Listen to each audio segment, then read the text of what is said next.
you'll see in the Zoom, but it won't be in the broadcast. Okay. But we'll mute ourselves anyway, so we won't show up. Okay, currently at 6:59, I have Zoe on gallery view, and we're going live according to Trisha. Cell phones on silent. Now. What's that, Nick? Alarms turned. Cell phones on silent. Alarms turned off. Yeah, Okay, Slack, and I better mute. Slack I is on better mute. Go, Nick. Go ahead. What, mute? No, what were you saying? I said Slack is also. Okay. I'm going to mute now. Me too. And record. And Zoe, you're live in 5 seconds. Mm-hmm.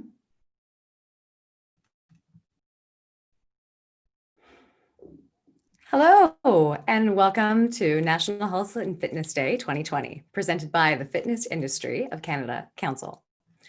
My name is Zoe Green, and I'll be your host for the English-speaking segments of today's events. And the Fitness Industry Council of Canada aims to work with both industry and government to improve the health of Canadians through physical activity. It's such an unusual time in the history of fitness and sport, and with no games to watch or, play in teams, and so many changes to the places where we go to stay fit that it seems harder than ever to get motivated. But movement is medicine. Movement is medicine, Canada. And that's why the National Health and Fitness Day was passed into law as the first Saturday of June each year for Canadians to remember the importance of staying active overall for health and well-being. Fitness plays such a valuable role in our lives. Your muscle groups might be feeling sore right now from too much sitting lately, but we can fix that with fitness. You might be feeling off for a number of reasons, but fitness relieves stress and improves decision-making. Physical fitness has been proven to alleviate the symptoms of a number of mental health issues, including anxiety and depression. There's no question that the health and safety of Canadians comes first, which is why we have to find creative solutions to get back to being more active. We can help you find your fit. And that's what this year's National Health and Fitness Day is all about. Wherever you're watching from, we're so thrilled you're here to join us. Thank you. We've got fitness classes coming to you from coast to coast and interviews from athletes, MPs, and fitness industry leaders across the country. We're starting in Charlottetown, PEI, then off to Montreal, Toronto, Winnipeg, Saskatoon, and Calgary. And we'll wrap up our presentation today in Vancouver, which is where I am. I'm about to welcome my co-host from Montreal now, but before I do, I wanted to let you know that we're using Zoom today. And normally National Health and Fitness Day is an event you can access outside in a public space. But this year we've teamed up to present to Canadians online. We're using a technology that's new to us, and there may be some hiccups along the way. So please bear with us and we'll get through it together. And here is Sam Goodman, our host for the Quebec segment of programming today. Welcome, Sam. Bonjour. Hi, Zoe. Thank you so much for the introduction. Et merci. Bienvenue à la Journée nationale de l'activité physique 2020, présentée par le Conseil canadien de l'industrie du conditionnement physique. Je m'appelle Samantha Goodman et je serai votre maître de cérémonie pour les segments francophones des événements de la journée. Le Conseil canadien de l'industrie du conditionnement physique a pour objectif de travailler avec l'industrie et le gouvernement pour améliorer la santé des Canadiens grâce à l'activité physique. On se trouve dans un temps inhabituel dans l'histoire du fitness et du sport. Il peut sembler plus difficile que jamais de se motiver sans accès aux salles d'entraînement où nous allons normalement pour rester en forme. Mais l'exercice est une forme de médecine préventive. Non seulement elle soulage le stress et améliore la prise de décision, mais elle contribue également à réduire les douleurs chroniques et soulage les symptômes de plusieurs problèmes de santé mentale, notamment l'anxiété et la dépression. C'est pourquoi la Journée nationale de l'activité physique a lieu annuellement le premier samedi en juin, afin que les Canadiens se souviennent de l'importance de demeurer actifs pour la santé et le bien général. Nous sommes ravis que vous nous ayez rejoints de chez vous aujourd'hui. Nous vous offrons des séances d'entraînement d'un océan à l'autre, ainsi que des entrevues d'athlètes, de députés, de leaders de l'industrie de l'activité physique dans tous les pays. Nous commencerons à Charlottetown, puis nous nous rendrons à Montréal, où moi je suis, à Toronto, à Winnipeg, à Saskatoon et à Calgary. Et nous terminerons notre présentation aujourd'hui à Vancouver. Avant de remettre la parole à Zoé pour qu'elle nous présente notre premier invité, je voulais vous savoir que nous essayons quelque chose de différent aujourd'hui. Normalement, la Journée nationale de l'activité physique est un événement qui se déroule à l'extérieur. Cette année, nous donnons la priorité à la santé et la sécurité en faisant une présentation aux Canadiens en ligne. Il se peut qu'il y ait des petits problèmes techniques en cours de route, alors nous vous demandons de demeurer patient. Nous allons nous en sortir ensemble. Now back to you, Zoe, to introduce our first guest. Merci, Sam. A biento. Before we begin our first class in Charlottetown, I'd like to welcome our first guest, who's a member of the Board of Directors for the Fitness Industry Council of Canada and founder, CEO of Trainer Plus, Nick Cornell. Hi. Hello. With his mother running fitness centers, Nick grew up in the fitness industry. He's worked as a trainer, a gym manager, a director of operations before moving into the world of tech. So bringing a unique perspective where the business of fitness meets innovation, Nick uses this perspective to support a variety of initiatives, most recently helping to organize and support technical aspects of this National Health and Fitness Day live stream for FIC. Thank you. Hey, Nick, welcome to the spotlight. Thanks. So tell me, how'd you grow up in the industry, Nick? Well, like I said, I grew up, my mom was running fitness centers my whole life. So I was kind of babysat on the side of an aqua aerobics class, as a kid, always kind of around it. Also, I played sports growing up and after university as well. So, the fitness side, which I was around as a kid and as a teenager, and then eventually got into it myself as like you said, training and working at gyms. So I've always kind of been around the fitness industry even before I jumped into tech. And then naturally, the tech side of things also is fitness related and helping the fitness industry too. Yeah, absolutely. And so let's talk about the impact of COVID-19 on this industry. Can you speak a bit more about that? Yeah, absolutely. I mean, it's obviously had a big impact on the fitness industry with everyone having to shut down and still being shut down in many areas in Canada. It's been a big impact. It's everyone's had to adjust as they're going and try to figure out how to shift, how to make a shift online. So that's been a big part of it. Just getting through this, getting through the aspects of it. So I think that's had a big impact. And now that reopenings are starting, the industry is starting to figure out how best to come back in a healthy and safe way for people. So, I mean, it's been a big impact in the short term where, people have had to adjust, and now medium term and long term adjusting to what the new industry looks like, what the new paradigm looks like in fitness, how they can continue to support people from a distance and digitally as it's been in the short term, and now how that works as they open with limited capacity, having new sort of guidelines and regulations in place for the industry. So it's had a really big impact, and fitness clubs have done their part for the most part for free in a lot of cases to help continue to support people. So at the same time, the industry really needs help from Canadians to continue to support it now while in some places they're still closed, and as they reopen, it's a big part of what they need in getting going again. Yeah, absolutely. And the Globe and Mail published an article last week about the gradual return to the gym, saying that, quote, while working out from home may be the cheapest option, it's not necessarily the most effective. I think they said that because most people struggle with being consistent and following the plan at the best of times. So what are your thoughts on where the fitness industry is headed after all of this? Yeah, that's a great question. I think nobody knows exactly. It's a little bit one of those crystal ball questions, but it's obvious that a few things. I mean, the first step is you've seen the fitness industry really work hard and come together actually in a lot of ways, where you're seeing people across the industry work together to talk about how they can get safely reopened and having the right guidelines in place that allow people to feel healthy and safe coming back and trust that the industry is going above and beyond to make sure that that's a key thing. So I think you're going to see that in the short term as people reopen. You're going to see things like having to book in your time at the gym, having spacing in the facilities themselves. So you'll see a lot of new things, obviously, just like when you're going into the store, things like extra sanitization. There's been a huge focus on that, how they keep the clubs sanitized, how there's going to be a lot stricter regulations in terms of spraying your equipment down or having somebody come in and spray your equipment down. So I think, for the at least in the short and medium term, there's going to be a big impact on how it works when you go to the gym, and how that whole experience works. Limits to class sizes, things like that. So I think in the short term, you're going to see that. You've also seen now this shift to online.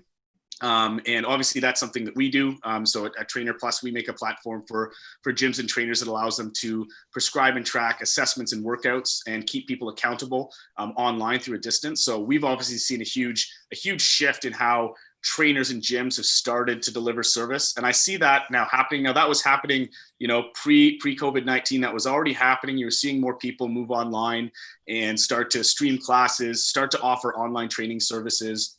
But I think you're just going to see that continue to shift, where there'll be more of a blend between, access to a physical club and with online services, things like the stream classes, things like programming. So getting your program, going into the gym, being shown your program, but then, kind of doing it on your own and having that interaction digitally through a platform like ours or others that are out there.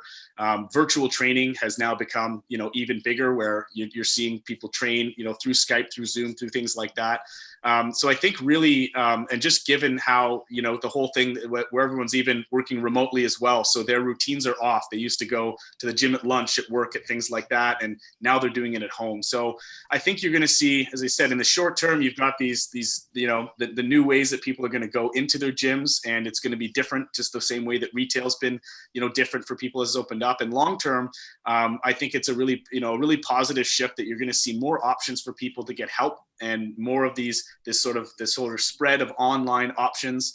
And probably, as I've seen, also newer, more cost-effective options for getting help from a trainer, in addition to, getting access to a club. So I think that's the biggest thing we're going to see, is more of that shift to digital and that hybrid of service and access as a combination, as people, expect more to come in their phones and their computers anyway. So I think that's what the really big impact is that. And I think in the long run, it's going to be really positive, because it's going to make fitness more accessible to people. It's going to make things like personal training more affordable in a lot of ways as well, so that more people can get engaged in a really effective way with the fitness industry.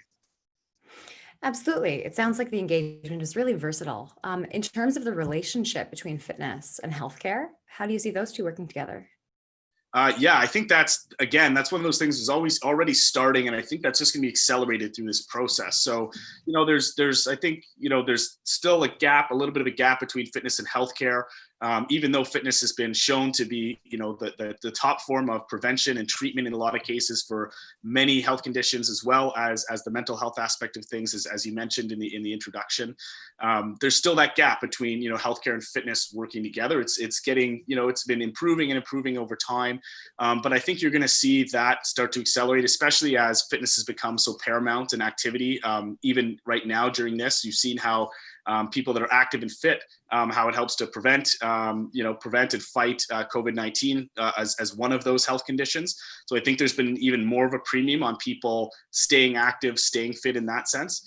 But I think that, the key thing is that the fitness industry continues to do things to gain that trust. You've seen a shift to more evidence-based approaches, which is what the healthcare world kind of looks at. I think as well, the biggest thing is sort of how people are approached, how the members and training clients are approached.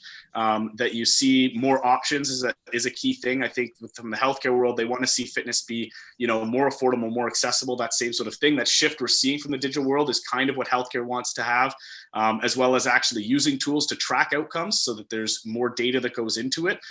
So I see that being, the real future of it. I think for the fitness industry, it opens up whole new opportunities as they look at insurance and healthcare being a new aspect, and seeing money flow from healthcare and insurance into fitness, so that we see it's people are more effective if they've got a program, they've got a plan. Most people aren't necessarily have the skills or the motivation to do it on their own. So the more people that can get help from a qualified fitness professional and held accountable to it, and not just get started, but get all the way to lifestyle and behavior change. So all in all, I think that's really what you're going to see, a more evidence-based approach, tracking that data, taking a more long-term approach to getting to behavior change, and seeing those two industries work a lot more closely hand in hand is going to be the sort of natural evolution as we go forward. That was really great. Thank you for your time today, Nick. I appreciate it. Absolutely. Thanks a lot for having me. Appreciate it. Take care. So next up, our first National Health and Fitness Day presenter is Bernadette Curie from Charlottetown, PEI. Hello, Bernadette. Hi. Hi. Did I pronounce your last name correctly? Is that Curie? Curry. Curry. Okay. Bernadette Curry. Bernadette is a certified personal trainer and group fitness instructor, and she owns her own business, Fit Life PEI. Fit Life PEI offers in-person training and group exercise solutions and has been offering an online workout platform called Body Weight Balance for over 2 years. Bernadette is originally from Philadelphia, Pennsylvania, but moved to PEI in 2014. She tells us she's proud to make Canada her home, and we're proud to have her. Welcome, Bernadette. Thank you for having me, Zoe. So Bernadette, I understand that your fitness class video clip today will show us your bar class. Is that right? Can you tell us a bit more about bar? Yes, absolutely. So bar is ballet-inspired fitness. So it takes elements of Pilates and kind of combines them into a very low, no impact workout. And basically what it does is it focuses on isometric movement. So very tiny little movements and pulses to target different muscle groups to failure, which sounds awful, but we always talk about in bar the good burn. So that's what we're aiming for in bar class. Love it. And can you describe for me and for our viewers watching this, what it's like for your business right now? How are you managing during this challenging time? So it's we're in a very unique position in PEI where we just had our first week of our gyms being back open, which is great. I've been fortunate because I've had an online platform for about 2 years. So I was kind of ready to embrace some new members when everything shut down. But it was definitely a hard pill to swallow to not be in the gym and seeing people in person. But one thing I can say in PEI with us reopening the gyms and having the restrictions in place and social distancing, with the sanitizing and everything. In the first week, it's been amazing, the members coming back. And I'm hoping that PEI can kind of spearhead the rest of Canada kind of in the reopening process and kind of being kind of the benchmark for what other gyms can aspire to kind of aim towards with regards to the measurements that we're putting in place. And they really have been very effective. Yeah. Well, we appreciate you taking the time to chat with us today, Bernadette. And now we'd like to share Bernadette's pre-recorded bar class for National Health and Fitness Day. Before we begin, just a reminder for everyone not to participate in any of these activities if you feel lightheaded or out of breath. Make sure you consult your medical professionals and they clear you for exercise.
Okay.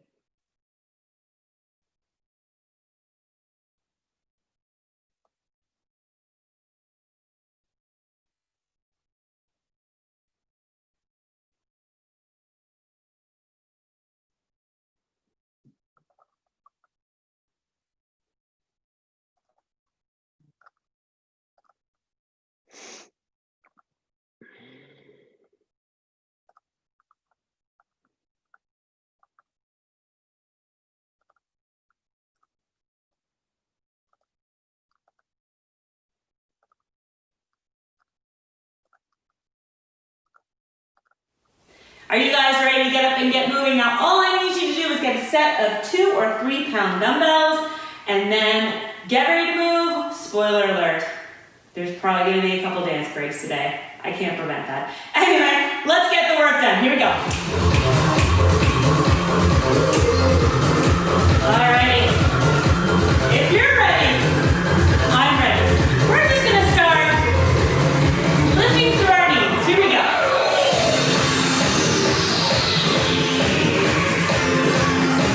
I love this song too. Good start, good start.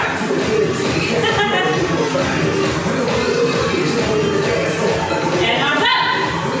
You guys keep going. I gotta turn this up. Oh.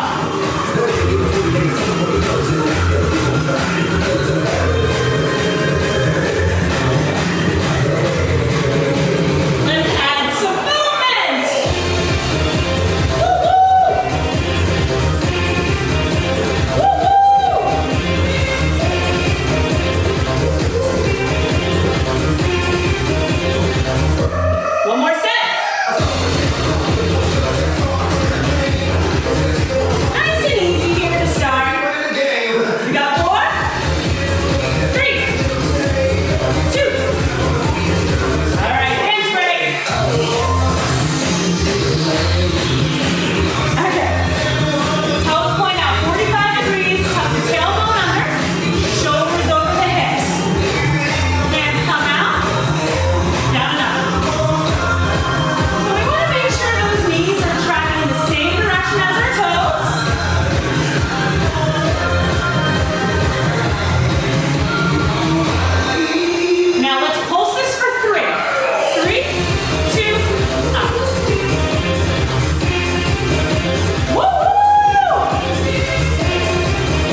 soft knees.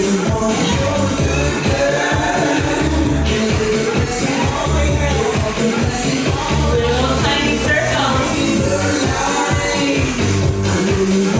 Circle it in.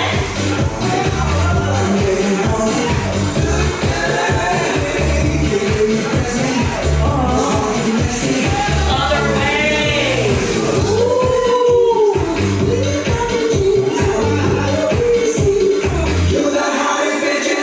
Four, stay with me, stay with me.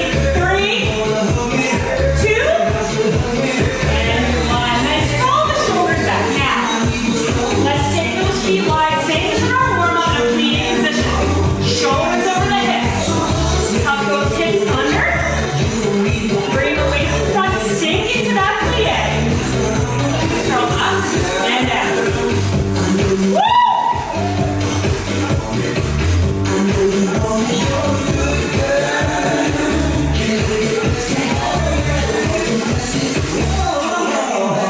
Now, one thing I've missed about being in person with my classes is I miss all the dirty looks. I get them when those legs start burning up here. All right, hold it here. We rotate out. Squeeze. Squeeze. Woo!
lower back is not invited to this party here. Let's keep it out of the way there. Keep it down, out, and in.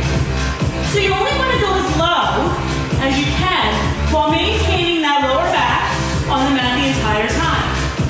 So you may want to take the legs higher to start. Here we go. Out, and in. Out, and in. You can add the arms if you want, a little bit more advanced, and in. Good. Breathe out and in. Very important here. Out and in. Last little bit of work here. Out and in. Now I'm going to speed it up. Only if you're comfortable. You can stay slow here. Out. Open and close. Let's do 4. For 4, 3, 2, and 1. Nice job. Roll yourself up. Come and have a seat with me. We'll just do a couple little upper body stretches here. I hope you're sticking around for today. Seeing what we have in store for you. The schedule looks amazing, by the way. And now open up, embrace the day, and switch to the other side.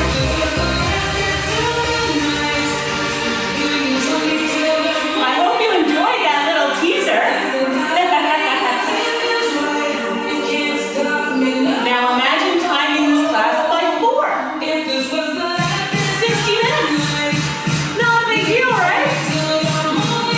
You can do it. You can do it. You're capable of more than you think. Now, sitting nice and tall, take that right arm, twist yourself around.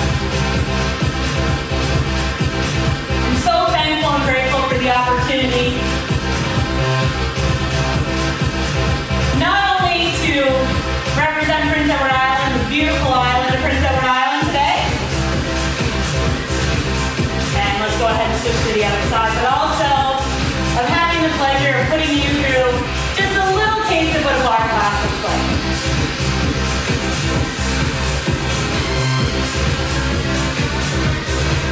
And let's come back to center. Let's take a nice deep cleansing breath in. And out. And one more because one is never enough. Nice cleansing deep breath in. And out. Thank you so much for letting me join you today. I hope you have a great rest of your day. Get up and get moving. Happy National Fitness Day, guys. See you later.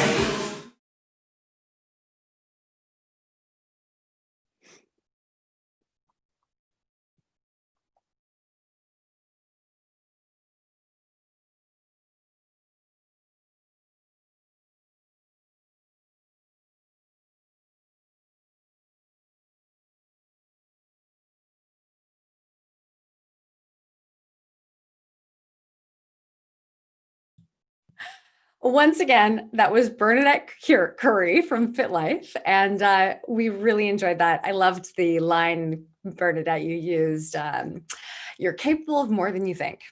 And on our end, we are also capable of many things, but we did make a bit of an audio glitch at the beginning there. So we do apologize for that, you guys. We're just trying to keep you on your toes, make sure that you are staying awake and ready to rock and roll. So Bernadette from FitLife BC was wonderful. And this is where, FitLife, PEI, and this is where you can find your daily online workout challenges and access over 300 on-demand workouts. That's a lot. If you're interested in learning more about FitLife, you can check out their website, fitlifepei.com, or see the video description below and find the link. So if you are from the Maritimes and want to find a local business to support, check out gympass.ca and to see which gyms in your area are supporting National Health and Fitness Day. Next up, we have our first special guest joining us. This is an Olympic coach in Australia and a national coach in Canada. He's also the former CEO of Swimming Canada and Cycling Canada and Cross Country Canada. And he has his own consulting company, La Fontaine Sport Consulting. Pierre is also one of the founders. What do you not do, Pierre? Pierre is also one of the founders and currently the president of the National Health and Fitness Day Initiative. So welcome, Pierre. Thank you. Thank you. So Pierre, can you tell us why a day like National Health and Fitness Day matters now, especially more than ever? Well, I'm not sure it's now more than ever. I think, I think everybody talks about the Scandinavian countries that are so fit and everything else. And I, strongly believe that why not here? And why not, in this country, being told that we're the fittest countries in the world? So my sense many years ago when I met with a few people said, why don't we just get together as one platform, but also the power of the MPs and the senator to inspire 37 million people because they're out and about, because they're working with their constituent. My sense was, can we do something at least once a year that's driven by the community? Because like today, there's about 35 communities helping us put this together. But more than anything, I also feel that the government needs to have a powerful voice and a powerful vision so that sports like us, swimming or any other sporting organization will go, we can make this country great. So I think that's part of making the first Saturday of June, National Health and Fitness Day. The other concept was, in Canada, summer is about being enjoyed, about being outdoor. It's about, I'd say the same thing for winter, but what not a better time to celebrate the upcoming summer when you're dealing with, maybe drowning and so on. So get your kids in swimming lessons, wear life jackets, go out and about. Well, with so much else on your plate, what inspired you to get involved with the National Health and Fitness Day Initiative, Pierre? Well, the whole story came in. I was in a plane with John Weston one day, 10 years ago, coming from Vancouver. And I said, I'm sitting beside me and he goes, I said, hey, John. I said, sir, you look like you're in a pretty good shape. What do you do? He says, well, I'm a brand new MP. And I go, oh, I've got 5 hours to tell you what you guys could do as a country and as an inspiration for the country. And that's how it's all started. My point to him was, if the government creates a vision, we'll make it work. Your national sporting organization, the 65 sports, cycling, basketball, we'll make it work. But let's create a national vision. And that's how it all started. And, it's been fun. Amazing. You're one of those people on the airplane. And well, Pierre, for me, so that was good. Oh, yes, I'm sure. I'm sure it was amazing to talk to you. I'd love to talk to you for 5 hours. From the role that you play within the Canadian Swimming Association and with pools being closed down, at least for the time being, can you give us more of an outlook on what summer looks like for water sports? That's a very good question. There's a bunch of articles that they're talking about the chlorine in the pools being actually quite good at combative the virus and so on. There's always the issue of the number of people in the pool at a time. That drowning is a preventable trauma, and that there's over 600 drowning a year in Canada.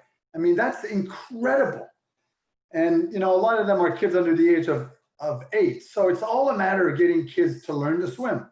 Many people say, oh, never close the gate and teach your kids to swim first. So we have to get into a position where, as soon as the pools are open, we need to, re-promote swimming lessons. It might be 1-on-1 or 2-on-1, like brothers and sisters with an instructor. But, drowning is a preventable trauma. And when you know how to swim in Canada, let me tell you what happens. You go to the beach, to your friend's backyard pool, you go kayaking and sailing and rowing. And you know what? You enjoy Canada in the summer when you can swim. When you can't, there's so many restrictions placed on yourself. And so to me, swimming, it's almost like the internet. it's something that every Canadian should be able to do, especially in the maritime region when you're surrounded with lakes. But here we have incredible amount of rivers and so on and so forth. So swimming and opening pools with proper guidelines is going to be crucial too. You know, and I always say, when you save a life, you save a world. Yeah, you know, I'm embarrassed to admit I never learned to swim. So I completely understand what you're saying. It does restrict you when you can't do that. And it's a shame, you know, if more of us could swim, I think we'd have a lot more opportunities to access the beautiful outdoors like you suggested. So Yeah, but thank make you sure, for reminding I us. always say Yeah. the parents that can't swim, Yeah. first thing they should do is get their kids into pools immediately. Yeah. Well, speaking of pools, you've coached Team Canada into the Olympics, and as a leader and a trainer across a range of sports organizations throughout your career, I'd love it if you could please tell us something that you've learned about resilience in sports and fitness training, something about resilience that you think Canadians could probably benefit from right now. Well, you know, first of all, I think sport, not winning or losing, not you know, team sport or individual sports, but I think being active and being part of an organized structure to me is crucial, because you learn to win and to lose. You learn not to give up. You learn to be a team player. You learn to be there for your teammates when they need you, and vice versa. And you need to build an active living culture within yourself before you could go help anybody else. So to me, the resilience almost comes within a family. That, you know, I think parents need to look at opportunity for the kids to be involved in sports, team sports, individual sports, swimming for sure, because it's a life-changing opportunity, but team sports because you learn to be a team player, and life is about being a team player, whether it's at work or in a family. So to me, the resilience needs to start with the education, and that needs to be done early on. You know, in terms of resilience also, you get knocked down a lot more often than you get rised up. So, you know, the sports will allow you to go, you know what, I lost this one, I'm going to come back, you know, get everything together and see if I could win next time, or I could be better next time or do a better time. So to me, it's all part of creating who you are, and the history that, you know, when you're 80 years old, you go, you know, these are the great things that I learned. And I tend to think that resilience to learning of sport and the skills that you learn in sport will be certainly part of saying, yeah, that was good. Absolutely. That's wonderful, Pierre. And so speaking of all of that, what is it that motivates you to get active? I could eat anything. You know what? It's the only time I'm with myself. You know, I do go to church on Sunday, and it's an hour sitting there and you pound at your week, but your day-to-day concept of evaluating what you're doing and how you're doing it and how you could be a better person. And, you know, we in Canada don't have no rights to expect, I'm going to rephrase it. As a Canadian, we have a role to play at making this earth a better place to be for all. And I tend to think that this 1 hour or 1 hour and a half when I'm on my own, riding a bike or running, it's really a kind of a time. Some people meditate. To me, it's a time to analyze what I'm doing and how I could be a better person on a day-to-day basis. Thank you so much for that. And thank you for your time today also, Pierre. We're really excited to celebrate National Health and Fitness Day with you. And it's truly been a pleasure. Thank you. Thank you. It's going to be a great day across the nation. Go Canada. Well, yeah, go Canada, go. And so this was the president of the initiative joining us for our virtual broadcast today. Thank you so much. And before we move on to our next fitness class, we're going to hear from Fitness Industry Council of Canada's Executive Director, Tricia Sarker, and she's joining us from Edmonton, Alberta. Hi, Zoe. Hi, Tricia. Trisha has been the Fitness Industry Council of Canada with them since 2010, and she provides strategic counsel for FIC's corporate affairs, public policy, and professional communications. Trisha coordinates events and executes national campaigns. She also organizes FIC's media and governmental relations, both federally and provincially. Trisha, on top of that, is an accomplished business communications professional with a proven track record of influencing public opinion, policy, and legislative change across Canada. Trisha is also heavily involved in many FIC initiatives, such as music licensing tariffs, fitness tax credits, National Health and Fitness Day, prescription to get active, and now focused on the impacts of COVID-19 on the fitness industry. She was also selected by the International Health, Racquet, and Sports Club Association as one of the 20 women from around the globe to be profiled as 2020's Women Who Inspire. Well, you certainly have inspired me with that biography, Trisha. Welcome. Thank you. So can you tell me a bit more about what the Fitness Industry Council of Canada is all about? Absolutely. So we're here putting on this event on YouTube right now, and Fitness Industry Council of Canada is the trade association that represents the voice of the fitness industry. And we do represent 6,000 facilities and over 6 million members nationwide. And we work along a legislative agenda that hopes to bring fitness to consumers and operators and bettering the industry of directors and provincial council members who are all volunteers, and they're the ones who represent the industry as they are leaders in our industry, and they're from everywhere you can think of, from large format gyms, from boutiques, from studios, personal training, education, technology. So we do cover the largest spectrum you can think of when it comes to the fitness industry. And what we do is we represent all of these elements, and we partner with the government and the media and other organizational bodies in order to pursue a more active and healthy Canada.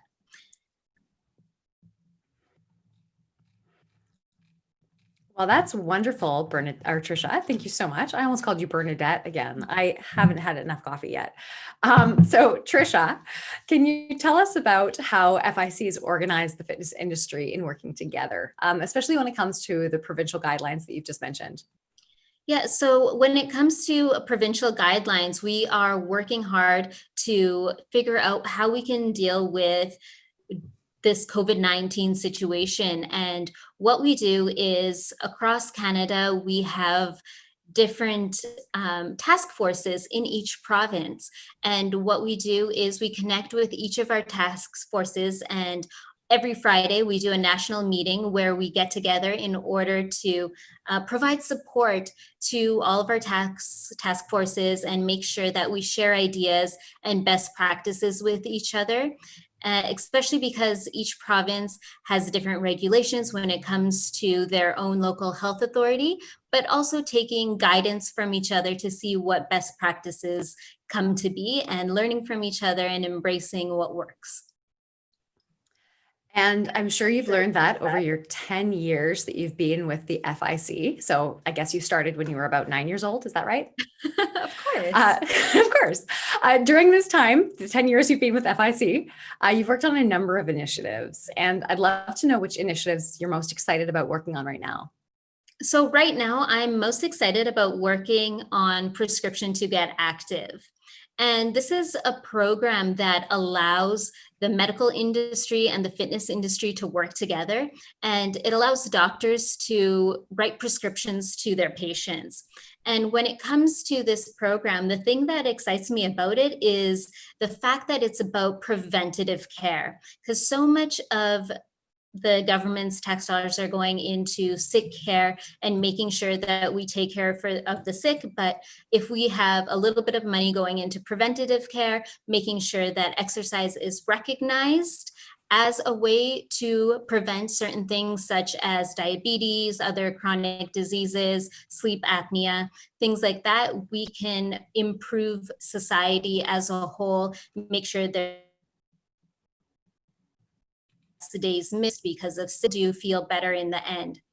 And when it comes down to it, studies have shown that the benefits of exercise and are really beneficial for mental health and physical health. So being able to highlight that in a positive way and then have that extra boost from the medical community to support what the fitness industry does in order to support mental and physical health will be really important and really well received by the public, we believe. And we want that to be a stepping stone in order to work together.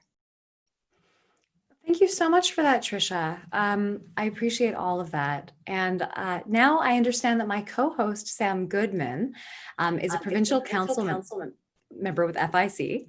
And Sam had the honor to address our French-speaking participants during our broadcast today. And so let's invite Sam back in, please. Hey, guys. Hey, welcome back, Sam. Thank you. Trisha. Oh, you're very welcome. Trisha, can you tell us a little bit more about the role of provincial council members in all of this? Yeah, absolutely. So provincial council members are our first defense when it comes to any issues that arise in the industry.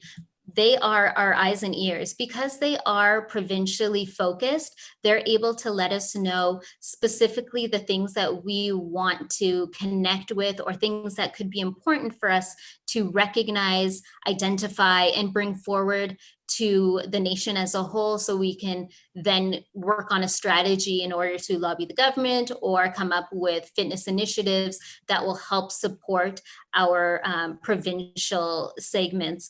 And Sam here is a provincial council member for Quebec. And Quebec has been doing some amazing things when it comes to supporting the country through COVID-19 and the things that we're doing to open gyms and health clubs and making sure that everything is set for that. Yeah, thanks, Trisha. So I've actually been a provincial councillor now for about 2 years, and most people don't know, but you can actually come from any aspect of the fitness industry if you want to be a provincial councillor. So as Trisha was mentioning, our role is really to handle any issues coming from FIC's members. So we see if we can resolve the issues first on our level before we take it up to FIC to handle things on a national level. More recently, with fitness clubs being shut down by provincial government mandates, our first step in Quebec here specifically, we created a coalition immediately of all types of clubs in the province. We hired a lobbying firm to work with the provincial government and really to help our entire industry. We've worked on reopening strategies, timelines, safety regulations, and also government subsidies so that our industry can not only survive this pandemic, but also thrive once we're past it. It's been so motivating to have the whole industry come together within the province and then also nationally throughout this entire pandemic. Are looking for more provincial council members to represent each province. All you really need to have is a passion for the fitness industry to be able to be sustainable and succeed in the environment that we are in now. And at the moment, our focus tends to be on the reopening strategies and making sure that everybody feels safe and secure when entering a gym. So if anybody wants to be a provincial council member, we welcome you to connect with us through our website at ficdn.ca and become a member, become a council member, become a volunteer with us, because we are in it for the health and wellness of our nation. Thank you so much, Trisha. It's really great to hear about all of these amazing initiatives that the FIC does. Well, Trisha, I hope that you enjoy the rest of your day. And I know that you'll be watching from behind the scenes with our co-producers of this live event, Nick Cornell and Penny Greening. Thank you so much, Zoe. All right, well, Zoe, I think it's time for the Francophones to take over for a bit. So we'll see you again once we've headed a little further west into Toronto.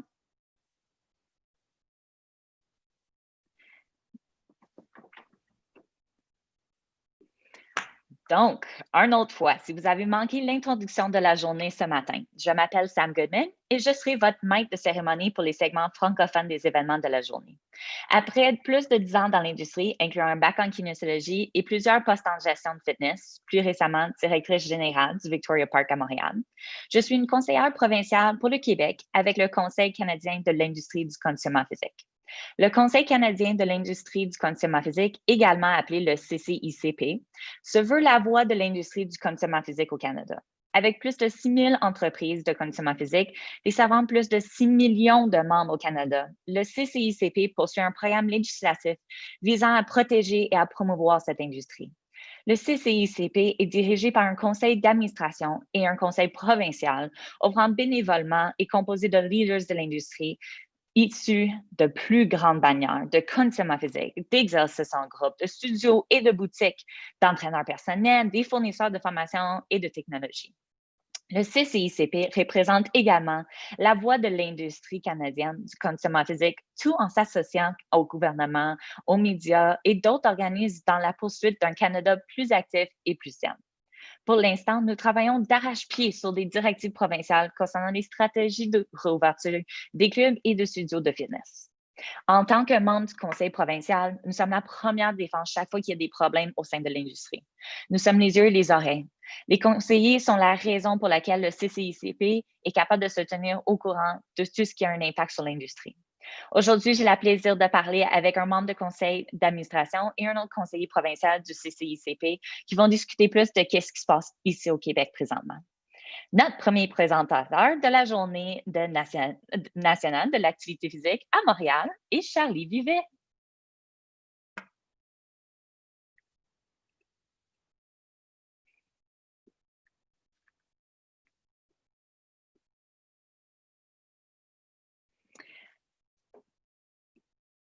On attend juste l'arrivée de Charlie, donc donnez-nous un moment. Ancien membre de l'équipe nationale de cyclistes professionnels, Charlie s'est lancé dans l'industrie du fitness à un très jeune âge, offrant des cours de vélo d'intérieur dans un centre de fitness local. Après une carrière sur le terrain comme kinésiologue et entraîneur privé, il est maintenant impliqué dans l'industrie au niveau du développement, des opérations et des ventes pour Orange Theory Fitness. Il est plus qu'heureux que nous vous emmenons dans une balade virtuelle amusante aujourd'hui. Bienvenue, Charlie. Salut Sam! Charlie, comme conseiller provincial du Québec pour le CCICP, comment tu perçois les 2 derniers mois dans l'industrie? Je dirais il y a vraiment eu 2 phases en fait dans les 2 derniers mois que j'ai pu vivre. Première phase en fait qui a commencé vraiment le 15 mars au Québec suite à la fermeture de tous les établissements de santé. On a vraiment senti une grosse vague d'adaptation au niveau de l'industrie. Donc je suis quand même assez fier de l'industrie par rapport à ça parce qu'on a vraiment été, je pense, probablement une des premières industries qui a réagi aussi vite en offrant une multitude de cours en ligne gratuits, qu'il faut quand même assez soulever.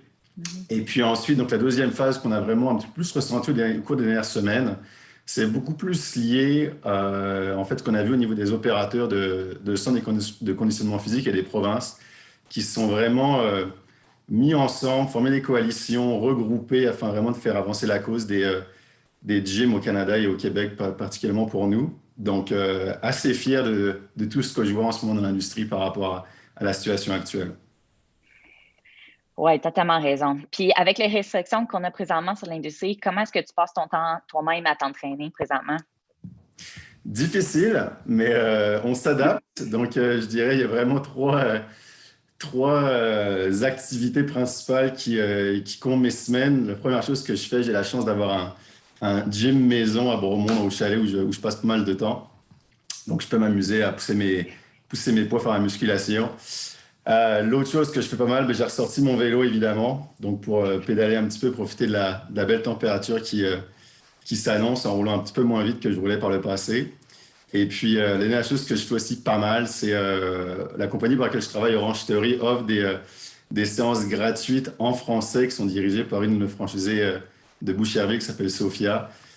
Donc, tous les jours, on offre des séances d'une 30aine à 40aine de minutes sur des cours plus basés sur de la haute intensité. Donc, ça remplit pas mal mes semaines pour garder un 5-6 entraînements par semaine. Puis aujourd'hui, vous nous en présenterons une séance de vélo stationnaire, mais pour les gens chez eux sans vélo, qu'est-ce qu'ils peuvent faire comme alternative? Ben, ils peuvent en fait 2 choses, ou on va dire 2 choses. Ils peuvent remplacer le vélo par de la course ou de la marche. Donc, on va faire en fait, ce qu'on fait ce matin, c'est petite séance d'intervalle en virtuel, enfin en doublement virtuel parce qu'on est en ligne en ce moment. et on est virtuellement sur le vélo. Donc, ils peuvent évidemment pédaler avec moi ou, comme je disais tantôt, marcher ou courir, puis reproduire les intervalles qu'on va faire ensemble à l'extérieur, à la course ou à la marche. Parfait.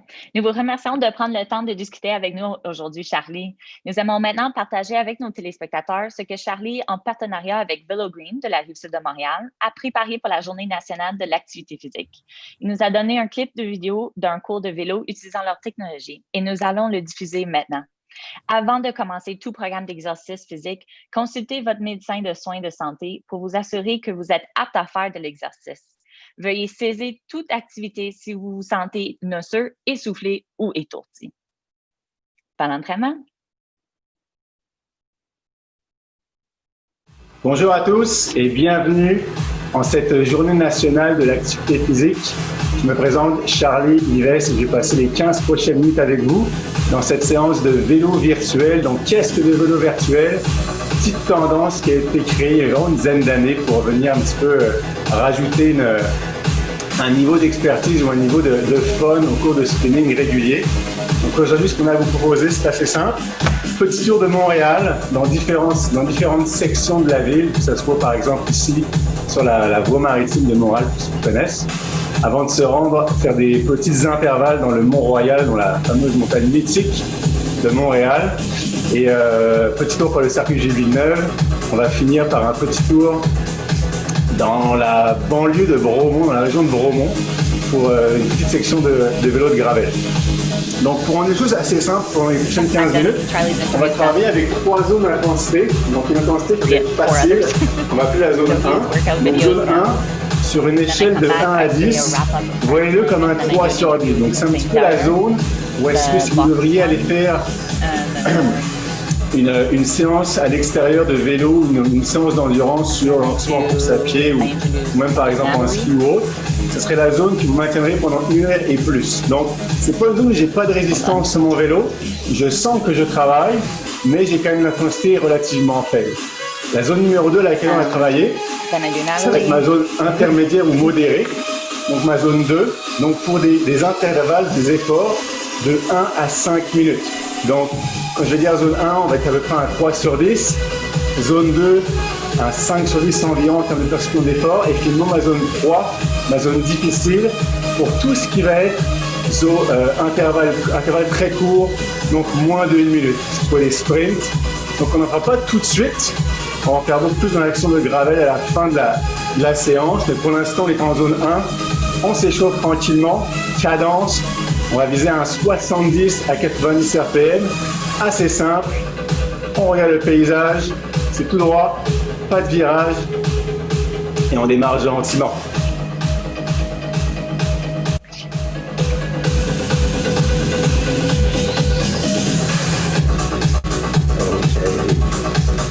Donc, trouvez votre zone. Comme je vous dis, ajustez votre résistance. Vous avez soit un levier sur votre vélo, soit enchaîner vos vitesses pour trouver une zone, comme je disais tantôt, qui est accessible, qui n'est pas un non-résistance, mais vraiment un 3 sur 10 au niveau de la pression de votre effort.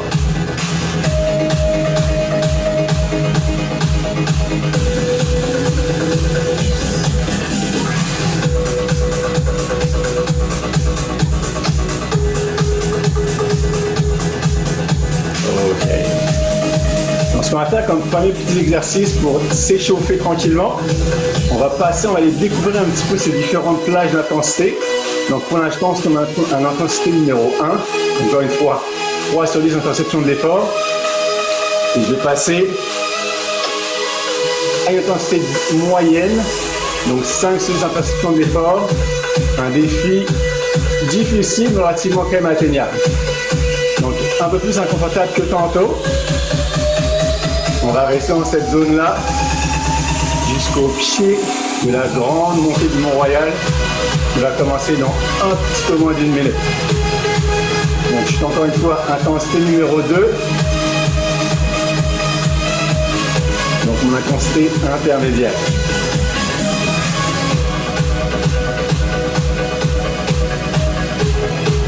Donc on va tourner à droite. Et ça va commencer à monter. va aller chercher notre intensité 3 pour la prochaine minute. Donc difficile intensité. Vos jambes vont sûrement ralentir. Donc beaucoup plus inconfortable.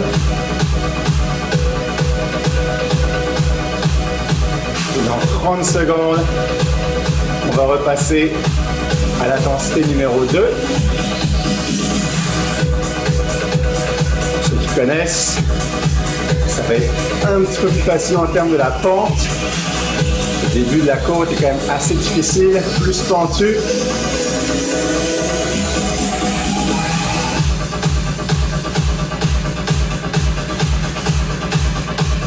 Alright. On revient, intensité 2. On essaie de garder une cadence qui est stable.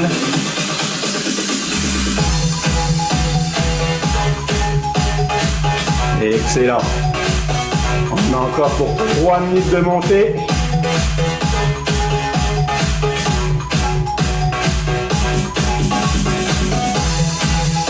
Dans 1 minute, on va retourner en zone 3.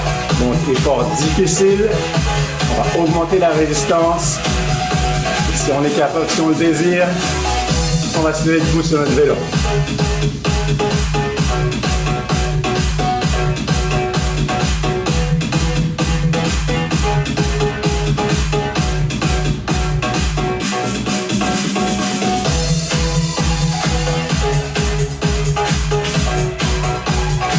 Allez, dans 30 secondes, on se prépare.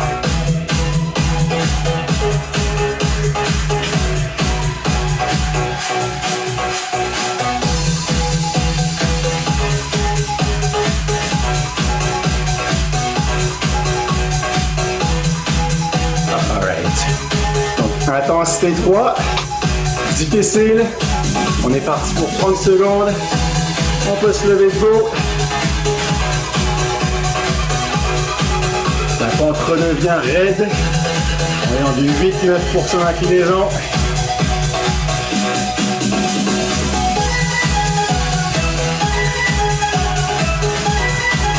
On va se rasseoir dans 5 secondes. Excellent. On revient à l'intensité numéro 2. Intensité modérée. Allez, il nous reste un petit peu moins de 800 mètres de montée.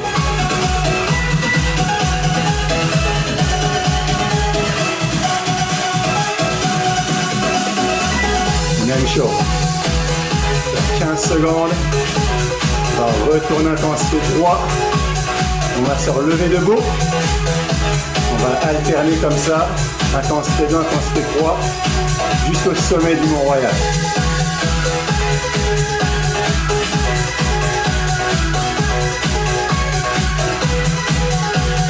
Alright, intensité 3.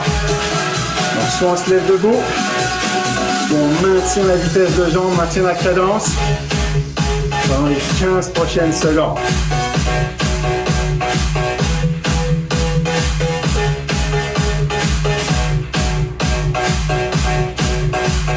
Super. On se rassoit. Intensité 2. On va faire une dernière intervalle debout ou intensité 3. Si vous avez de la difficulté à vous lever sur votre vélo, aucun problème. C'est juste changer l'intensité de 2 à 3 et on reste assis. Ce qui va se passer, ça ne vous donne aucun repos à votre système. Vos fréquences cardiaques vont augmenter tranquillement. Elles vont se stabiliser.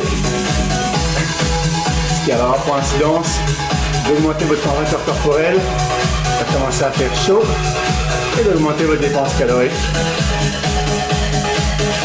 Ok, dernière fois, on se lève dans 5 secondes. Donc intensité 3. On reste assis. On maintient la cadence. On se lève debout. Et on garde l'effort. Allez, allez. On arrive en haut.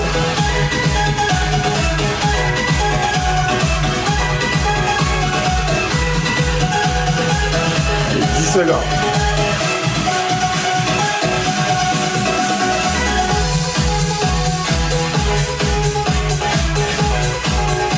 2, 1. On s'assoit. Intensité 1. Et on récupère. Excellent, Gaël. Prends un peu d'eau. Tenez vos jambes. Facile. On récupère. Sur le circuit du Villeneuve. Attention au trafic, attention au cône. Attention au rollerblade. Beaucoup de monde en ville. On va tranquillement se préparer pour le deuxième bloc d'intervalle. Qui va être d'intervalle en gravel. Donc qu'est-ce que c'est le vélo gravel? C'est une nouvelle grosse tendance dans le domaine cycliste qui vise en fait à rouler dans des chemins sans auto, donc beaucoup moins de trafic, parfait pour la distanciation sociale, beaucoup moins de monde, dans lesquels vous allez voir de super paysages de manière sécuritaire. L'autre petite particularité, c'est que c'est des chemins en terre battue ou en terre de gravier ou de non, route de gravier. Donc plus difficile, moins de rendement, vous allez aller moins vite, mais cependant ça reste super agréable, un compromis parfait entre, je dirais, l'aspect technique du vélo de montagne et l'aspect de vitesse du vélo de route, tout en gardant l'aspect super sécuritaire.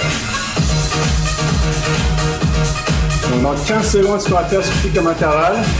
Ça va être des intervalles qui vont être plus courts, des 15 à 20 secondes d'effort intense, donc intensité 3, suivi de 20 à 25 secondes de récupération, intensité 1. Donc ce que vous fassiez, c'est vraiment dans ces zones d'intensité élevée, de vraiment y mettre tout ce que vous pouvez dans vos pédales, vraiment pousser assez fort, sans essayer de gérer vraiment votre effort.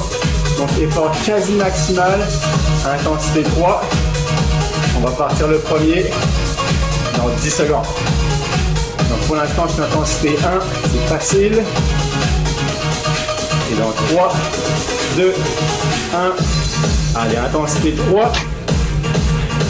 On double un cycliste et on accélère. Donc assis sur la selle, intensité 3. Mais beaucoup de vitesse dans les pédales. Allez, juste en haut. 5, 4, 3, 2, 1. On revient à l'intensité 1. On récupère.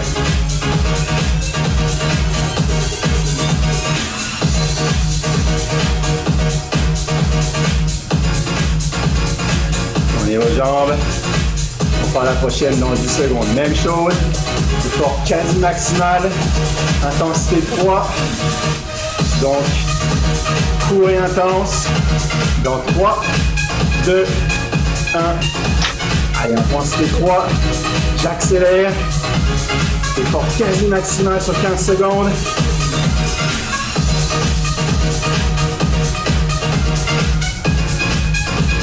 « 3, 2, 1. Récupère. Allez, on en fait 2 autres. Même principe. Donc, comme tantôt, oui, il y a du repos, mais le repos est très court. Je ne dois pas vous laisser la chance de récupérer complètement. Votre fréquence cardiaque reste relativement élevée. Dans 3, 2, 1. Allez, intensité 3, difficile. 15 secondes.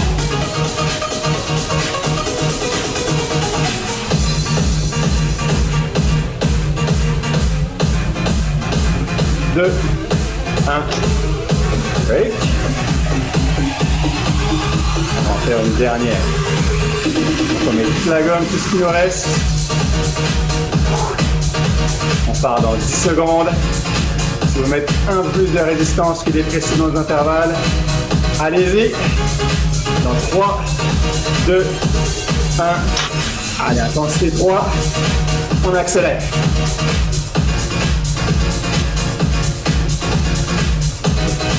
« 10 secondes. »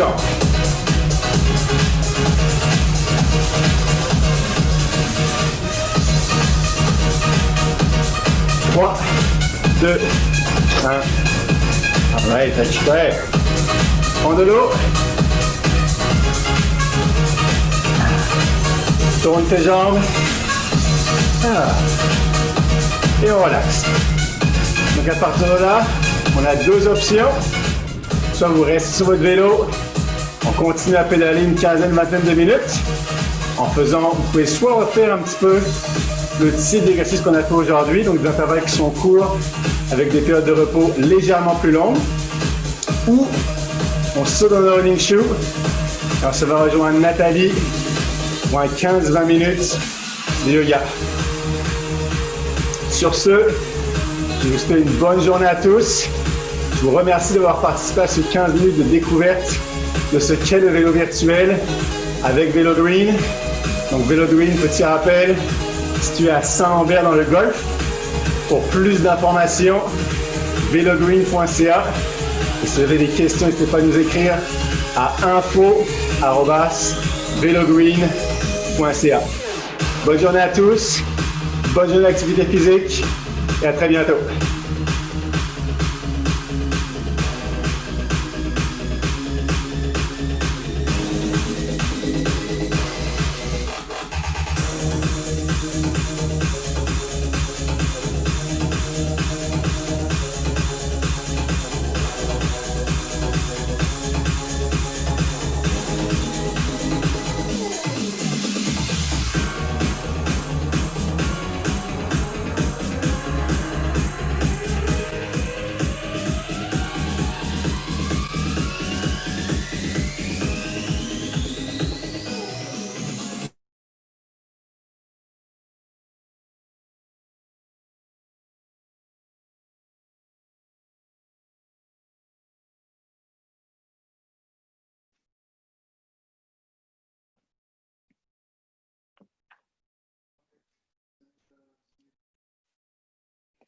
Donc, une autre fois de plus, c'était Charlie Vivet avec la technologie de chez Vélo Green à Saint-Lambert.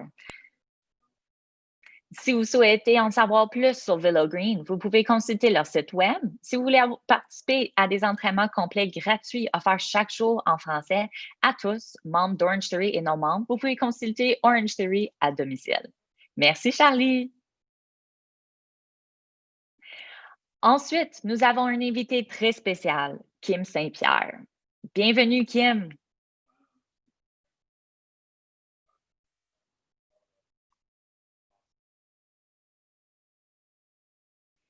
Kim est la gestionnaire du développement des affaires pour Box, un programme d'activité physique gratuit, conçu pour les enfants soit actifs et s'engage pour la vie dans le domaine de santé et de l'activité physique. Elle aime partager sa passion pour l'activité physique et un mode de vie saine lorsqu'elle rend visite à des écoliers. De 1998 à 2012, Kim a été membre de l'équipe nationale de hockey féminin. Elle est triple médaillée d'or olympique et 5 fois championne du monde. Elle est aussi une maman. Kim a également obtenu en 2014 son diplôme en éducation avec une spécialisation en kinésiologie à l'Université de McGill. Kim, pouvez-vous nous dire pourquoi une journée comme la Journée nationale de l'activité physique est plus importante que jamais? Mais c'est tellement important. D'abord, merci de m'avoir invité à faire partie de cette fabuleuse journée. Moi, j'ai eu la chance de grandir dans le monde du sport dès que j'étais tout petite, grâce à mes parents, grâce à mon environnement familial. Donc, c'est vraiment là, spécial pour moi là, d'avoir, même aujourd'hui à 42 ans, je continue à être active. J'ai mes 2 enfants aussi. Donc, de pouvoir promouvoir l'activité physique pour les enfants, mais aussi pour la population en général, c'est quelque chose qui me tient beaucoup, beaucoup à cœur. Puis surtout dans des moments comme on vit présentement, de bouger, ça aide vraiment à se sentir mieux mentalement et physiquement. C'est clair. Puis, il est évident que votre engagement en faveur de l'activité physique vous a apporté le succès. Mais je veux vous parler de façon d'être une mère. Vous avez 2 garçons, âge 6 et 8. Est-ce qu'ils aiment le hockey autant que leur maman? Ah, c'est sûr qu'ils n'ont pas eu le choix. On ne voulait pas les forcer à tout. Ils n'ont pas commencé à patiner quand ils étaient trop jeunes, mais maintenant, ils adorent le hockey. Mais pour moi, c'est important de faire aussi d'autres sports. Donc, ils jouent au tennis aussi, ils jouent au soccer, la natation, c'est super important. Mais c'est sûr que le hockey a une petite place spéciale dans leur cœur. Et puis, la saison a un peu mal fini cette année, mais au contraire, là, on regarde devant pour ce qui nous réserve l'année prochaine. Mais j'ai pas un petit gardien de but encore. Eux aiment ça faire des buts, fait qu'ils sont contents de jouer avec maman qui peut être gardien de but. Donc, c'est vraiment un grand plaisir pour moi de les voir évoluer dans le monde du sport. Excellent. Puis comment vous assurez-vous en tant que parent que non seulement vous gardez vos enfants actifs, mais vous restez vous-même actifs? Ah, ben ça, c'est tellement important. Pour moi, la transition du sport compétitif avec l'équipe nationale, après ça, j'ai eu mes 2 enfants, donc ça a été un peu plus difficile et puis ça me manquait énormément. C'est tellement important de trouver quelque chose qui nous passionne, quelque chose qui nous motive. Et puis, pour moi, j'ai découvert aussi le CrossFit grâce à mon ami qui est entraîneur. Donc, ça m'a aidé à revenir un peu à l'entraînement puis à avoir des défis aussi. C'est tellement important de se fixer des objectifs. Donc, pour moi, par la suite aussi, grâce à mon travail avec Box, d'être dans les écoles, de faire bouger les enfants, ben là, ça a tout vraiment là, repris le plaisir, le bonheur de bouger. Avant, je bougeais pour gagner des médailles d'or, mais de bouger pour la santé, c'est un autre objectif. Et puis, pour moi, ça a super bien fonctionné. Et encore aujourd'hui, là, j'essaie d'en faire à tous les jours, puis ça me rend de bonne humeur. Puis, est-ce que vous avez des conseils à donner aux mamans ou aux papas qui se battent pour trouver le temps pour moi, présentement, de rester en forme? Ça, c'est vraiment quelque chose d'important. Même avec mon équipe de boxe, ce qui est important, c'est de se donner du temps à chaque jour pour prendre soin de nous. Oui, on a des rencontres, on a des meetings, on a le travail, on a les enfants, mais si vous pouvez, moi, je me lève très tôt le matin pour le faire. C'est sûr que nous, on est fatigué, mais en s'entraînant, on se sent bien de l'avoir fait tôt le matin. Sinon, pourquoi pas en fin de journée, juste avant le souper, et d'avoir les enfants avec nous, dire on va aller courir, prenez votre vélo, dépendamment de l'âge des enfants, mais il faut se trouver et planifier. Même moi, avec ma mère, des fois, très tôt le matin, virtuellement, on se donne un rendez-vous sur FaceTime puis on s'entraîne ensemble. Donc, d'avoir une amie ou un ami qui le fait avec nous, ben ça, c'est bien évidemment quelque chose qui nous aide énormément. C'est sûr. Le body system, il marche toujours bien. Oui, exactement. Nous aimerons que vous partagez avec nous un boombox. Pouvez-vous nous donner un exemple de à quoi ça ressemble là? Oui, exactement. En fait, moi, maintenant, suite à ma carrière avec le hockey, je travaille avec Box Canada, BOKS. Donc, c'est un organisme à but non lucratif qui fait bouger les élèves dans les écoles. Donc, on veut vraiment donner plein de ressources aux écoles partout au Canada. Puis, c'est un programme qui est gratuit. Donc, c'est vraiment incroyable, soit pour les services de garde, les professeurs en éducation physique. Et nos boombox, souvent, on fait bouger les enfants en classe. Donc, on n'a pas besoin de beaucoup d'espace.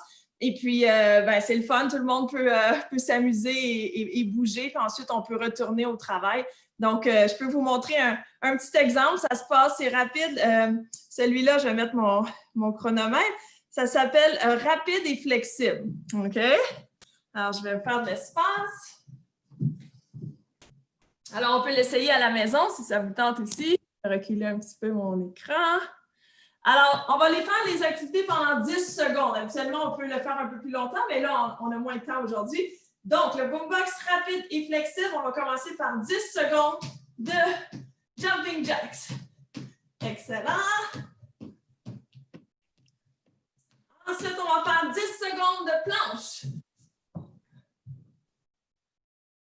Et voilà, 5, 4, 3, 2, 1. Excellent. Ensuite, saut à la corde, 10 secondes. Merci. 3, 2, 1. Et on y va. Maintenant, allons-y avec des squats. On va faire 10, 9, 8, 7, 6, 5, 4, 3, 2, 1. Et on va terminer avec des genoux élevés. Allez. Oui, en robe, pas facile. 3, 2, 1. Ouais. Donc, vous voyez, on a juste bougé pendant 1 minute. Mais on peut continuer à faire ce boombox-là pendant 5-10 minutes. Facile à faire dehors, dans la maison ou en classe. Donc, chacun dans son espace. Donc, je pense que c'est parfait pour ces temps-ci. Oui, ça fait du bien de bouger un petit peu quand même. Même une petite minute quand même. Oui, pour les gens en télétravail aussi, hein, des fois, on pense qu'il faut s'entraîner pendant 30-40 minutes, mais un petit 5-10 minutes par-ci, par-là, ça fait qu'au bout de la journée, on a fait notre 30 à 60 minutes. Donc, c'est parfait. C'est ça. Merci beaucoup pour votre temps aujourd'hui, Kim Saint-Pierre. C'est une telle plaisir de vous avoir parmi nous. Ça me fait plaisir. Merci encore. Et puis, je vais continuer à partager ma passion pour l'activité physique avec le programme boxe et pour les adultes aussi. Donc, je vous encourage à bouger de la façon que vous aimez. Merci. Bonne Donc, journée. vous pouvez regarder Box Canada, vous leur trouvez en ligne, leur trouver sur Instagram. Ils font vraiment des programmes incroyables avec les enfants, comme elle disait. Notre prochain présenteur de la Journée nationale de l'activité physique est Nathalie Lacombe.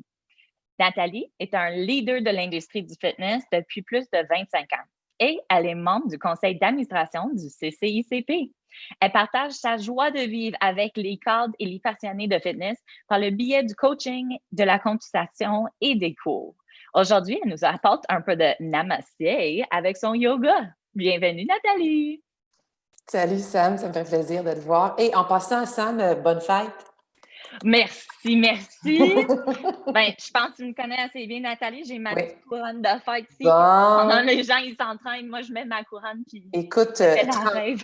30 ans, ça vaut la peine de fêter tous ensemble. Puis on est très chanceux que tu fêtes ça avec nous, ma chérie. Merci, Matt.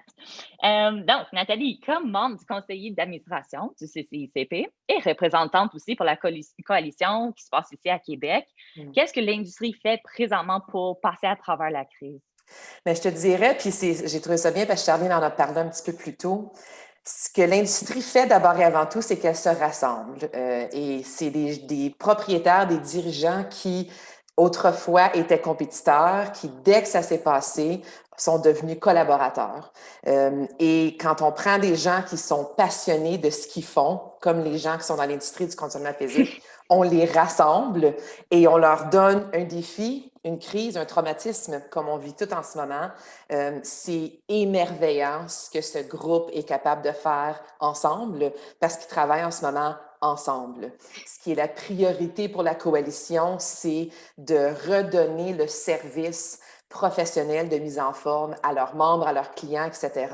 Et ils font de différentes façons individuellement, que ce soit en virtuel, en appel, en quoi que ce soit, en entraînement. Bon, ils ont plein d'offres qu'ils ont créées pour rester connectés et rester fiables essentiellement à leurs membres, mais en même temps s'entraident les uns et les autres. Donc, on le voit à l'échelle fédérale, à l'échelle nationale, avec les appels à tous les vendredis du conseil, mais en même temps avec toutes les communications. Et j'ai le plaisir, puis je suis complètement gâtée de pouvoir leur parler à tous les jours.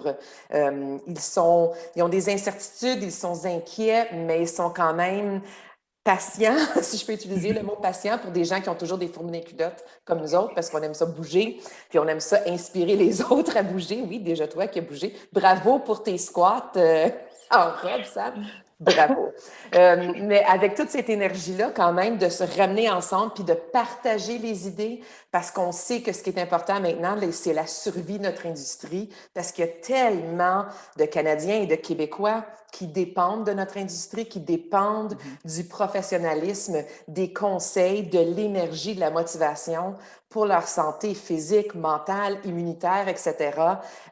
Et il nous manque et on s'ennuie d'eux autres, on a hâte de les voir, mais en attendant, on fait tout ce qui est possible pour essayer de faire ça. Et le focus en ce moment, je dois vous dire, c'est la réouverture des centres de mise en forme.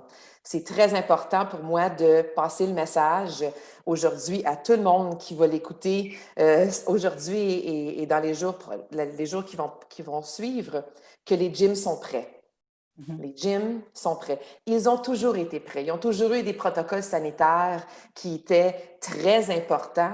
Notre priorité, c'est la santé. Ça n'a jamais été de faire mal aux gens, bien sûr. Alors, quand on parle de la santé et de l'activité physique, ce qu'il y avait déjà dans les centres de mise en forme au niveau de la santé et sécurité y est. Et là, maintenant, c'est la phase suivante, étant donné ce qui se passe avec COVID, pour se préparer à la réouverture. Mais les gyms sont prêts. Les centres de mise en forme, les studios, etc. sont prêts. Les professionnels sont prêts. Alors, on a très hâte de vous voir et on espère que la province du Québec va bientôt nous donner la permission d'ouvrir pour que vous puissiez venir voir comment on se retrouve. J'ai eu la chance d'en visiter un hier. J'étais un petit peu émue, je dois vous avouer. Ça fait peut-être 3 mois de ne pas le voir, mais de voir, comment ça fait du bien d'être dans un centre et 2, comment ils se sont préparés. Honnêtement, là, c'est impeccable. C'est impeccable ce qui se passe au Québec. On a hâte de vous voir. Oh, Oui, je comprends. Et justement, il a fallu, en tout cas, dans une salle de cours en groupe, là, à part de chez nous, là, mon chez nous à moi, c'est une salle de cours en groupe. Fait que vraiment, il fallait que je me retienne. Là, je retienne les larmes hier. Elle était belle, en plus, la salle de cours en groupe. Pour être comme, j'ai hâte de retrouver les gens en distanciation sociale, avec les protocoles de nettoyage, les protocoles sanitaires, tout le reste. Mais mon Dieu, qu'on aime ça bouger ensemble. On le fait en virtuel, mais on a hâte de le faire en personne également. Oui. Puis, avec ce chemin-là, qu'est-ce qu'on voit comme nouvelle tendance pour aider les Québécois à bouger maintenant?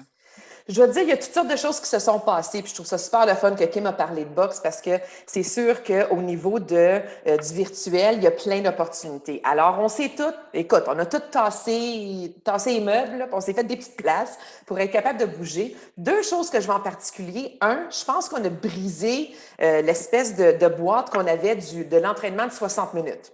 Parce que ça se passait un peu dans l'industrie, mais en virtuel, il y a plein de choses, 10 minutes, 30 minutes, 40 minutes. On est capable de le rentrer plus facilement, même si on est soit plus occupé, moins occupé en ce moment. Et l'autre tendance que je remarque qui est bien, c'est que je te dirais que c'est plus équilibré au niveau de ce qu'on offre aux gens. Parce que ça se peut que les gens aient besoin de s'entraîner fort. Ça se peut que les gens, c'est plus leur système immunitaire qui doivent travailler, c'est plus leur système nerveux parasympathique pour se calmer, pour respirer. Alors, même ceux qui enseignent normalement ou qui offrent normalement des entraînements qui sont très intenses ont équilibré ça un petit peu avec de la méditation, de la respiration, du yoga, du pilates, quoi que ce soit. Alors, je vois qu'on a un bel équilibre de corps, esprit, etc., sachant que les gens sont capables de sortir de leur zone de confort, mais qui ont besoin de prendre soin d'eux. Et pour moi, c'est très important de se rappeler que toute forme de mouvement, c'est de l'auto-soin. Que ce soit un burpee, que ce soit une posture de yoga, que ce soit aller prendre une marche en famille, faire du vélo, quoi que ce soit. Tout ça, c'est de l'auto-soin. On a besoin de prendre soin de nous en ce moment. Donc, j'aime que c'est varié, l'offre de tous les professionnels de l'activité physique. Bon, bien, nous vous remercions de prendre le temps de discuter avec nous aujourd'hui, Nathalie, comme d'habitude. Toujours le fun. Nous aimerons maintenant partager avec nos téléspectateurs ce que Nathalie a préparé pour la Journée nationale de l'activité physique. Elle nous a donné un clip de vidéo de son cours de yoga à la maison et nous allons le diffuser maintenant. Nous vous rappellerons d'avant de commencer tout programme d'exercice physique, consultez votre médecin et soins de santé pour vous assurer que vous êtes apte à faire l'exercice. Veuillez cesser toute activité si vous vous sentez nauseeux, essoufflé ou étourdi. Merci, Nathalie.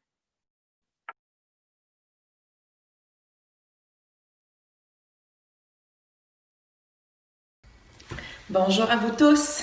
Bonne journée nationale de l'activité physique. On va bouger ensemble, on va faire du yoga ensemble. Alors, je vous invite à vous mettre là. Allons-y. On va commencer debout dans notre posture de la montagne, qui en est une en toute simplicité. Faisons quelques rotations des épaules et on vise les bouts des doigts vers le sol, la couronne de la tête vers le plafond. Et on a les pieds alignés avec les genoux, alignés avec les hanches. Et on retrouve notre respiration par le nez. Pour ceux d'entre vous qui viennent de faire du vélo avec Charlie, j'espère que ça va faire du bien de respirer, de ralentir un petit peu, de vous étirer. Que vous soyez adepte du yoga ou que ce soit votre première fois avec moi aujourd'hui, je vous promets quelque chose de simple, de bien et en pleine conscience. Tout ce que vous avez à faire, c'est respirer et bouger.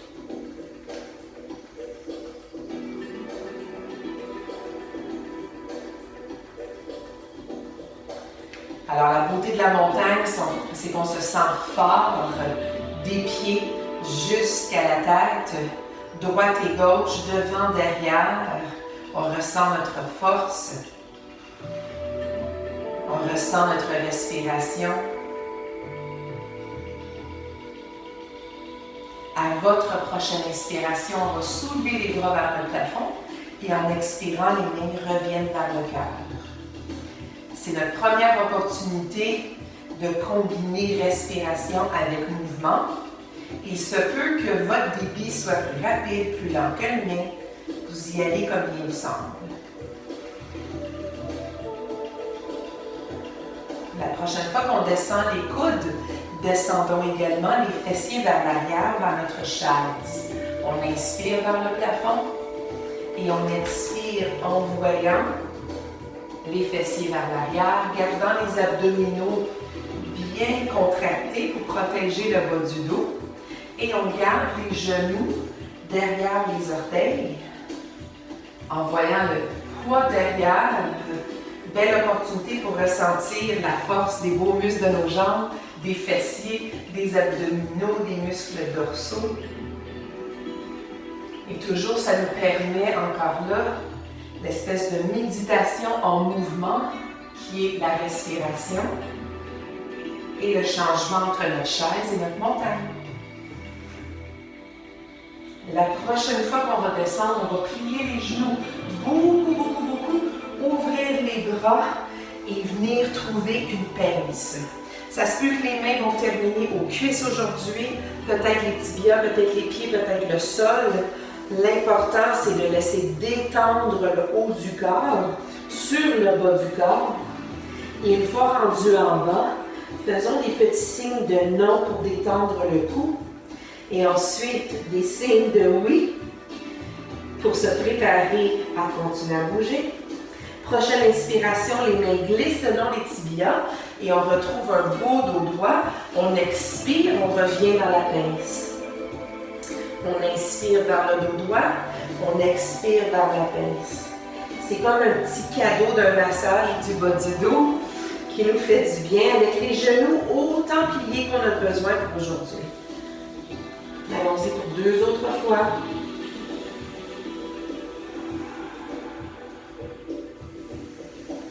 Et la prochaine fois, on va utiliser la force de nos jambes, soulevant les bras vers le plafond. Et on se retrouve encore une fois vers la montagne. Les mains de chaque côté. Prenons un beau grand pas avec la jambe arrière pour retrouver essentiellement la posture du guerrier 2. Alors, le pied avant est en lien avec la longueur du matelas, le pied arrière avec la largeur du matelas. Et je réveille un peu les muscles fessiers de la jambe d'avant pour aider le genou à ouvrir et les muscles de l'extérieur de la cuisse de la jambe arrière pour aider le pied à soulever un peu. On va inspirer les bras vers le plafond, expirer les paumes des mains qui demeurent soulevées. On passe notre journée ici, Je vous invite vers une posture d'ouverture dans votre pratique de yoga d'aujourd'hui. Donc, dans notre guerrier 2, on prend une autre respiration, ressentant la posture.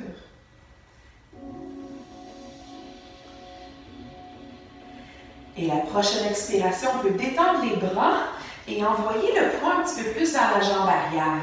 Des fois, ça peut être amusant et profitable de le faire avec un petit fascicule du bassin.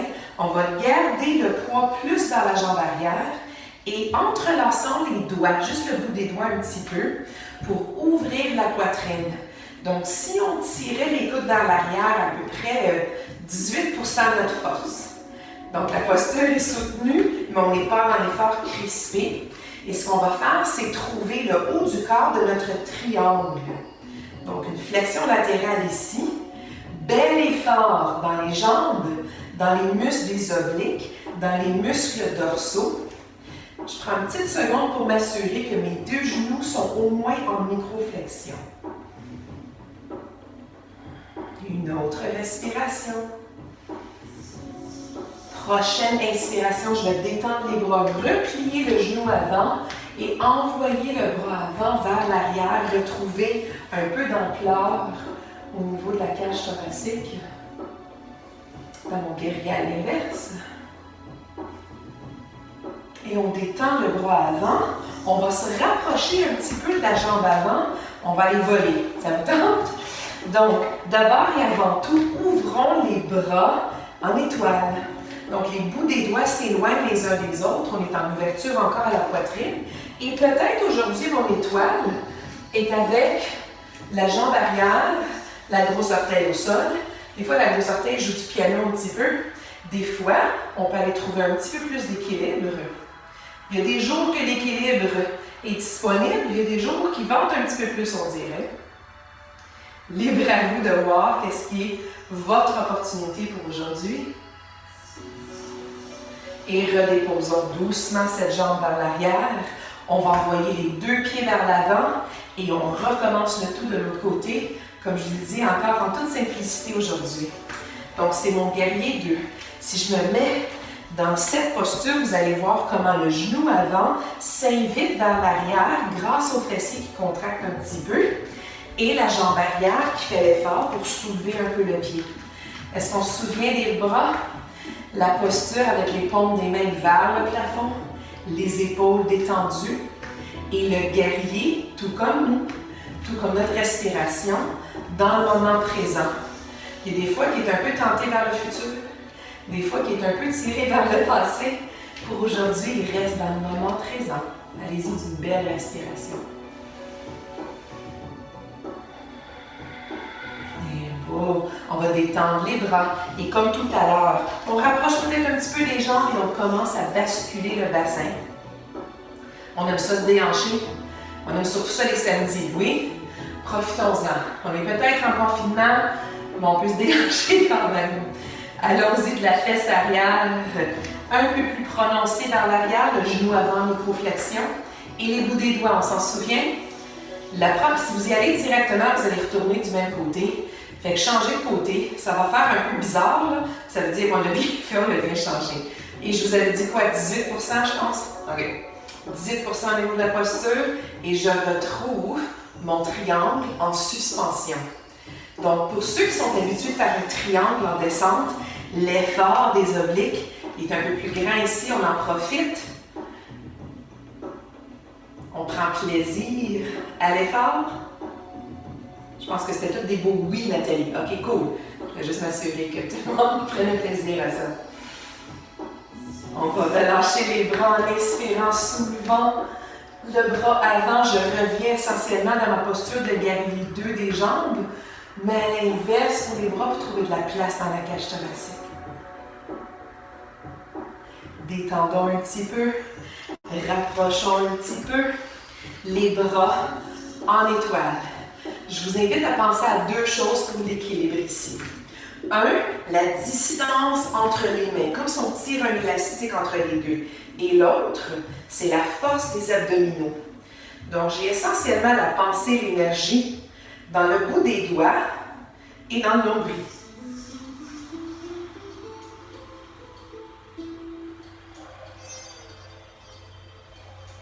À la prochaine expiration, on va déposer le pied au sol.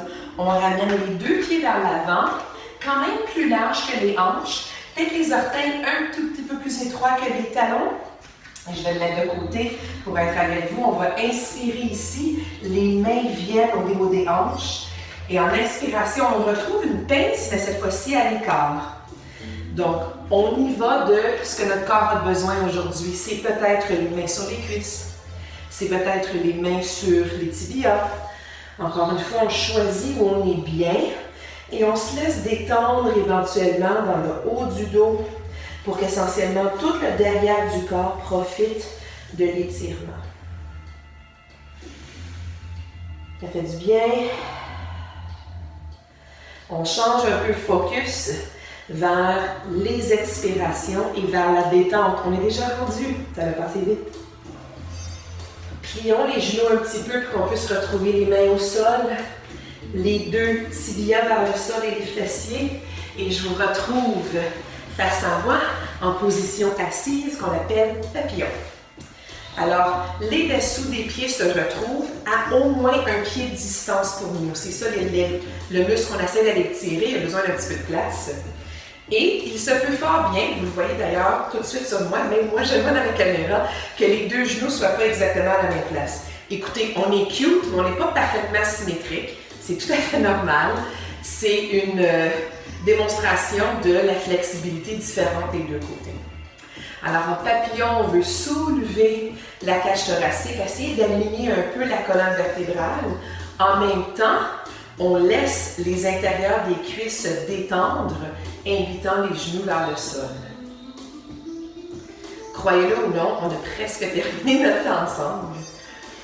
Ça passe vite. J'espère qu'un jour, on aura l'opportunité de travailler ensemble encore une fois. Mais pour le moment, j'aimerais qu'on prolonge les expirations. Donc, si on porte attention à la prochaine, et on y ajoute 1 seconde tout simplement. Et encore une fois, prochaine expiration, on y ajoute 1 seconde.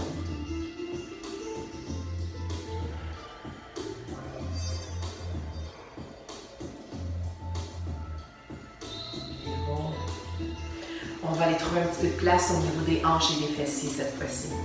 Donc, gardant cette jambe où elle est, on va envoyer le poids sur elle et créer un angle droit en arrière. La tentation, des fois, c'est de ramener le petit pied vers nous, mais allons-y de 90 degrés devant, 90 degrés derrière.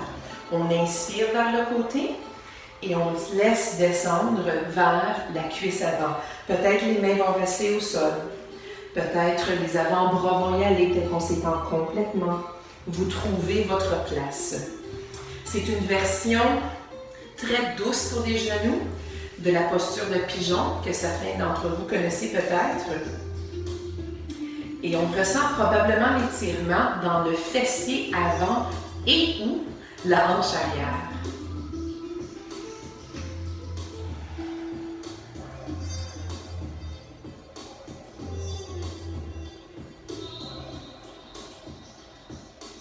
Utilisons la force de nos bras pour se relever lors de la prochaine inspiration. Puis on va repasser par le papillon pour retrouver l'autre côté. L'autre côté qui va peut-être avoir la même sensation ou une qui est très différente, c'est tout à fait normal. 90 degrés, 90 degrés. Inspirons vers le genou, expirons et laissons descendre.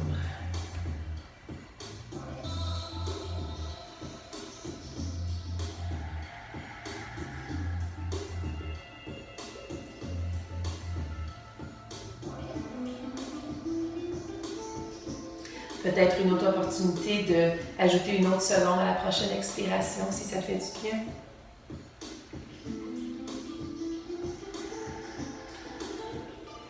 Et ramenons-nous doucement sur les mains pour retrouver une posture assise qui est confortable. Si le papillon vous fait du bien, vous pouvez retourner au papillon. Sinon, on peut croiser les jambes.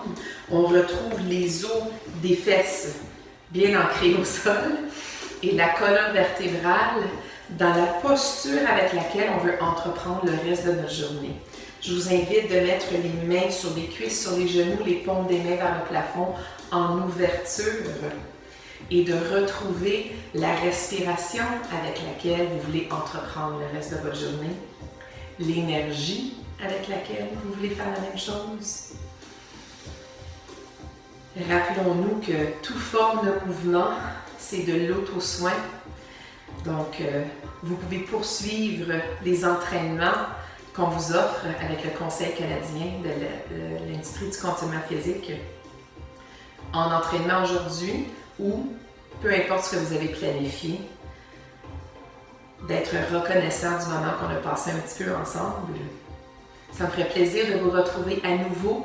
Vous pouvez me rejoindre au Nathalie, à nathalieLacorne.com ou au studio de yoga où j'enseigne en virtuel en ce moment à partir de Saint-Lambert, mais effectivement de chez nous à chez vous, qui s'appelle Beko. Alors, je vous invite à prendre contact avec moi pour savoir comment on peut poursuivre notre yoga, notre respiration, notre mouvement ensemble.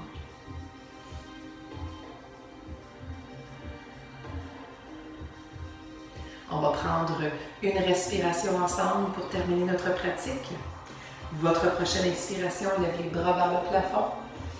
En expirant, les mains viennent au cœur. Et la lumière qui est en moi voit et est tellement reconnaissante d'avoir pratiqué avec la belle lumière qui est en vous. Namasté les amis. Je vous souhaite une bonne journée. Au plaisir. Au revoir.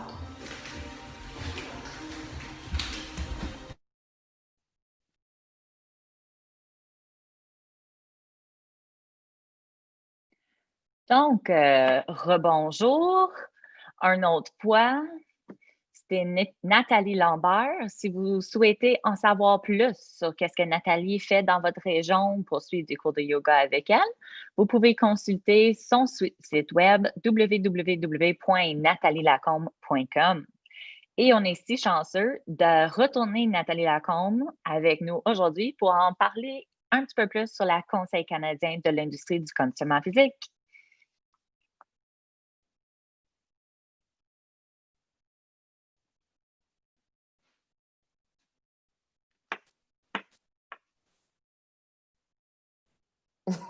Rebonjour! Salut Sam! Donc, on change ça un petit peu aujourd'hui. Go with the flow, comme d'habitude. Mais j'espère que ça l'a fait du bien. Tout le monde est super zen, là. Oui, on va prendre une respiration nous autres, là. Ah, ça fait du bien. C'est ça, j'ai parti à la partie de méditation à la fin. J'avais tellement besoin de ça. En plus, après les jumping jacks. Oui, c'est ça. Écoute, c'est un bel équilibre. Ben, c'est ça qu'on essaie de faire aujourd'hui, c'est offrir un peu de tout. Oui, c'est ça exactement.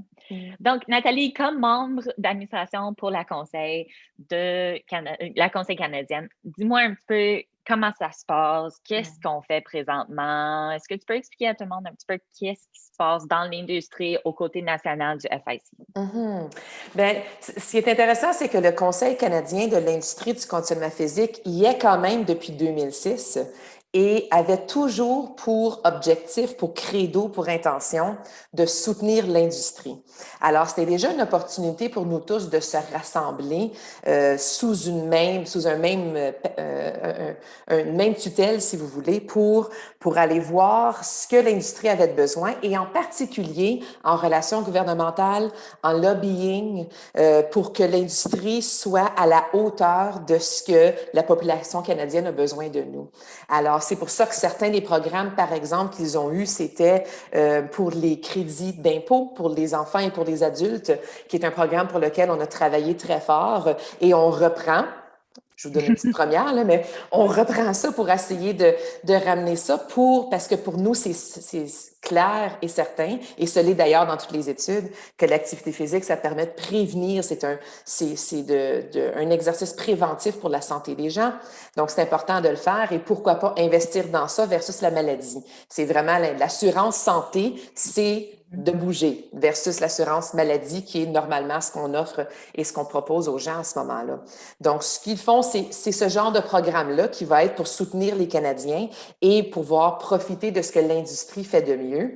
Une autre initiative qui est intéressante en ce moment sur laquelle on travaille, et Tricia qui en a déjà parlé un petit peu, c'est la prescription pour la vie active.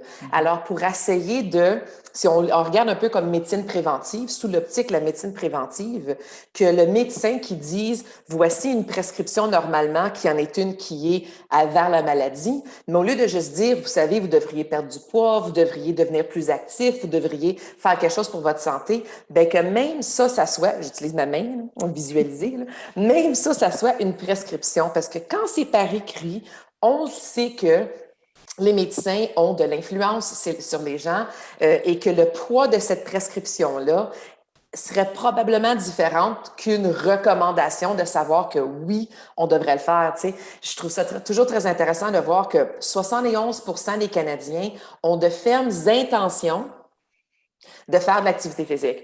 Mais étant quelqu'un, pour moi, qui étudie la psychologie de l'exercice, la différence entre une intention et une action qui est poursuite, le chemin est très long entre les deux. Et c'est là où nous, on peut nous aider, parce que c'est sûr qu'on est là pour aider les gens à programmer de l'activité physique dans ça, pour les soutenir. Fait que l'idée, c'est de relier le patient, le médecin et le professionnel de l'activité physique qui est formé, certifié, éduqué, etc., pour que cette personne-là soit prise en main par tous ces gens-là qui travaillent au niveau de la santé et qui puissent poursuivre leur programme, entamer leur programme et poursuivre leur programme. Donc, c'est un des efforts qu'on a en ce moment avec le Conseil canadien, c'est de soutenir cette espèce de relation entre ce qui se passe entre santé, maladie, exercice, mouvement, pour que les gens puissent profiter. Et entre vous et moi, on ne sait pas ce qui va arriver après COVID, là, mais déjà, en tant que payeur de taxes, ça nous coûte une fortune le fait que les Canadiens soient sédentaires. Et malheureusement, la majorité des Canadiens sont sédentaires. Alors, d'aider ces gens-là à bouger, à retrouver le plaisir de bouger versus l'obligation de s'entraîner, versus la punition pour ce qu'on fait lors de nos repas et tout le reste, mais de retrouver le plaisir de faire ces choses-là grâce à la prescription, c'est quelque chose qu'on espère soutenir. C'est sûr. Et puis, avec votre background puis votre expérience en éducation avec la psychologie d'exercice, puis avec les prescriptions pour être plus actif, le stress, ça se trouve où dans ce partenariat-là, cette relation-là? Comment l'exercice peut avoir un impact vraiment sur le stress? Parce que c'est sûr, avec le COVID, c'est énormément de gens présentement qui sont en train d'essayer de trouver des manières de gérer leur stress. Je te remercie beaucoup d'en parler, Sam, parce que ça a toujours été le cas. Quand on pense à l'exercice, c'est sûr qu'on a notre idée première, c'est vers la santé physique, mais au niveau de la santé mentale, quand même, c'est très significatif ce qui peut y être. Si on prend juste un exemple, je vous donne un exemple, qui est le sommeil. Qui, en ce moment, le nombre de clients et d'amis et de collègues qui me parlent de leur sommeil, et même moi, qu'il y a des journées qui sont plus difficiles que d'autres, le sommeil est très affecté par ce qui se passe en ce moment. Et ce qui arrive, c'est qu'un sommeil récupérateur est plus probable si on a fait un effort d'exercice pendant la journée.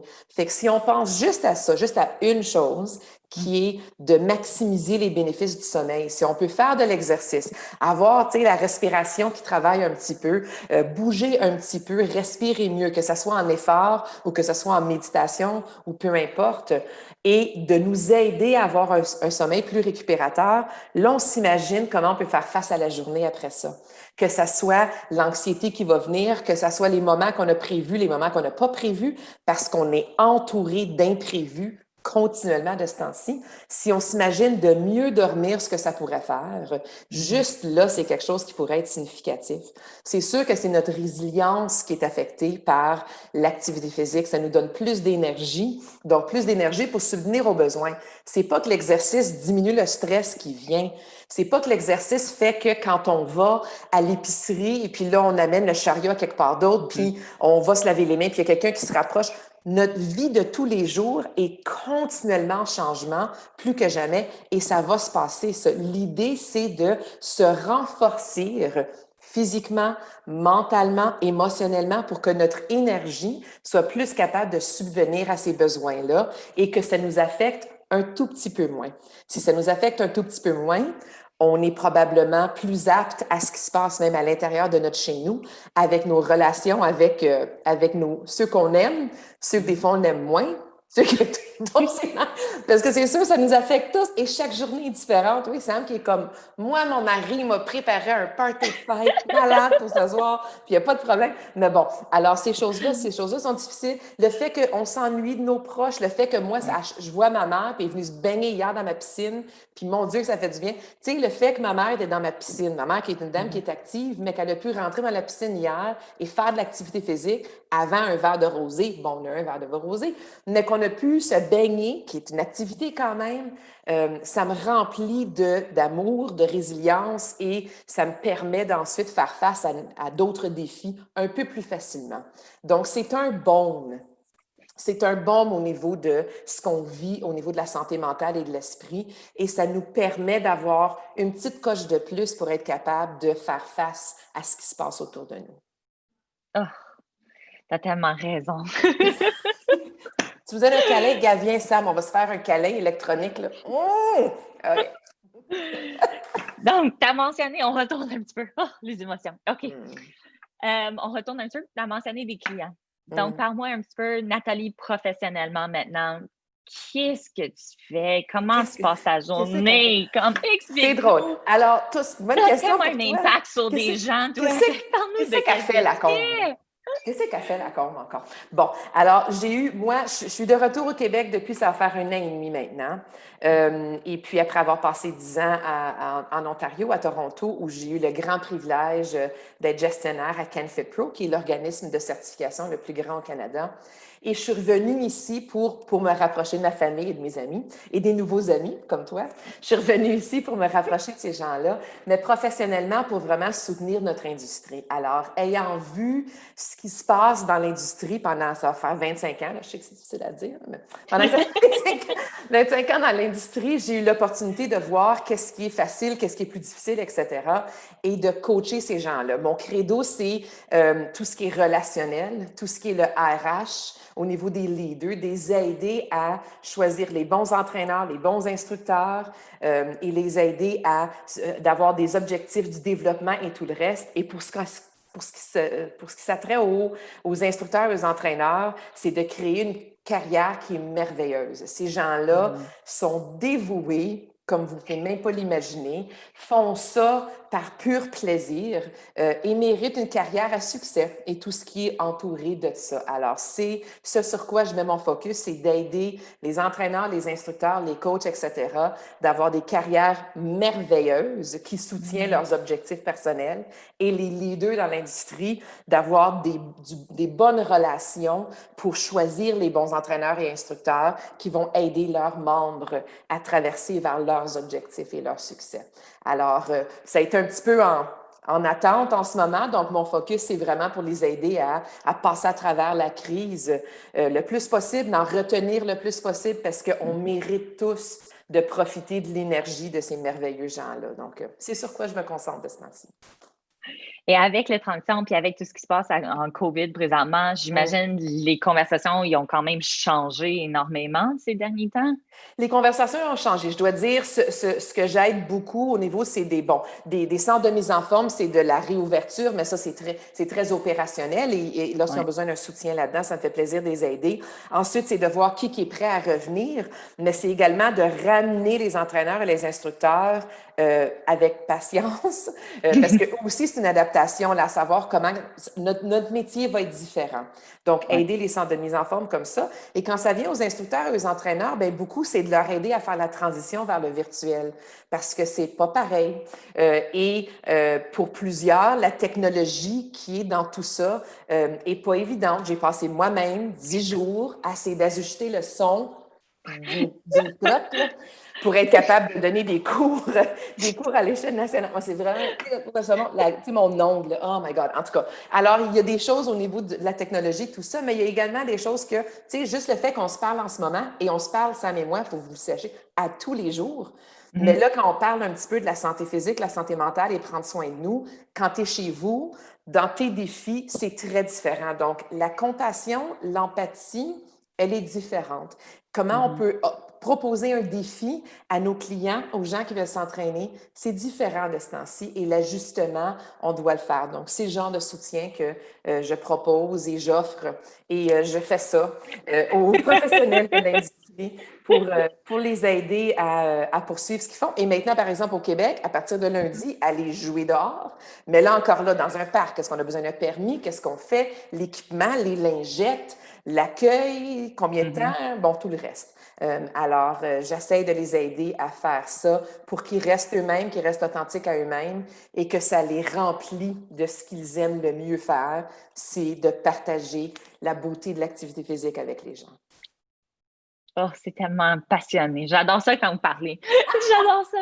Je trouve ça tellement motivant. Je trouve ça, c'est les raisons pourquoi je suis dans le domaine. Puis je pense que tous les professionnels, c'est la motivation puis la patience. C'est ça, notre numéro 1. C'est notre motivation, c'est ça. Fait qu'on veut faire, on veut aider, on veut trouver des solutions, puis on essaie des choses. Puis je vais vous offrir le plus que vraiment vous guider les gens. Puis c'est incroyable d'avoir des gens comme vous. Puis on le sait parce que même nous autres, en passant, Sam et moi, on s'est donné un petit défi de 10 jours pour s'entraîner. Puis à tous les jours, il était comme, bon, peut-être qu'il n'était pas réveillé, mais je disais 7h30, mon workout est fait. Puis là, on peut aller voir à d'autres choses après ça. Là, mais l'opportunité de voir, de se retrouver même les uns les autres. Alors, je pense que c'est ça, c'est l'esprit de communauté est fort. Et on va continuer de se retrouver les uns avec les autres et de vous retrouver pour vous inspirer. Merci énormément, Nathalie, de prendre le temps encore une deuxième fois aujourd'hui pour parler avec nous. Bonne journée à vous tous. Au revoir, les amis. Un autre invité très spécial nous rejoint maintenant, Nathalie Lambert, quadruple médaillée olympique et en patinage de vitesse. Nathalie Lambert a ensuite entrepris une carrière comme entraîneur et spécialiste de la mise en forme. Depuis 1999, elle est directrice des programmes sportifs et communications au club sportif MAA, au centre-ville de Montréal. À la tête d'une équipe de plus de 100 intervenants sportifs, entraîneurs, instructeurs pro de squash et spécialistes, elle a pour unique but que le club soit la solution complète pour tous les besoins de santé et mieux-être des membres. Bienvenue, Nathalie.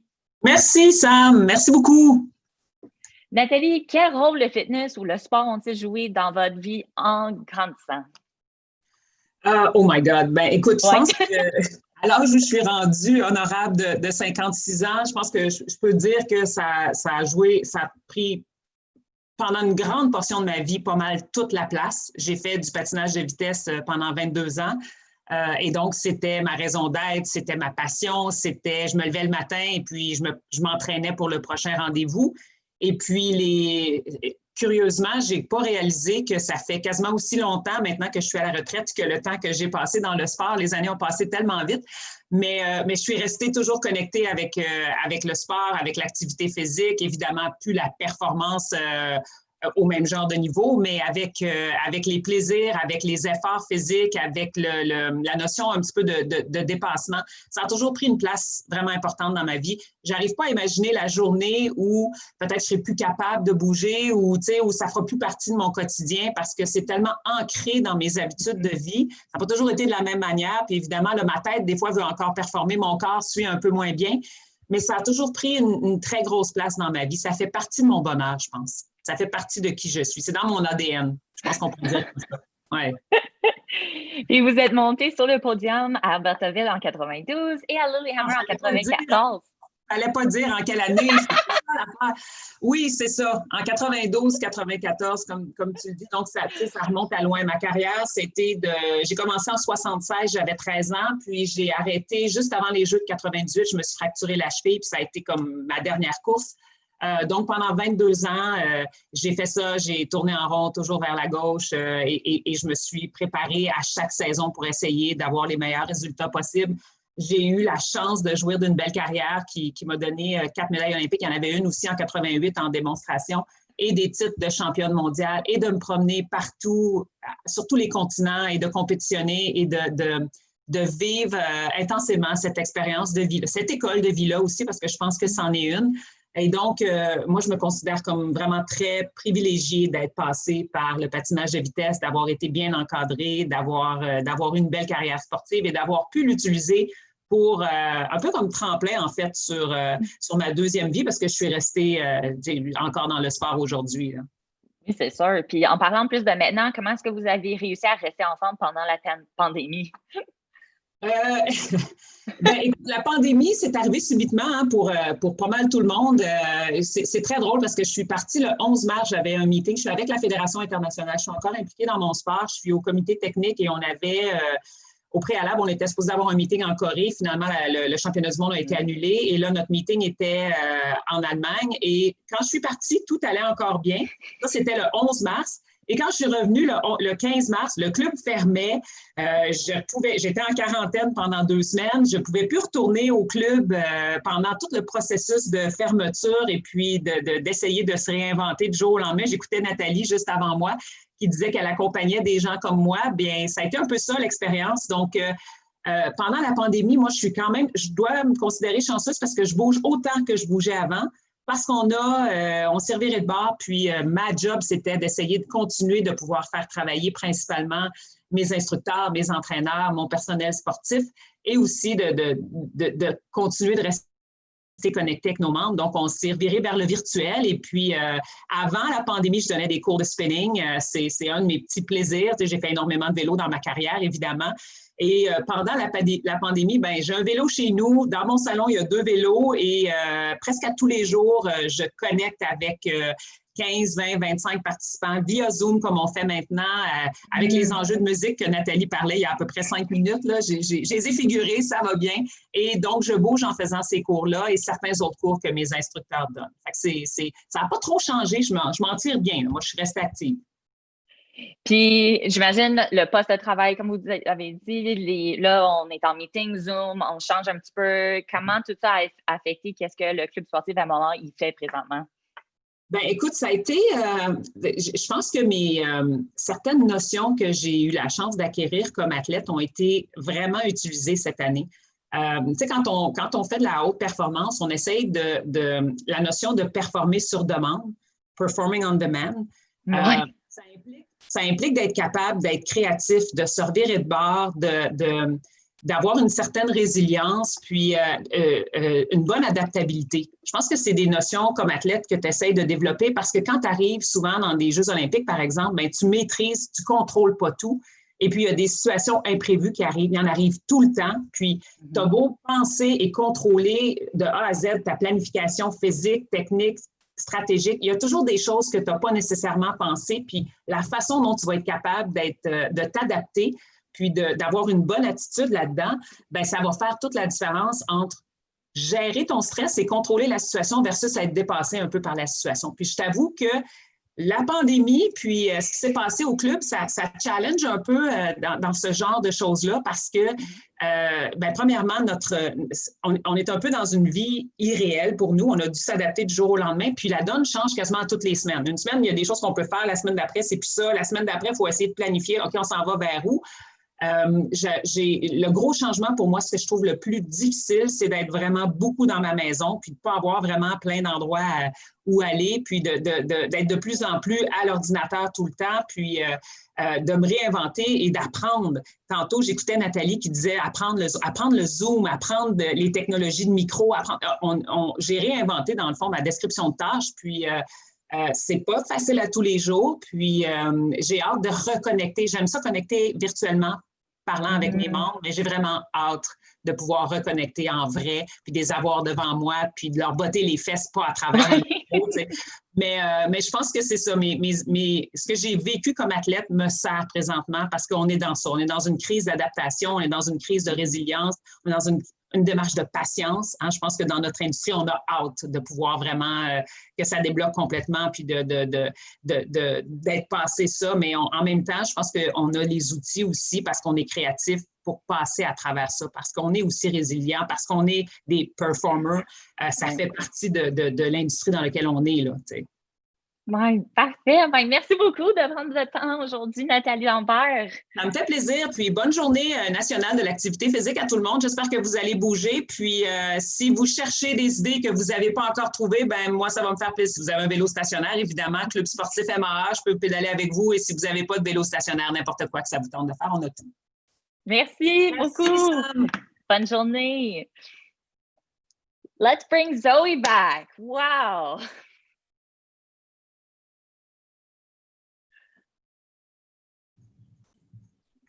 Wow, Zoe, some fantastic representation from Quebec. Sports, small sampling, some local fitness in our area. People doing a great job of keeping fitness really at the forefront of our industry. Welcome back, Zoe.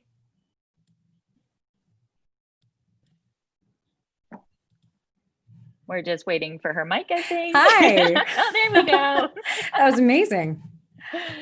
So I'll let you see what we've got lined up for Toronto, and I'll pass the torch along. Enjoy the rest of your day.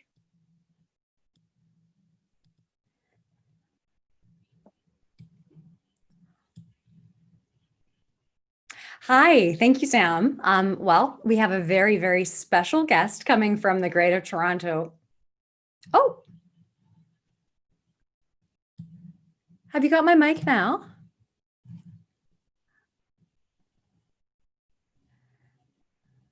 Okay, hello. Can you hear me? The world? Okay. Hello, world. Are you out there? The wonders of technology.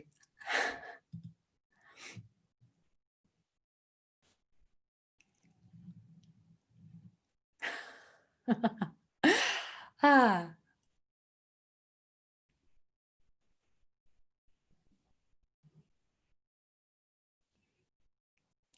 Okay, everybody. So thanks, Sam. We have a very special guest from the fitness industry, and this is a presenter from the Greater Toronto area. Her name is Megan, or Megan. Her name is Mo Hagan. Sorry, Mo. And we'd love to bring Mo in now. Mo is an international award-winning fitness instructor.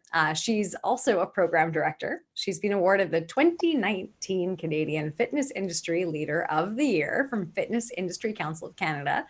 And she's also been an optimized top 100 health influencer since 2018. Mo regularly teaches as a group fitness instructor and is also the Chief Operating Officer for CanFit Pro, which is Canada's leading fitness education authority. And I'd just like to say welcome. Welcome to National Health and Fitness Day, Megan. Mo Hagan. Hey, Zoe, it's Mo, and great to be here.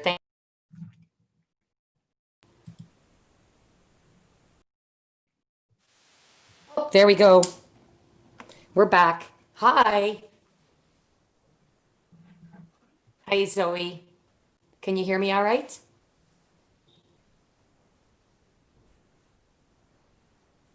Hello, Zoe. Hi, I have you now. Sorry, there was you cut out for a little while there. Yeah, it flipped back to waiting room. Okay. Great to meet Fun you, times. Zoe. Yeah, it's really nice to meet you too, Mo. And I'm so sorry about I've been stumbling over your name. That's okay. Hey, you know what? Happens to the best of us. Oh, well, thank you. So Mo, you have been at the helm of CanFit Pro, which is, of course, the largest certifying body and educator for fitness professionals in Canada. I'm a CanFit Pro member myself. And thank you. Thank you. And from what you've heard, how do you think COVID-19 has been affecting individual and group fitness trainers? What changes do you see coming? Well, that's a loaded double question. So I'll start with the first part.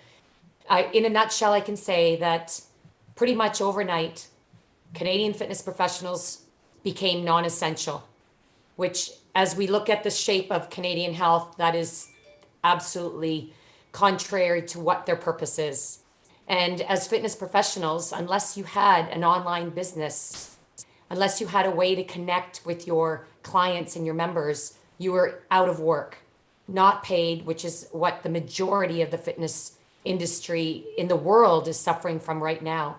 And that's played a real toll, not only on our pocketbooks and our businesses as fitness professionals and fitness operators, it's played a real toll on our emotional health, because we, at the heart of what we do, is working connected directly with people. So that's been very hard for all of us. But the one thing I have to say, and this is also a message to all Canadians, is that we have supported each other as fitness professionals through these last 3 months. And it's been incredible to watch how all fitness operators and fitness professionals have bonded together virtually and have helped to support each other and help to prepare clubs and studios and our businesses to come back and reopen and be even stronger and more united than ever before. And it's been really tough, but you know what? There's a lot of silver linings. So the second part of the question is, what do you see next? I see that while clubs will reopen, and I know from what I've been following with the support of Fitness Industry Council of Canada, that clubs are opening and members are coming back, because we are showing them a way that we can offer fitness, offer them an opportunity to work on their health, to bring them back to their community and do it in a very safe and healthy way. So look out, Canada, because Canadian clubs and operators are ready, and we're very excited to get back. If you haven't yet transitioned as a fitness professional, your business to an online platform, that's what I see for the future. That while we love the bricks and mortar, and that virtual fitness will never replace the live interaction of a fitness class or personal trainer or your peers around you in the gym, the virtual platform will remain and will become a very interconnected piece of our business, so that we can connect with more Canadians in more ways, more often. And this will help give more Canadians the opportunity to get involved in fitness and to be healthier. And this is important that all Canadians know that we are at the heart and soul of you and your health. So we really need Canadians to come together to support Fit Pros and all the fitness facilities and help us come back strong. Yeah, Mo, thank you for that. And I really see, you're very passionate about this and very clear, and you're definitely a leader.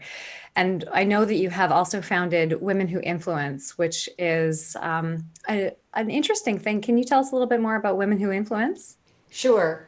This came from my experience being told that as a female executive that I was not worthy at times to be in that role. That role was usually not held by a female. So I decided that it was time to help the fitness leaders of diverse cultures, of diverse roles, and of all places within the health and fitness industry to come together. So Women of Influence is for women influencers to come together to celebrate, to be celebrated, to network, and to learn together by sharing stories.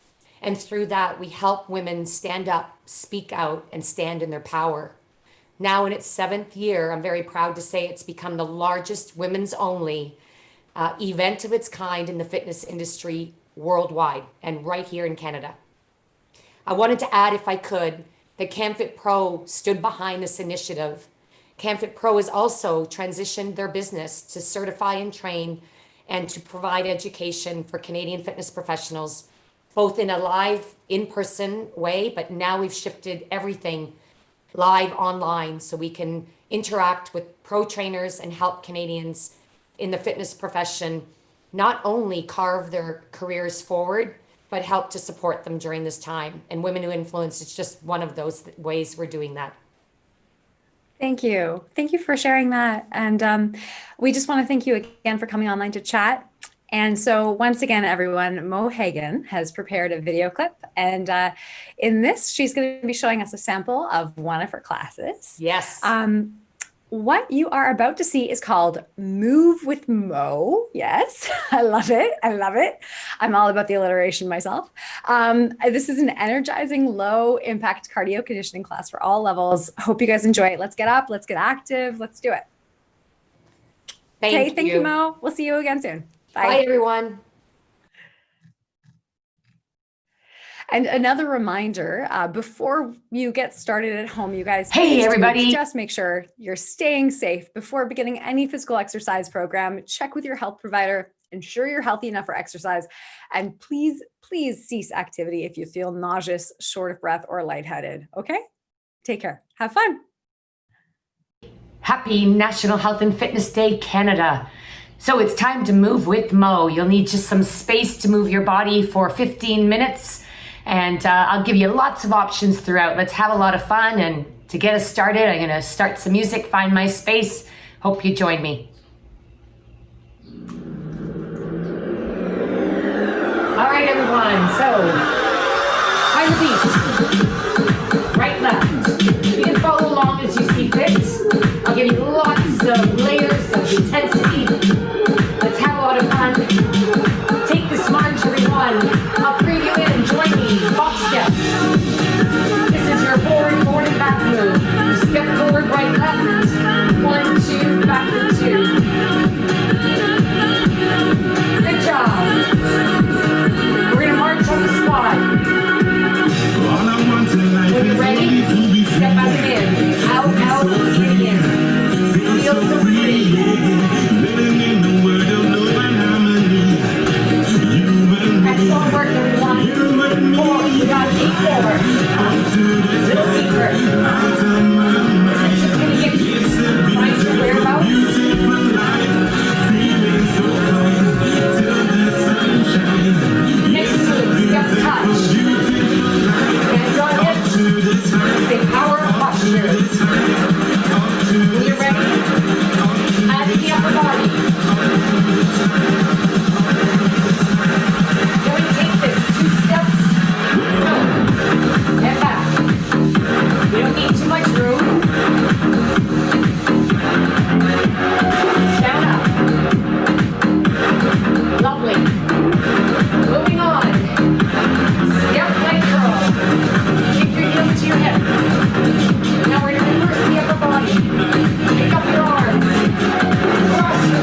front.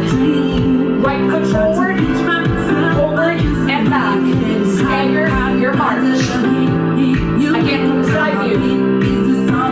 You got more room? Take it to the side. It's like being on an elliptical trainer. Step, knee, lift. We're going up. This is your step, like you're climbing the stairs. Hey now. Run me over. Are you ready to put a march in between? Step, knee, march. 1, 2. 1, 2. Step forward, march back. Woo. Excellent job, everybody. Step touch, side. Now stay here. You want to think about this move. Out of the body, side or cross. A little variation.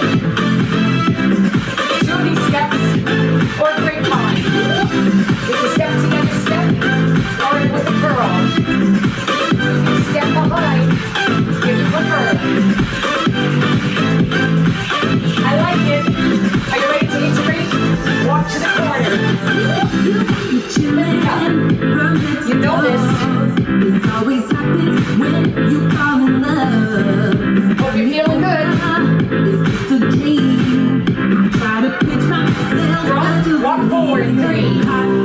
1 knee. Knee, 3, 2, 1.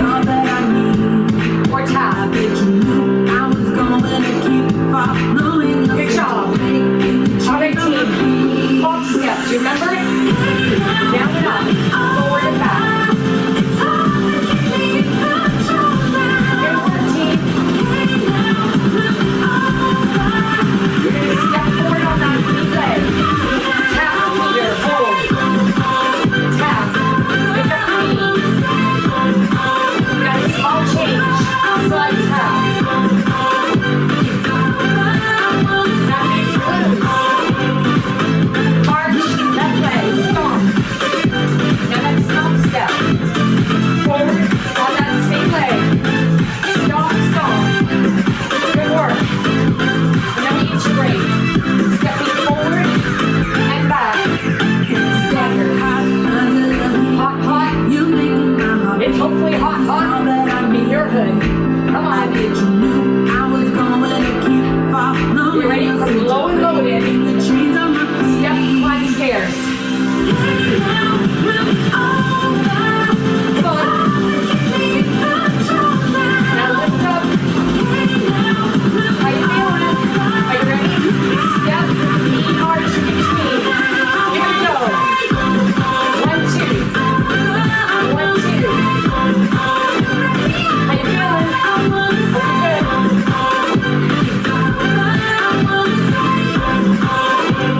Step touch. Hold here. Now get right in. Get down on it. Do one more. Pick up your heel. Don't hit the wall. 2 steps to the grapevine. Nice work, everybody. 3, 2, 1. Lift. All right, we're moving as we transition. Corner. Lift up. Hope you're feeling good.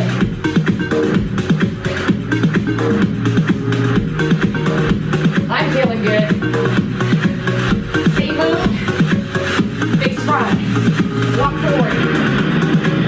This is our journey to the last part of the work and the workout today with me.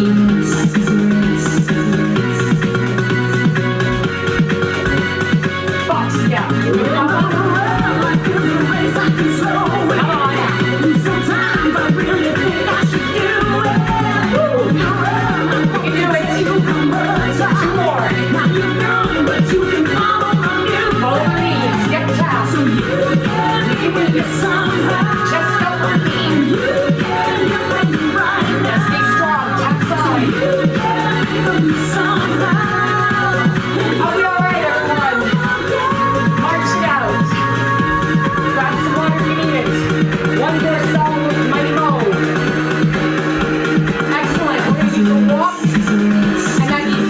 to remember it.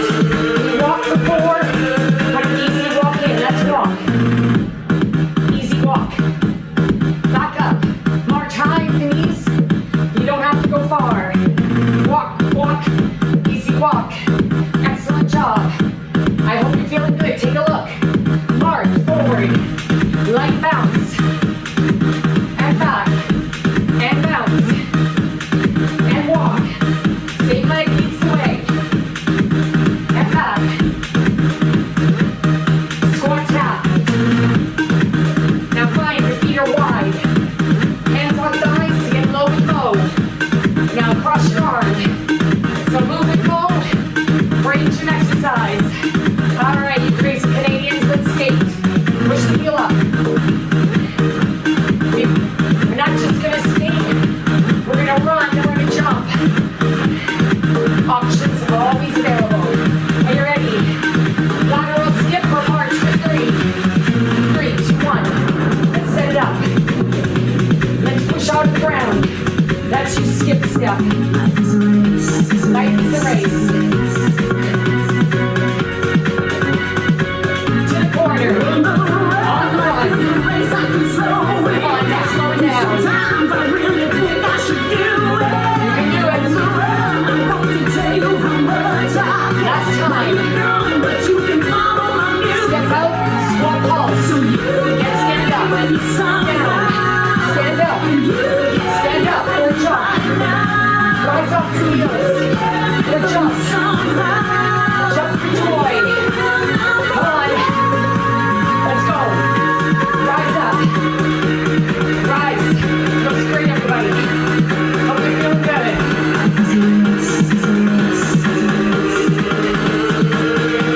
A team, march it out. Second leg. Find your feet. And we find our way. Take your knees high and strong. Back to the top. Last chance. We're gonna get you ready for march. An easy walk. Walk forward. Just a wee bit. Walk back. Good job. Keep going. Even if you choose just to stay with this. Feel free. Or light bounce. March. Light bounce. Come on. The athlete in you. Let her out. Okay. Light bounce. Squat. Come on. Now you want to stay tall. You want to tip? You lean from the hip. That'll give you pushing power. Bring in the upper body. Are you ready? Skate for gold. Push off. Now if you prefer, tap the toe on the ground. Or push long and behind. Speaking of behinds, this one's feeling it. Are you ready? 3, march or skip. Come on, we're almost done. Moving with bow. It's not how long you do it, it's how you do it.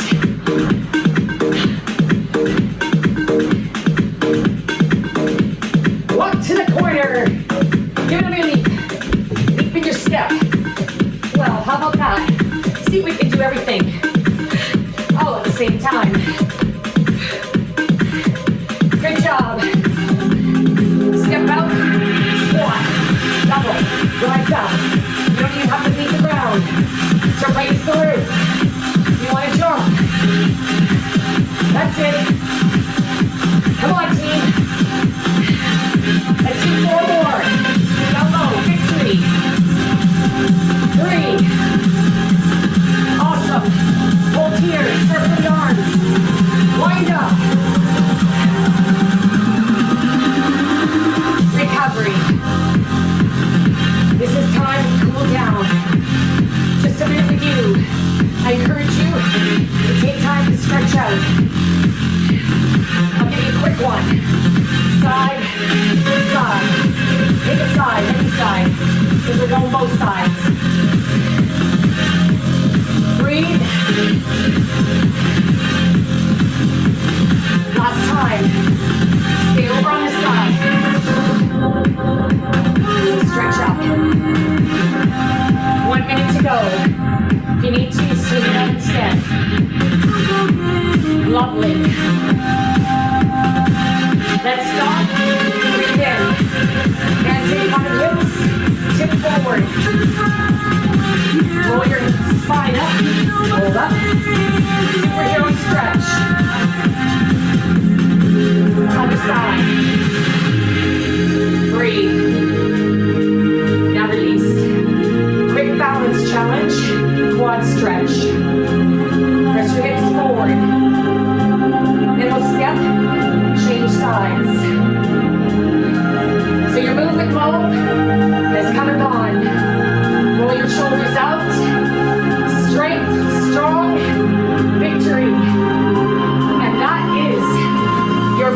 Mo. Bye, everybody. Be fit, set yourself free. Have a great rest of your day.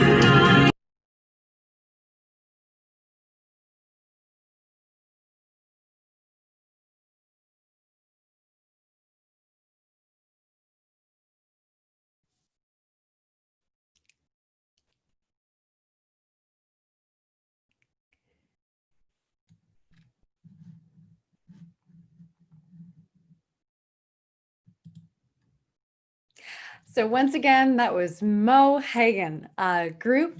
Oh, so once again, everybody, that was Mo Hagan, a group fitness instructor with CanFit Pro and the CEO, COO.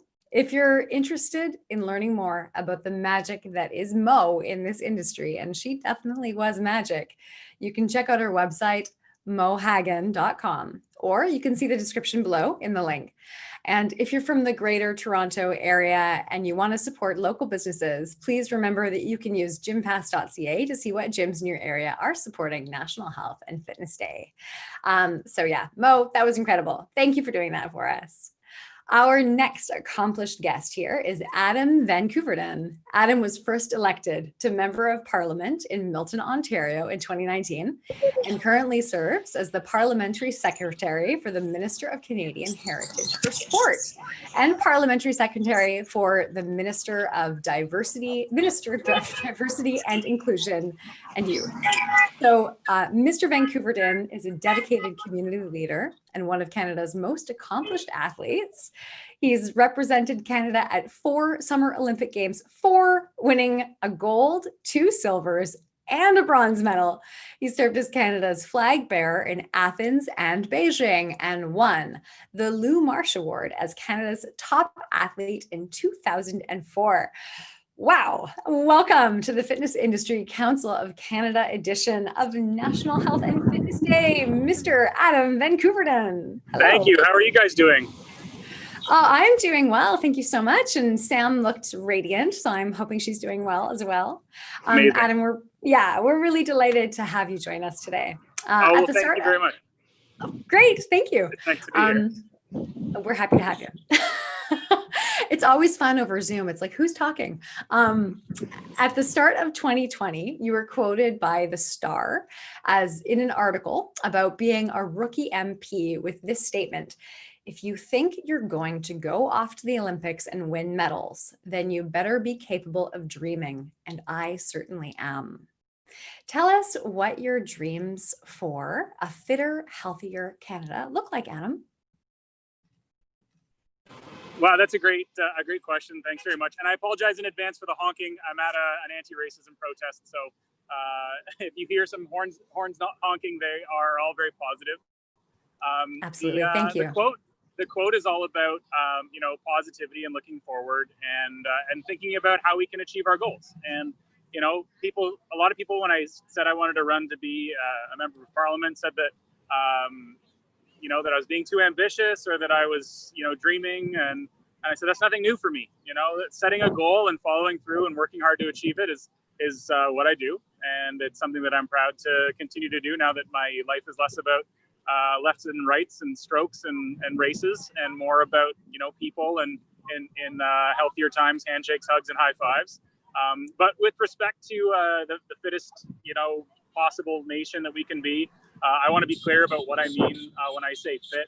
I'm not talking about any conventional concept of body image or anything like that. I'm talking about health, and I'm talking about positive body image and physical literacy for youth, and the ability to learn with your body as much as we do with our mind. Yeah. I think it's going to take a commitment from all levels of government, and I know that I've got great allies in all levels of government. I'm talking municipal, regional, school trustee level, provincial and federal, and in all parties.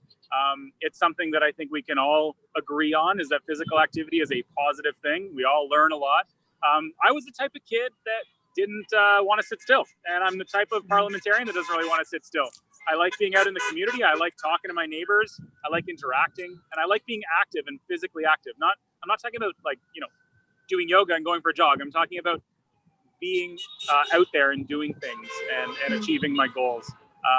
Whether that means physical activity or a protest like today, I think it's important that we all encourage the next generation and the current generation to be as active as possible, whatever that means to people. Thank you, Adam. With group sports being on hold right now, especially with the summer coming up, I think many people are lacking a community connection. I can see right now, you're fostering a community connection. You're part of a community. And when it comes to sports, when we've lost this alternate community connection, is there anything you can tell us about what Canadians can expect from sport this year? Absolutely. And I think that's another great question. I like to focus on the things that I can do right now instead of the things that I can't do. There's regulations and rules, and they are important to follow and important to listen to what's out there, because it's good health advice from people who study immunology and virology and the spread of infectious disease. And I'm all about science-based, evidence-based decision-making. But at the same time, there's still a long list of things that we can do. I've been to a few garden centers recently, and apparently gardens are just flourishing right now because people have more time to spend at home and in their backyards. I've been running a lot. Running is a safe activity that I can do, just with my girlfriend and occasionally with my dog, or with a friend at a distance. And I ran 100 miles last month, which is more than I ran the previous month and probably more than I ran last April. So I'm focusing on the things that I can do, the things that are, within the rules. Certainly, wrestling and other physical contact sports like basketball and stuff, we've got to wait for those, but they're going to come back. And I think what's great is that the hallmark and when we know that we're back to normal, it's going to be sort of punctuated by the fact that we can get back to normal with respect to hugs, high fives, and handshakes again. And kids are going to be comfortable like roughhousing and playing and being physically non-distant, if I can say that. Yeah, absolutely. Well, my wrestling days are behind me now, but I do miss them. No. But yeah, I mean, considering you're such an active person and you sometimes run with your dog, I don't know why you don't run with your dog every time, but we can talk about that later. I want to know what motivated you to go from being an athlete, a professional athlete, into politics. Well, I'm so grateful to be Canadian, first and foremost. I think we can't take a great country like Canada for granted. And I think the minute that you do, you take your foot off the gas pedal, you start to go backwards a little bit. I'm all about forward progress, and I'm all about, solving problems for people and not taking the most important aspects of our country for granted. Countries are intentional. Progress is intentional. And I love being part of a team. I like being a part of a team that's forward-facing and progressive and compassionate. When I started thinking about what was important to me as a person, not just as an athlete, I thought about, the environment, poverty reduction.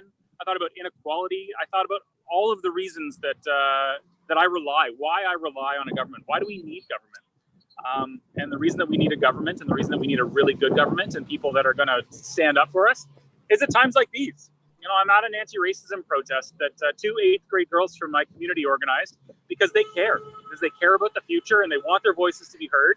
And I knocked on doors for a year to talk to my neighbors about what that voice wanted to say. And I heard them loud and clear. And, I didn't get elected because I think my ideas are better or that my voice needs amplification. I got elected because these voices do. And I want to be an advocate. I want to stand up for folks and get work done and work hard for my neighbors. Mm-hmm.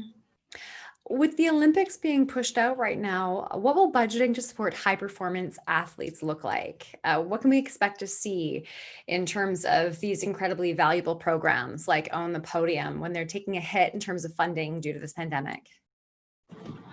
Well, it's really important to recognize that the Canadian sport budget has not taken a hit. We've actually come back with an extra $500 million for sport culture and the arts, and over $72 million of that is allocated directly to the national sport organizations. The Canadian Olympic Committee is on board, Own the Podium certainly on board, and that money is going directly to the national sport organizations and multi-sport organizations across the country that promote fitness and teach us skills and provide coach education.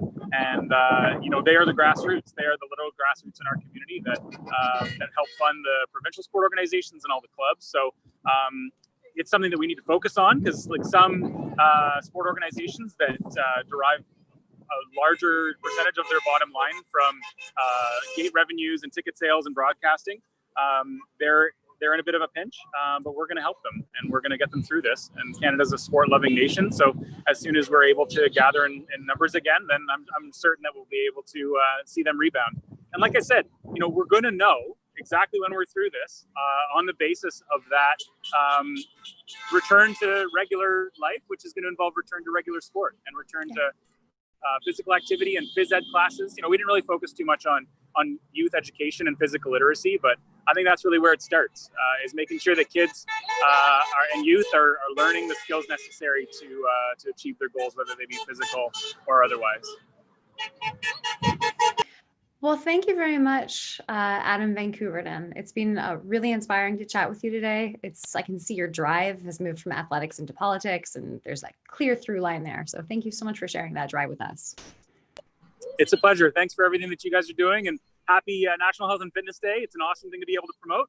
I'm looking forward to maybe doing it again in 6 months when we're back to normal a little bit. Maybe I think Canada could use 2 or even 3 National Health and Fitness Days. There's no reason to limit us just to 1. Awesome. Well, let every day be National Health and Fitness Day. Next up, you guys, we have a fabulous fitness presenter from the Greater Toronto Area, and her name is Dion Mason. Dion is an award-winning fitness and lifestyle coach. She's the recipient of the 2017 CanFit Pro Professional of the Year Award and the 2019 CanFit Pro New Presenter of the Year. So welcome to National Health and Fitness Day, Dion Mason. Well, thank you. Thank you for having me. I'm excited to be part of this amazing day. Yeah, well, we're really happy to have you. Dion, I understand that your fitness classes are called Boxfire. So can you just explain a little bit more about what Boxfire means for me? Sure. Well, the one that I'll be displaying today, I teach an array of different fitness classes, but today we'll be focusing on Boxfire. And Boxfire basically is a cardio-based class in which I bring together the principles of kickboxing and Taekwondo. And not only is it a challenging class for the cardiovascular system, but it's a great way to get rid of some stress and anxiety, particularly during these times. Amazing. Okay. Thank you so much. I also know that you are quite an inspirational person, and there's no shortage of inspirational stories these days. Can you tell me a little bit more about your journey in founding your nonprofit? And how do you pronounce the nonprofit? Simunye Foundation? Yes, the name of the foundation that I founded is called the Simunye Foundation. And Simunye actually is an African Zulu word, which means we are one, or unity is strength. And back in 2015, I had a bit of an epiphany when I recognized that I looked around and I saw the many beautiful cultural events that were inspired by those of the African diaspora. But yet I didn't see any permanent celebration and reflection and preservation of the great contributions that those of the African and Caribbean community have made to Canada. When I looked around to see if there were any projects that were in place that could preserve our culture, there were not any current projects in place. So I basically thought, well, if I want to get it done, then I got to make the first step and hopefully get more people to join in the project. So the mission and the goal of the Simunye Foundation is to uplift, empower, and enlighten the African Caribbean community towards positive lifestyle changes. And I believe that it's important to do more than just create awareness, but also create a space that people can go any time of year to look back and see our stories of the contributions that we've made to Canada, as well as to celebrate our culture, and as well as to provide for future generations opportunities that allow them to dismantle the systemic racism that we see here today, even in Canada, as we're now more and more seeing with what's been happening the last couple of weeks. But we need a permanent space. So I've been working with a team of architects to design a building based on my vision. They've done an amazing job. And I'm moving into phase 1 right now, which is we're looking for land space to be able to build this building, which the main objective, again, will be about preserving the history and the culture of those of African and Caribbean descent. It will also be a space to help provide resources for upcoming generations towards business development and career development. And also, as well, it will be a space, of course, for fitness and health to address the issues that we face with health and wellness, and also to help people to improve their health and wellness as well. This will be a multi-tiered building that will provide resources as well as reflect and celebrate our culture. That's amazing. And whereabouts do you think that the location will end up being? I know you're looking for space right now, but. Yes, yes. So right now there's a large portion of people from the African Caribbean communities, mainly located in Southern Ontario. The two sites that I have my mind on right now is between Ajax and Hamilton, which is a thriving community as well for much culture and development. And right now, if anybody's interested, I'm certainly looking for support. I'm looking to raise $2 million to purchase a site to begin the building work for this project. And if anybody's interested in helping to support this project and to be able to, in any way that you possibly can, by all means, visit the website simunyefoundation.org, and you'll be able to get more information about that. It's so important, I think, as Canadians, we have a beautiful diversity amongst our country. And it's so important that we preserve those cultures and make sure that each culture, including those from the African diaspora, know that we matter and that we are important in this country and we have made great accomplishments in this country, and that our culture should be preserved and celebrated for future years to come. Thank you very much. Well, we are going to gear up for your box fire class now. All right. So we're going to shift gears into that. And this is going to be an action-packed workout, and it's going to combine a series of punching and kicking combinations based on Taekwondo and kickboxing principles. And you're going to lead us through this, Dayan. That's right. Get ready. Wonderful. Get your guns up. Come on, let's do it. I got it.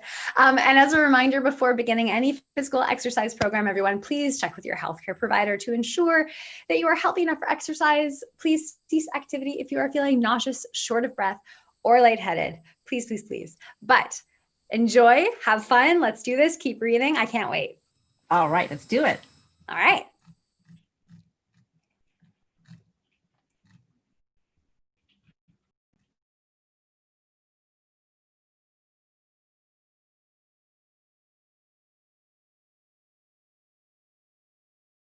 Hi everyone, my name is Dion Mason from Toronto. I'd like to wish you a happy National Health and Fitness Day, and thank you for joining me for today. For the next 15-minute demo, we're going to be doing Box Fire, which is an action-packed workout that incorporates principles from kickboxing and Taekwondo. Alright, we're going to get started. So start off by bringing your hands right by the side of your face, bring your fingers down, and then your thumbs over your fingers. Keep your elbows nice and tight into your body and draw your navel in. Now just start with me please, a nice little easy twist. Lift your heels off the floor as you twist your body from side to side. Keep your elbows nice and tight here and draw your navel to the back of your spine. Now give me a full extension all the way out, all the way in. I want to wake up your shoulders. I want to wake up and flex those biceps and triceps. Yes. Full extension, full retraction. Again, keep those fists nice and tight. Excellent. Now give me a little dip of the shoulder, just a small dip. Send your hip forward, little dip. Dip. Yes. Excellent. Now back to a reach. Nice, easy jab. Now notice I'm lifting my heels as I extend right through. Now dip your shoulders, keep your hands in, protect your face. First rule of boxing, yes. Tuck it in, tuck it in. Once again, reach right across, reach. Little jab right here. Now as you extend, I want you to spring your hand right back. Pull it back, yes. Reach. Little jab. Keep your hands in line with your eyesight as you jab. Once again, dip your shoulders and give a little light uppercut right here. Nice and easy. First rule of boxing, always protect your face. Yes. Uppercut right here. Aim with your knuckles and right through. Now I want you to take your elbow up and take it around for a hook. Again, each time I add that hook, lift your heels and turn your entire body. Come on, turn right here. Hook right here, you got it. Are you getting warmed up yet? Once again, give me some jabs right here, jab right across. Yes, full extension, full retraction. Give me that uppercut, dip your shoulder, uppercut right here. Draw your navel in, you got it. Hook right here, hook. Yes. You're getting warm, I can tell. Give me 4 more right here. Yes. Excellent. Now take your knees up towards your navel, right to left. Pull your knees in. Control. Now as you pull your knees in, draw your navel in tighter to give you stability and balance as you draw your knees right into the center. Now can you bring your elbows slightly on the side of your knees? You got it.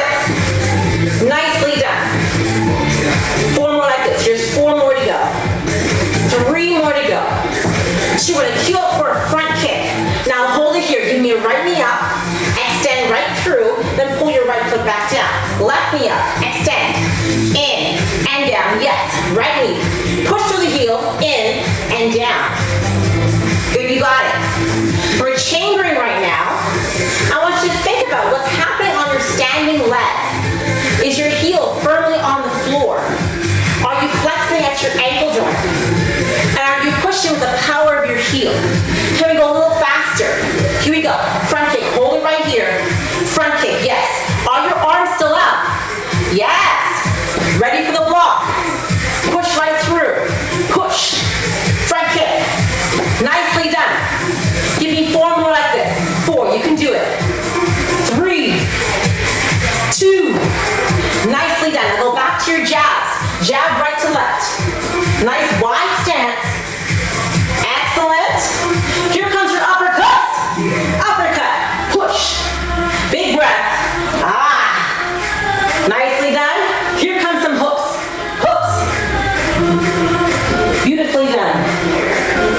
Let's get your heart rate a little higher. Give me some jumping jacks. Keep your fist all the way around. Boxing jacks. Light on the landing. Can I get 1 more set? 8. Yes, you can. 7. 6. Count with me. What? 5. Yay. 4. 3. 2. All right, first combo. You're going to give me a jab right here. Just on the right side. Jab. Keep your left hand up for the block. Now as you jab, I want you to point your shoulder in the direction of your jab. Full extension, full retraction. Let's go for a jab cross. Jab, cross. Now watch my footwork. Notice how I lift my heel off the floor for the full extension of the cross. Yes, you got it. 4 more, just like this. 4, 3, 2. You're gonna give me a double jab and a cross. So quick jab right here and cross. Double jab, cross. Double jab, cross. Yes. So it's really fast right here. Tap 2 times, really fast. Come back. Each time you lift your left heel off the floor as you cross. Yes. Big breath. Now bring me back to your jab cross. Jab, cross. Yes, but for our first combo, here comes your double jab, cross. Double jab, cross. Double jab, cross. Nicely done. Back to your jab, cross. Jab, cross. Now double jab, cross. Double jab, cross. Yes. Jab, cross. Jab, cross. Double jab, cross. Nice. Jab, cross. Jab, cross. Keep your hands up. Double jab, cross. Now give me 3 knees and a tap. Hold the knees.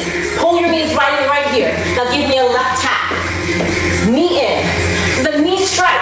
So power in the knee. Pull. Pull. Yes. Tap left. Now watch the second knee. You're going to pull your knee in. Give me a knee circle. Knee and then tap left. Knee. Knee circle. It's called a knee block. Knee. Block.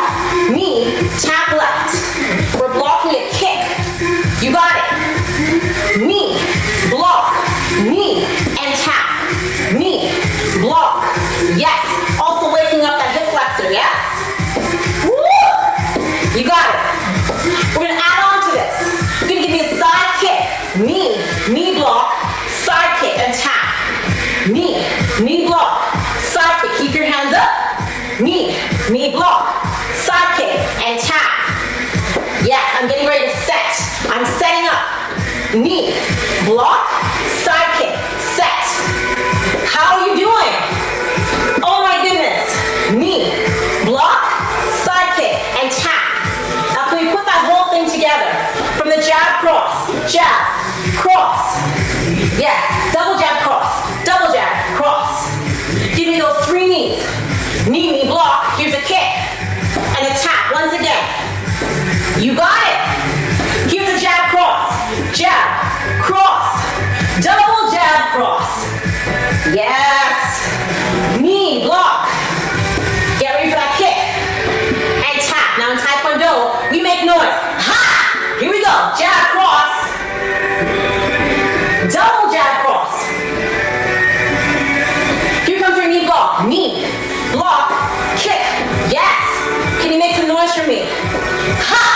Again, jab, cross. Here comes your double jab cross. Here comes your knee block. Knee block, ha! Once again, knee block, ha! All right, shake it out. If you need to grab some water, good time to do so, because we're gonna get ready for the left side. All right, give me a jab cross only. Jab, yes, jab and cross. We already know how to jab, so I'm gonna bring the cross right in. Jab, cross, big breath, exhale. Now give me a double jab cross. Double jab, cross. Again, watch the footwork. Are you lifting your right heel off the floor as you extend your right hand, your right arm? Woo, I'm getting tired. 4 more to go. 4, you can do this. 3, 2. Now take me back to your jab cross.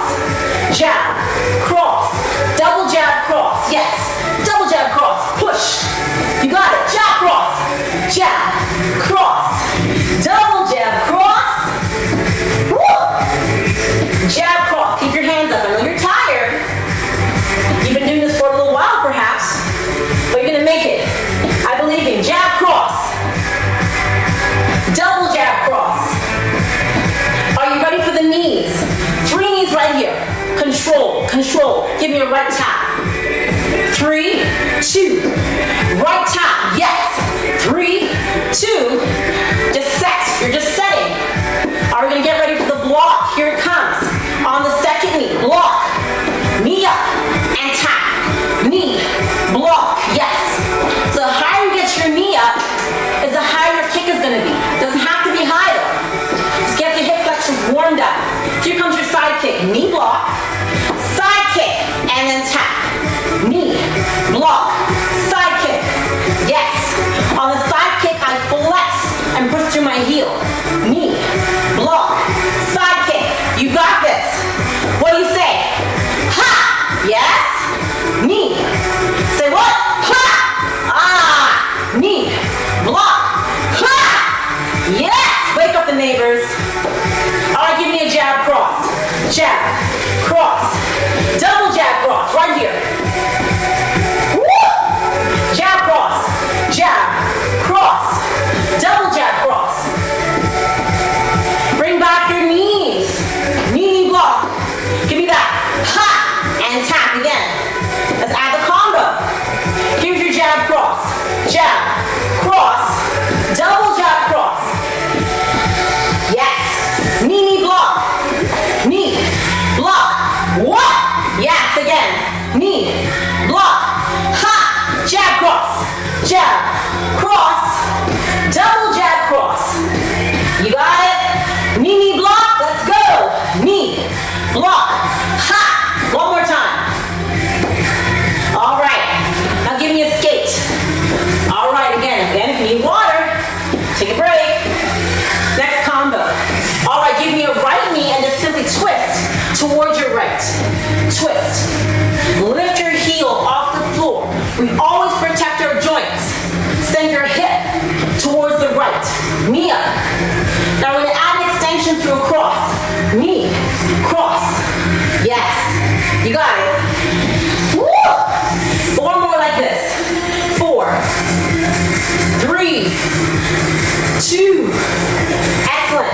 Now this time, I want you to simply tap. What we're going to do now is we're going to begin to put our weight onto the left side. Hands up, position. Send your hips towards your left. Bring your hands towards. So again, pull your knee up, extend, in and down. So think of the flexion at your knee joint to your toe, opening and closing like a door.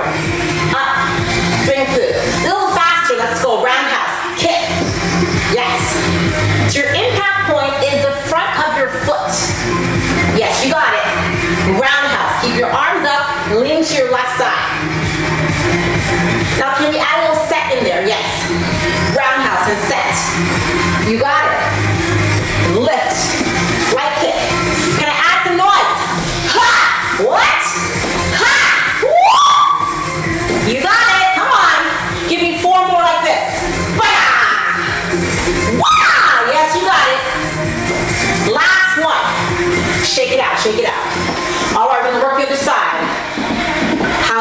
Still with me.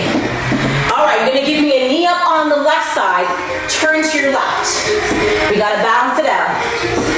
What's happening with your core? Pull your navel in, turn, lift. All right, can we add that extension through a cross? Keep your hands up, elbows pointing down towards the floor, arms are tight to your body. 4 more like this.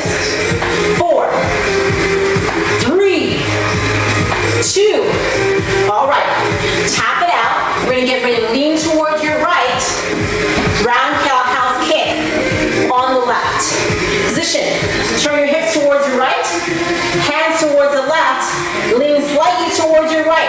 Hold your knee up only, let's go. Knee. As you lower your left foot down, it's a light tap. Keep your heel off the floor. Lift. Hold. It helps if you look in the direction of your kick for focus and balance. Lift.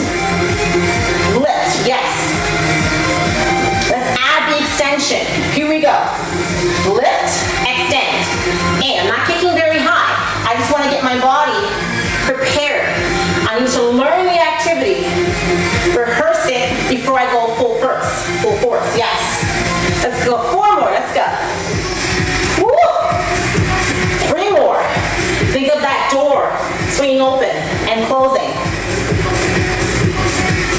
Last one like this. We're gonna increase our speed, go at your own pace. Don't worry about any tempo or keeping up with anyone but yourself. Yes. Keep going. Now can we add that little tap to set?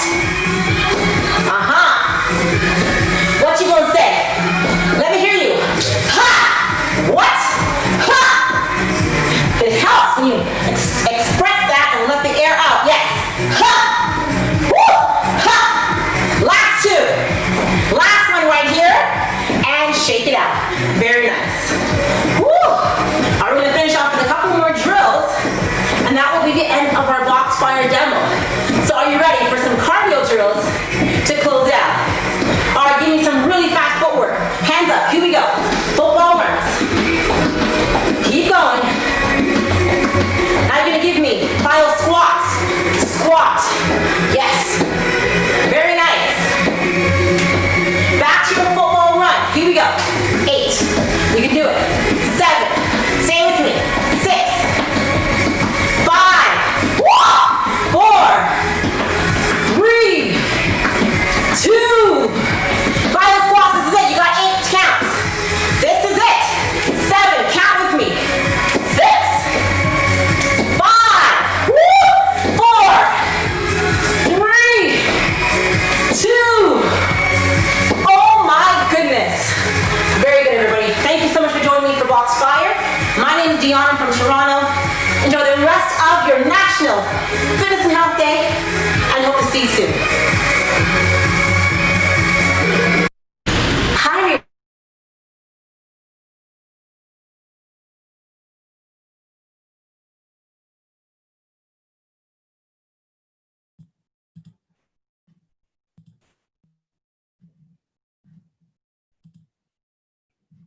All right, everybody. Once again, that was Dion Mason. And if you're interested in learning more about Dion's fitness and lifestyle coaching, you can check out her website, dionmason.com, or see the video description below to find the link.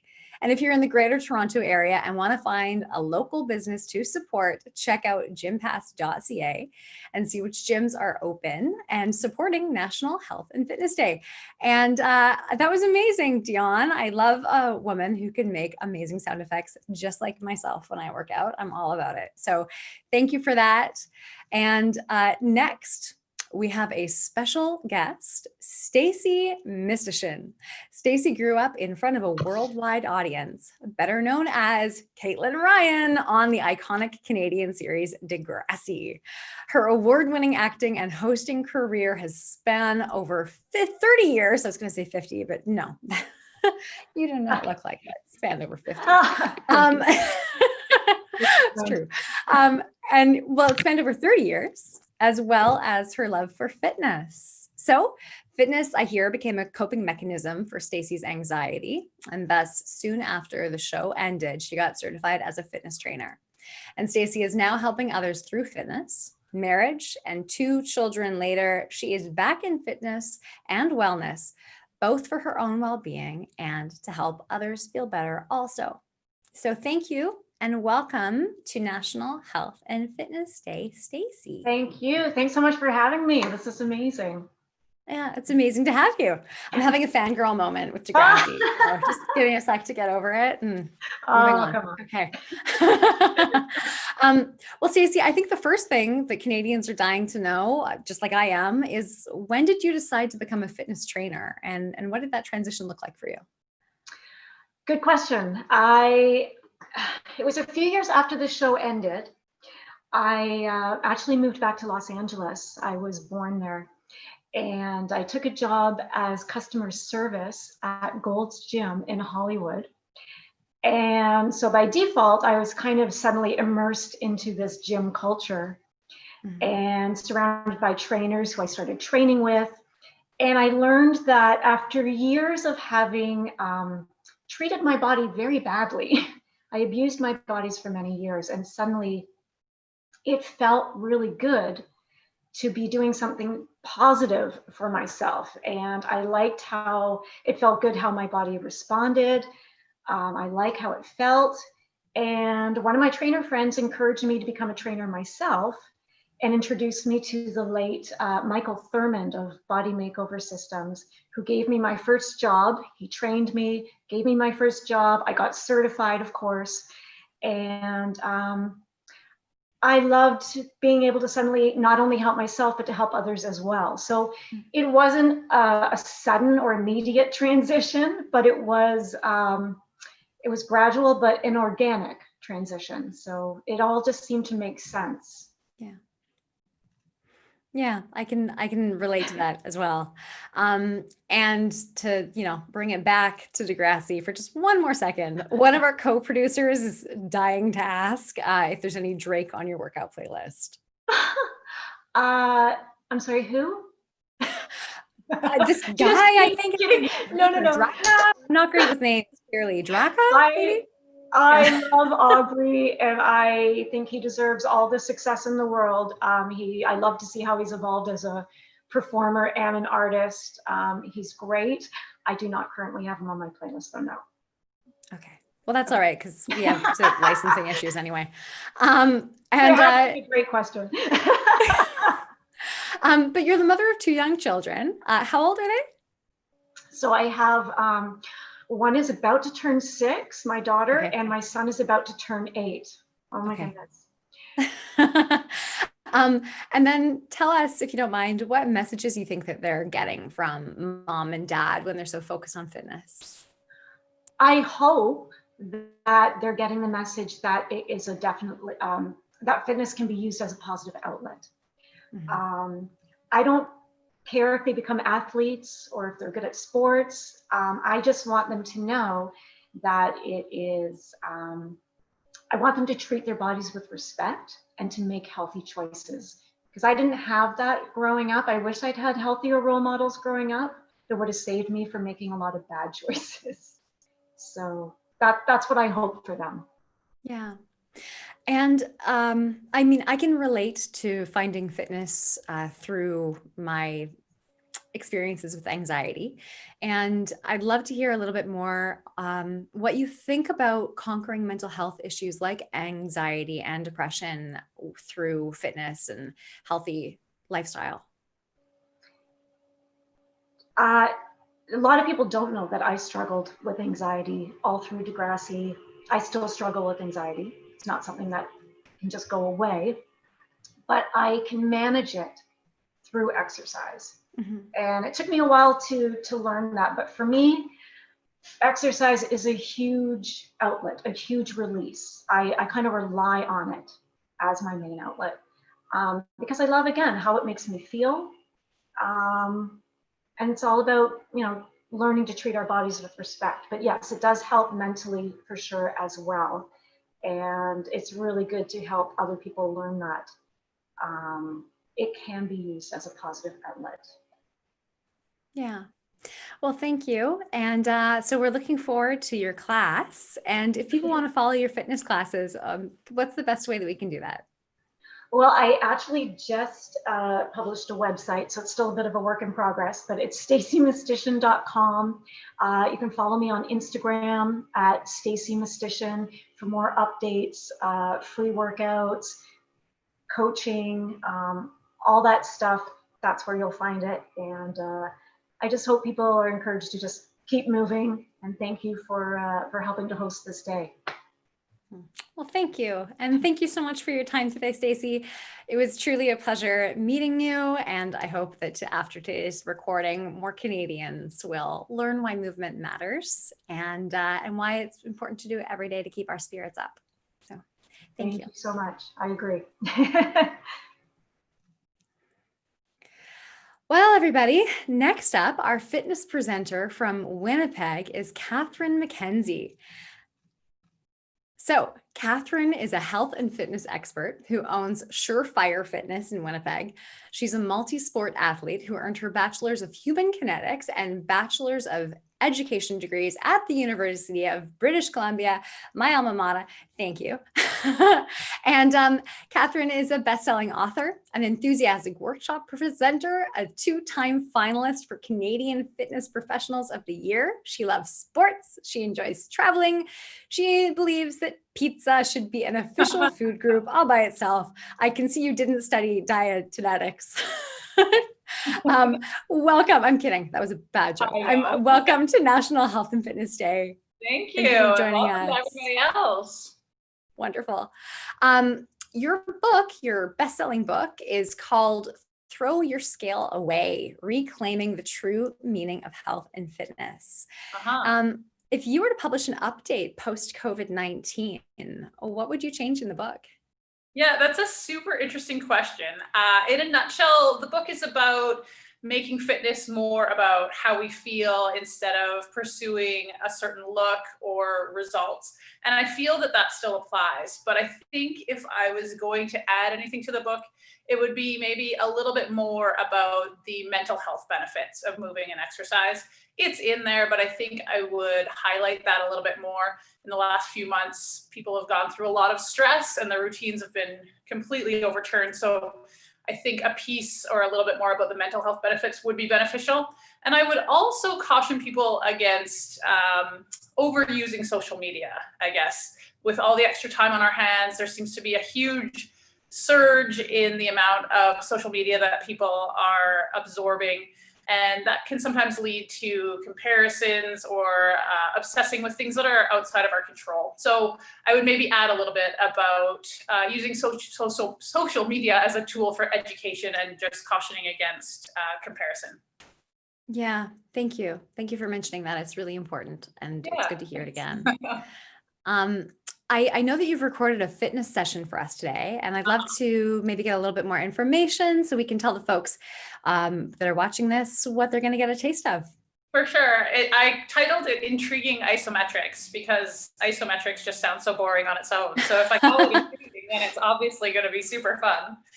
Isometrics, just to clarify, are exercises that you hold in a certain position rather than moving through a range of motion.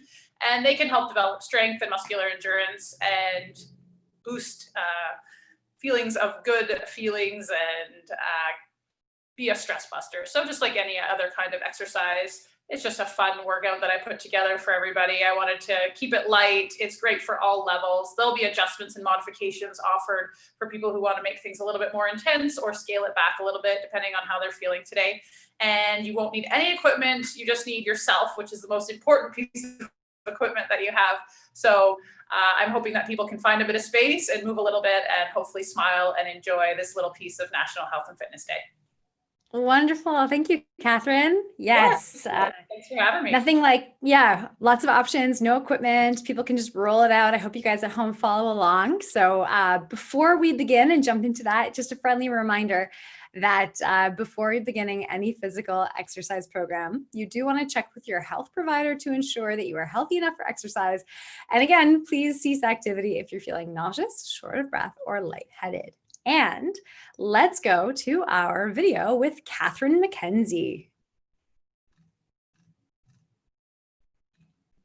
Hi everybody and welcome to Intriguing Isometrics on National Health and Fitness Day. Looking forward to leading you through this workout. Before we begin, just make sure you've got adequate space. You don't need a ton of room, but we don't want you to run into any obstacles or walls. And if you are working in a small group, just make sure you're spaced out accordingly. If you're working around any injuries, please be mindful. We obviously don't want you to work through any pain, and we will be trying to give you some modifications as we go so that you can do the workout safely.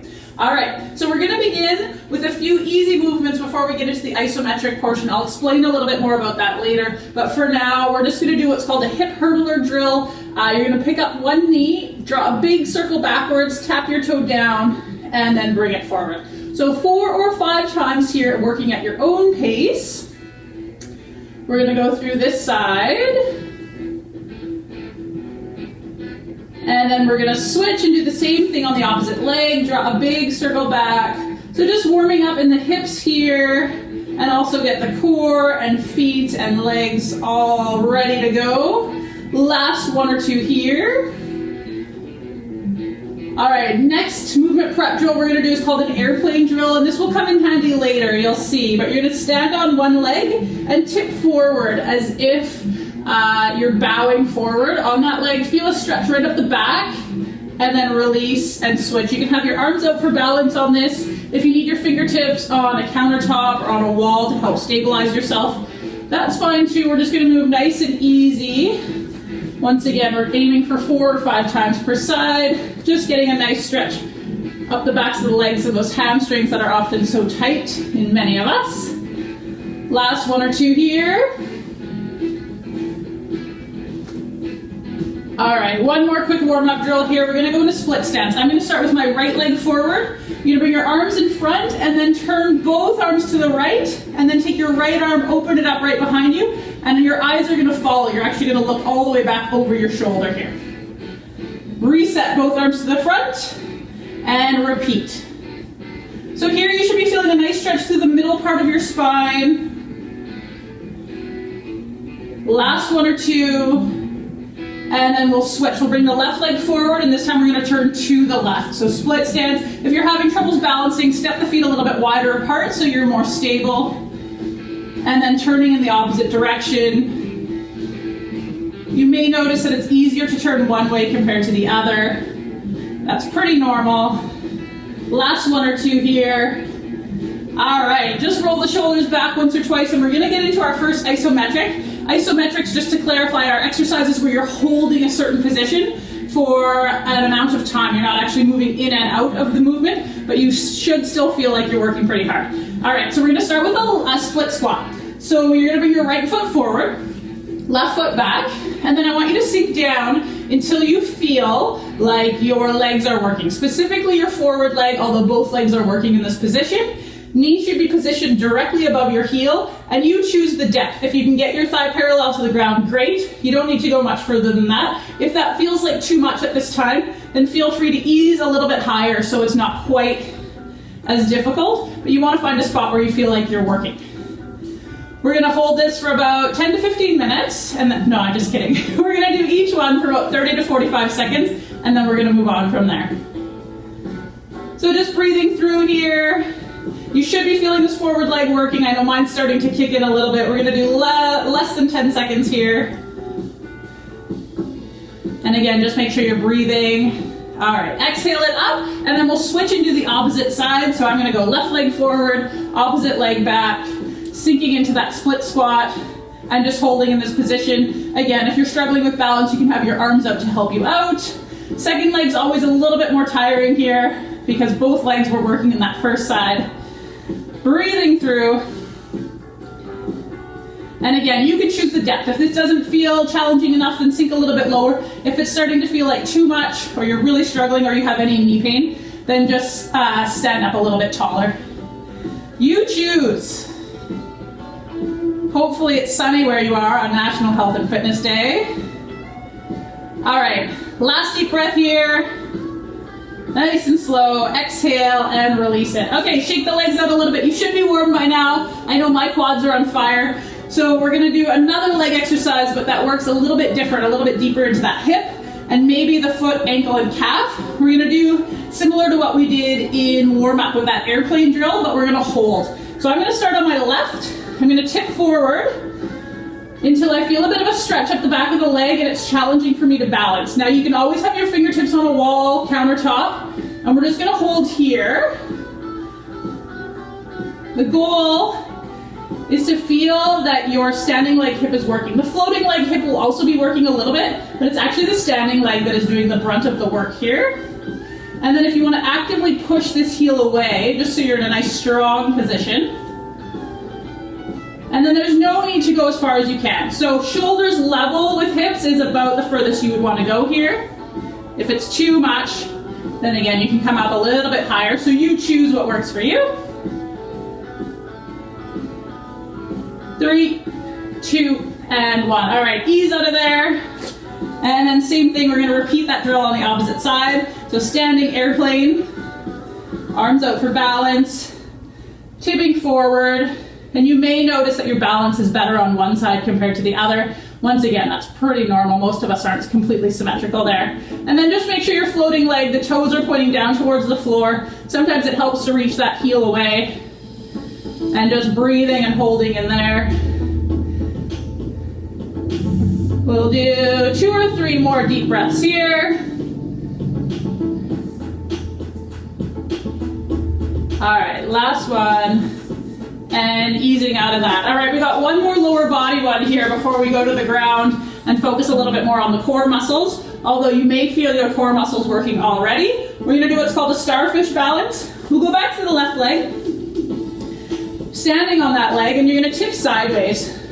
So you're going to reach the right heel down and away to the side, and then arms extended like you're a starfish. So the goal here, hands stay a little bit lower than the shoulders, reach the fingertips away. Your standing leg is straight but not locked at the knee, so we call that a soft knee, forcing the muscles in your body to work. You may be feeling both hips here, you may be feeling your core. If you want to make this tougher, you can tip a little further, but be mindful to maintain your core. So you're not dumping over, you're just shifting slightly. And then you want to make sure your core is nice and tight so your back isn't arching here. Imagine that you're kind of wedged between 2 panes of glass and your whole body has to fit between them. So foot and ankle working here, all the muscles in that hip complex. Shoulders working as you reach the fingertips away. All right, I'm down, let's switch. Same thing, opposite side. Set it up. And just make sure you're breathing through it here. Reach the fingertips to activate the muscles in the back and shoulders. Reach that heel away to get the hips involved. And then you choose how much you want to tip to the side. This exercise isn't too bad on its own, but after lunges and airplanes, I can definitely feel it in my hips. Hopefully you can too. Last deep breath here. 3, 2, and 1. All right, gently release that. Give the legs a little shake out. We're gonna make our way to the floor. If you have a mat or a towel or carpeted floor, that's great. If not, go ahead and grab a cushion or mat if you're more comfortable with that. And we're just gonna start in a high plank position. So for that, hands are going to be set up directly below the shoulders with the fingers spread nice and wide. Reach the legs straight behind you, and then keep the hips in a nice straight line with the rest of your body. If this starts to feel like too much, you can do this from your knees, straight line from the head right through to the knees. If you have any wrist issues, you can make fists with your hands, or you can simply go down onto your forearms, where your elbows will line up directly below your shoulders. So whichever position you choose is fine. So long as you are breathing through this, core stays nice and active. If that really feels like too much, your other option is just to use a wall. So hands below shoulder height, creating an angle there, and then just holding your plank against a wall or a countertop. So either option that you're doing, we got about 10 seconds to go here. Just make sure you're breathing once again. Core muscles engaged. 3, 2, and 1. Nicely done. All right, you get to lie down on your back for this next one. So we're going to do what's called a reverse plank. So we're basically going to be doing an upside down plank. Knees are bent. Feet flat on the ground. Pressing into your feet to lift your hips up off the floor. And you're just going to hold here. Options with your hands, palms down, arms folded or extended if you want to make it a little bit tougher. Other option, if you want to make it tougher even, is to extend one leg. So you're going to have your thighs parallel and just hold your bridge position in that one-legged stance. I will give you a halfway so that you can switch and do the bridge on the opposite foot. Otherwise, really make sure you're squeezing your glutes to lift your hips. If you're doing the one-legged version, go ahead and switch to the opposite side and hold. Straight line, squeeze those glutes. Last deep breath here. 2, 1, and release. Awesome. All right, so now we've worked the back and the front. We're gonna get into some side planks, so you get to work the side of your core. So for this one, we're gonna line the forearm up on the floor with the elbow directly below the shoulder. Couple of options. You can do with your knees bent. You can do bottom knee bent with the top leg extended. Or you can do both legs extended with your feet stacked or heel toe. So whatever position is most comfortable for you. So just holding either heel toe, feet stacked, just a matter of preference here. And then you can extend that top arm up. Again, if you want to make this tougher, you can lift up that top leg and hold in this position. If it's too much, just lower yourself to the ground and go from the knees. Whether it's the top leg extended or not, you should be feeling the right shoulder down the right side and maybe down into that right hip. Breathing through it. 2 and 1. All right, easing yourself to the floor here. Turning around, what we do on one side, of course, we have to do on the other. So line up your left forearm on the ground, elbow directly below your shoulder. So you want to make sure it's not up above your head. Knees or feet stacked in 3, 2, and 1. So same options. And then if you want to add that top leg elevated, breathing through it.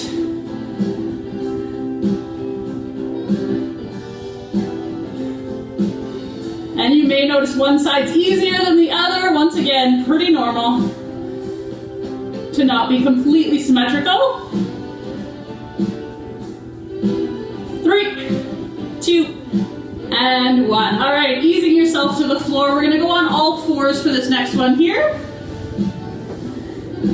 It's called the quadruped position. So hands are below the shoulders, knees below the hips with your toes digging into the ground. Again, if you have any wrist issues, you can make fists if that hurts to have them in that position.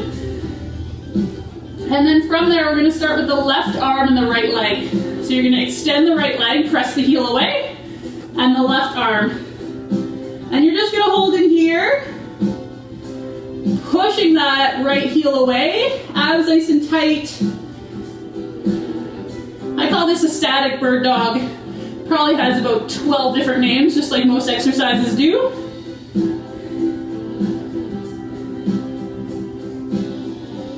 And then added bonus, if you want to make this a bit tougher, you can abduct your leg, so bring it out to the side a little bit, and then same with the arm. So you'll be working a little bit more the outside of the hip. Just an option, not necessary. Last deep breath here. And then reset. All right, same thing, opposite side. So this time extending that left leg. Press that heel away, toes pointed to the floor, so you don't want that hip to rotate.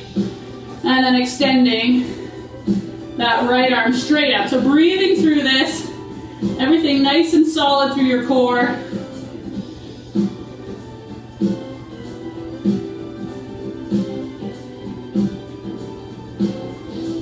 Same option if you want to abduct, so that leg goes up to the side, arm comes up to the side to counterbalance.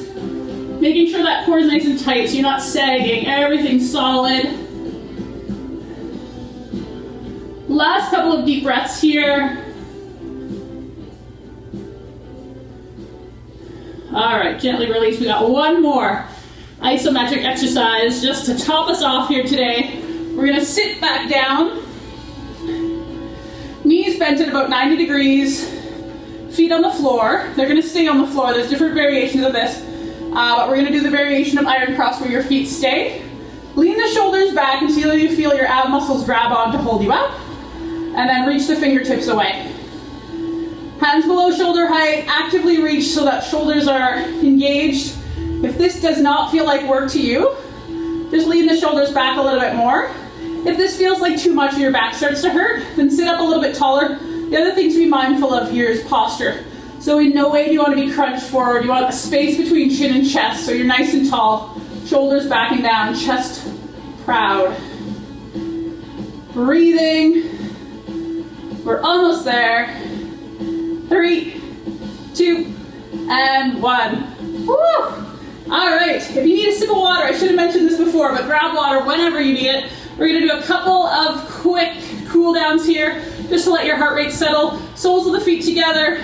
Let the knees fall where they may. Lean forward to get a little bit of stretch in the inner thighs.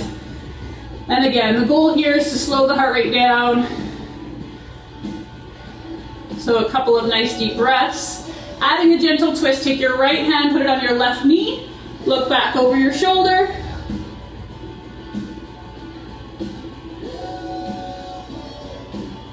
And then switch, opposite side. The left hand on the right knee and then looking back over the right.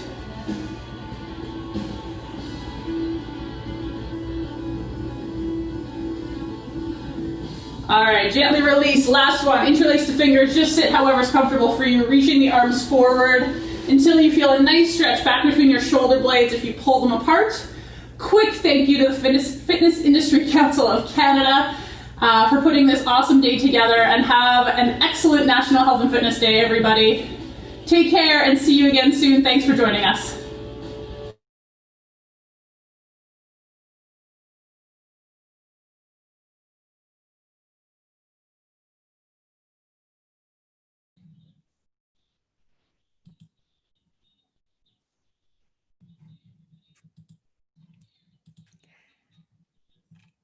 Once again, everyone, that was Catherine McKenzie from Surefire Fitness, where you can find sport-specific conditioning, personal training, and she offers services virtually as well. Wonderful. If you're interested in learning more about that, you can check out the website surefirefitness.ca or see the video description below.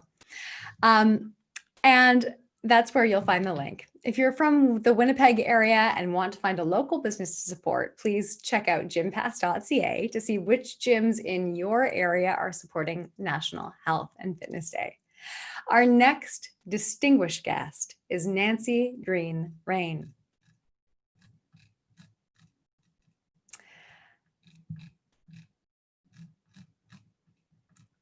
We're just having some technical difficulties. One moment, everyone. I'm so sorry about that.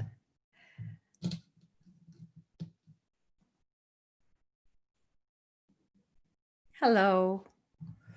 Olympic champion skier, member of Canada and BC Sports Hall of Fame, Nancy retired from Senate of Canada on May 11th, 2018. Her bill establishing National Health and Fitness Day across Canada passed unanimously in both the Senate and the House of Commons in 2014. In September 2016, Senator Green-Rain introduced Bill S-228, which prohibits the marketing of unhealthy food and beverages to children under the age of 17. Nancy lives with her husband, Al Rain, in Sun Peaks, BC, and they remain active and politically as well as athletically. So welcome to National Health and Fitness Day. Well, welcome you to National Health and Fitness Day. I'm really happy with the support from the whole industry. It's great. I'm so sorry. You know, I couldn't get audio on that. Can you repeat yourself? I'm so sorry, Nancy. Yes, my audio coming through now?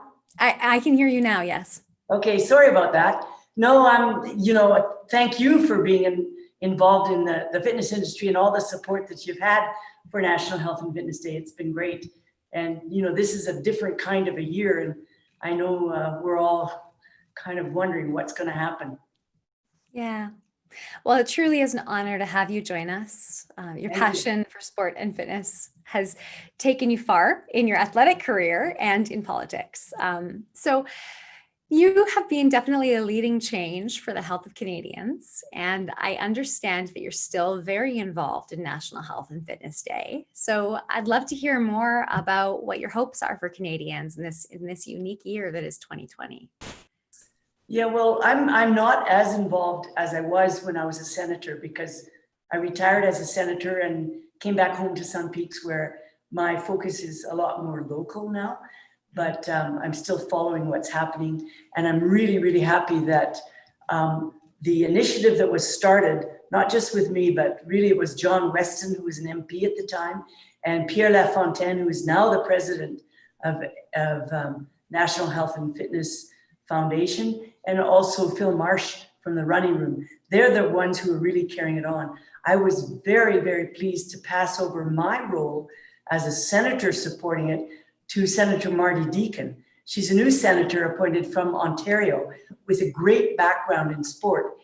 Physical education is her background, and she's been very active with the Canadian Olympic Committee. So she's doing great work. And operating out of her office, a small office budget, is our coordinator, who is someone who's also very well known in Canadian sports circles with a lifelong passion for sport and fitness, Sue Holloway. And so we're continuing. But we are a very, very small core group, and our role really is to try to connect and push our federal leaders to be active in this field, because it's a tough life as a politician. You know, a senator, it's a lot easier because we don't have to worry about getting reelected and we take a long-term view. But for the members of parliament, they have a lot of work on their plate. So we, as our small little group, keep nagging at them and encouraging them to take a leadership role in reminding Canadians that health and fitness is our responsibility. Nobody can do it for us, but it's good to be reminded. So that's the role of the National Health and Fitness Initiative. And that initiative has reached out to members in all kinds of organizations like the Fitness Industry Association to become part of a network and to unite and amplify the message. And that's what's happening now. And I'm really pleased to see that it is carrying on and getting better and better all the time. But we have a lot of work to do. You know, Health Canada isn't really listening to us the way they should be. Well, like many industries that service the public, the fitness industry has definitely, as a whole, suffered during this pandemic. And I'm sure you've witnessed a few peaks and valleys in the economy during your career. Maybe none quite like this. What kind of future do you hope for the leaders in the fitness industry? Can you offer any words of wisdom from your perspective over the years? It's tough. I mean, right now is really tough. And we're talking about people whose job it was to serve clientele in the fitness facilities across Canada. But when I think about what kind of people they are, I know they're strong physically and mentally. And I know also that they have a passion for what they're doing and they are leaders. And those are the kind of people that we are always going to need. Right now, putting bread on the table and paying your mortgage and those kind of things is top of mind probably. And I'm happy that the federal government has put in place some supports to carry us through this passage. But when you look at a fitness facility and you think about physical distancing in the facility, it's kind of like restaurants. You know, you can only have half as many people in your facility at any one time. So that's going to be hard. And as we go through this next maybe 6 to 12 months, we're going to all have to tighten our belts and work a little differently. But I'm absolutely convinced that number one, the leaders, the people who work in this industry are strong and smart. And number two, the people who are their clients want to come to their facilities, not just for help with their physical conditioning, but for the social aspects of it and for becoming involved and being motivated. And so I think the industry will survive. It might be different. And I'm really interested to seeing how so many of these great leaders in all aspects of fitness are reaching out through social media and finding new clients for themselves on the internet. And you can see all kinds of ways it can be done. And I guess my one piece of advice would be, we need to use indoor-outdoor training. And every fitness facility, a lot of them are in the urban centers, not that easy to walk out their door and get to a nice running trail or jogging trail or facility in the park where you can stretch out and do a calisthenic class. But they're there, the facilities are there. Parks and recreation departments in all municipalities and cities and all across the country have been a bit empty and unutilized the last little while. So I would encourage fitness leaders to connect their social organizations and their service organizations to the outdoors and look at doing things outside, especially during the summer period when the weather's good. Does that make sense? Absolutely. Oh, completely. Yes. Thank you. Thank you for sharing all of that perspective. And it is interesting because yeah. I saw what was a report. I wasn't able to really find any details to back it up, but they said Canadians are more active now during COVID than they were before. So obviously the message is getting through to the parents and the people stuck at home to know that being physically active is important. And that's why when we started our think tank for this year's National Health and Fitness Day, we decided to use the slogan, get up off the couch, get outside and get active. Because you can do it just with an ordinary pair of shoes. You can go for a walk. You don't need all the gear. You don't need to pay the dues and join the clubs or sports organizations, the tennis club, the golf club, whatever. You can do it. And I notice in my neighborhood, everybody is out walking. Mm-hmm. This is good. Now we have to follow up and keep them engaged. And that's the challenge, of course, for the industry. But again, the facilities are there for the bad weather days and just for the personal training, which is so important. Yeah.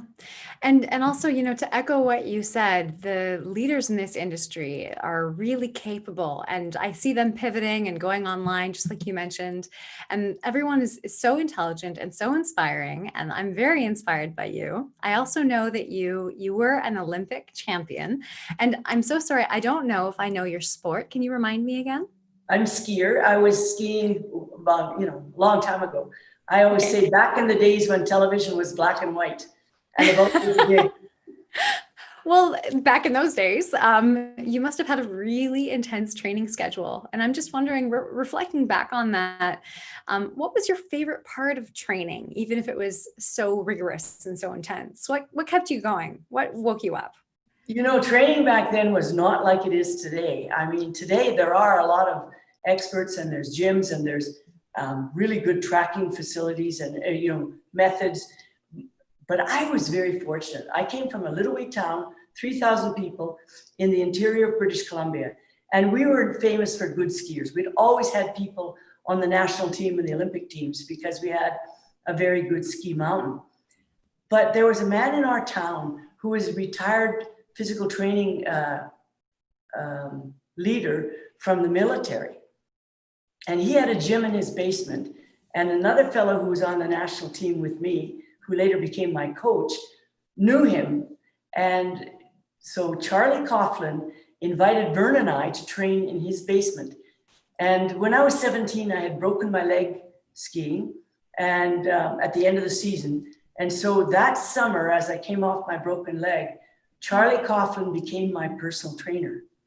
And he was amazing. He didn't ski, he knew nothing about it, but he asked all kinds of questions of us. What kind of muscles did you use? When did you get tired? And he designed and tracked our training program. So I knew from then that, first of all, lifting weights and learning how to lift weights properly, doing all the classic weight training, weightlifting moves, and then using weights to become strong, I knew that was important. So after I came back from my broken leg, from then on through my career, I know I was probably stronger pound for pound than any of the other ski racers. even the really big ones that were a lot bigger than me, they weren't as strong as I was. Oh, that's fantastic. For me, you asked what did I like the most about it? Yes. What kept you going? It was that personal connection with my trainer and my coach, my teammates, my club mates at the time. We would go running, training together, and we had all kinds of things we did. Running through the woods, running in dry creek beds, running up mountains. But we had sort of creative ways of training outside, but I could never have done it by myself. Yeah. And so to find a group and train with it, if you're an athlete with serious goals, that really helps. Later, the national ski team based at a university in British Columbia, and we had proper facilities in the gym and proper coaching and trained together as a group. And again, I couldn't have gotten as strong as I was without the motivation from my teammates. And it was the guys on our team that I was always trying to chase. And I was always in the top 5 among the guys when we went out to do the hill climbs and stuff like that. Sure. Were you chasing them because you were single or because you were competitive? Both. No, they were good friends. But it was interesting because there were always people whose shoelace come untied on the hills, and they never made it. So it is interesting. But when we look at fitness now, since I retired, I haven't gone back to the gym and trained in the gym the way I probably would have if I'd lived in urban centers. But I've always lived in places where there weren't a lot of facilities available, but there was the great outdoors. And so I took up other sports, tennis. I jogged for a long time until I decided cycling is probably easier on the body. So I've done a lot of cycling. Tennis, we still play tennis, my husband and I, singles and mixed doubles. And golf, we took up golf, but we walk the course, we carry our clubs. And I love to hike. I'm going hiking this afternoon with a group of gals. So, but again, you want to do it, I like to do it socially. And I know that in the fitness industry, one of the beautiful things about you guys is you make it social when people go to the gyms. Well, thank you. Wow, you do stay really active now, don't you? And is this your home gym? And you ski, and of course you ski. And I'm taking a peek over your shoulder. It looks like you've got a good home gym in there too, hey? Well, I live at Sun Peaks, which is Canada's second largest ski area. Yeah. And I live in a condominium hotel that my husband and I built. It's right on the edge of the slopes. It's got my name on it. And this is the gym in the Kahilti Lodge at Sun Peaks. But in the wintertime, I go out the back door, my skis, and ski away, and I ski home at the end of the day. And I ski over 130 days a year. This year, I think it was 85, 86 because of COVID. But when you ski every day, you stay strong. And skiing is a great sport. And what's nice about skiing is if it's handy for you, you can ski all your life. I see people skiing who are in their 90s. Yes. And you need to, you have to become a good skier to ski that long, but it's not that hard. I mean, skiing is a fun sport. So I like to promote skiing. Well, thank you. Thank you so much. It was an honor having you join us today, Nancy. And I hope you go and enjoy the rest of this National Health and Fitness Day. Enjoy your hike. Well, listen, we're just opening at Sun Peaks a new facility called the Sun Peaks Center. And we will have a really good fitness center in that new building, which is just outside my window on the other side of the tennis courts. So I'm living the perfect life here at Sun Peaks. But I really appreciate what all of you do in the fitness industry to help us stay motivated. And, our motto in the National Health and Fitness Initiative is make Canada the fittest nation on earth. And when you really think about it, there's no reason why we can't be that. We have educated people, we have a good standard of living, we have the great outdoors all around us, and we have the ability to do it. But as I found out when I researched for my bill against target marketing kids with junk food, when you start to get hooked on the screens, whether it's video games or just watching too much television, everything they advertise to you kind of makes you sedentary and eat poorly.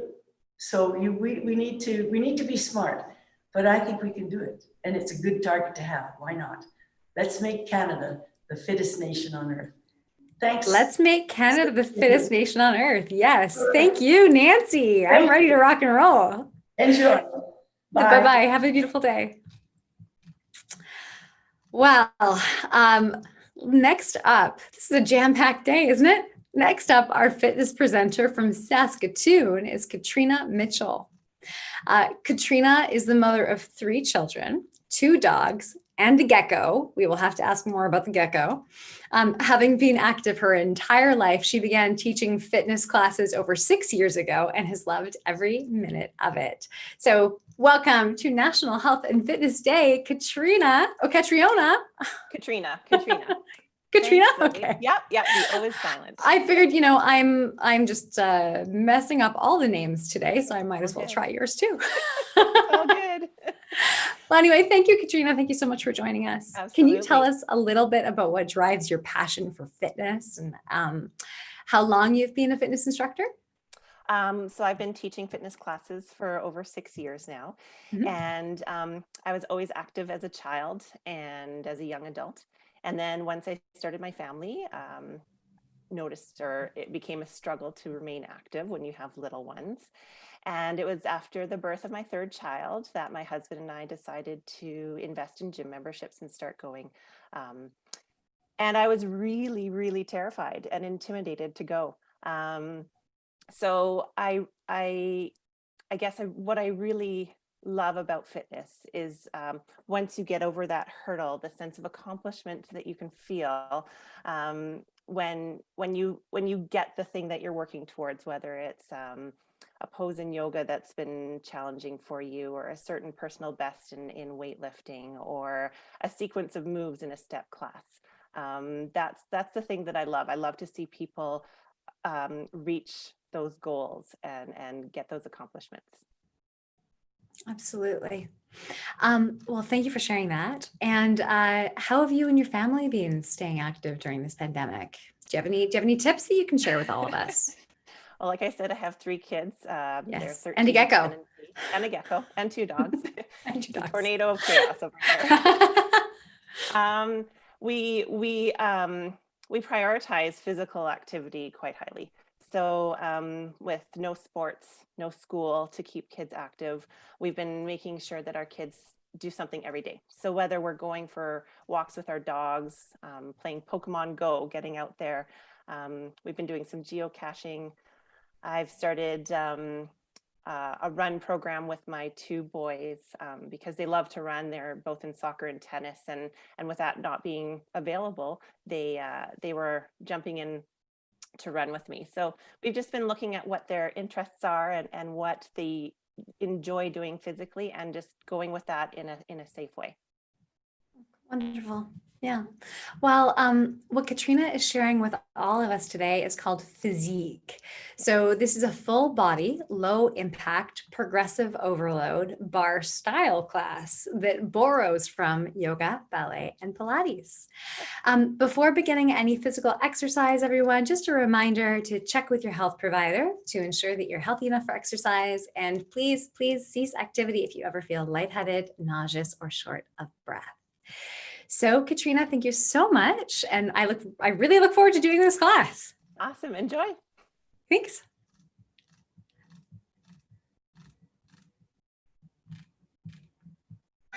All right, friends, welcome to Physique. Again, I'm Katrina. So I'm going to take you through a 15-minute quick little demonstration of what Physique would look like in our gym. Now, usually Physique is about a 60-minute workout working to progressive overload. So we're going to do a little bit of overload today in our 15 minutes, and then you can check it out later. Okay, so for equipment, I'm going to be using a small ball. Now, if you have one at home, that's great. Softer is better. If you don't have something like this, decorative pillow working sideways, not squishing the easy way but the hard way, that would work, or a towel bundled up. And I'm also going to be using a loop band. So if you have a loop band at home, or a band that can be looped and tied, we're going to use that. Alternatively, you could use a tea towel or even a scarf around your legs. But first of all, we're going to go ahead and get warmed up. So I want you to take those feet a little bit wider. We call this ballet second position. And all we're gonna do is a plie down and up. So those knees are tracking over the feet, body's nice and tall, tucking those hips down. Good job, keep going. All right, we're gonna add some upper body to continue warming up. So take those arms in and out. Stretching through the back and through the front of the body. Good job, keep going. So we're using some major muscle groups here. That'll help bring that heart rate up a little bit. Let's do 2 more, watch me. We're gonna take the arms side to side. Other way. This way we're stretching through the side of the body, still warming up through the lower body. Good job, don't stop. 8 more. Making sure those knees staying tracking over the feet. You've got 2 more. Then we're gonna put it together, arms front to back, then to the side. Front to back, to the side. Good job, keep going. Side. Let's do 4 more, just like that.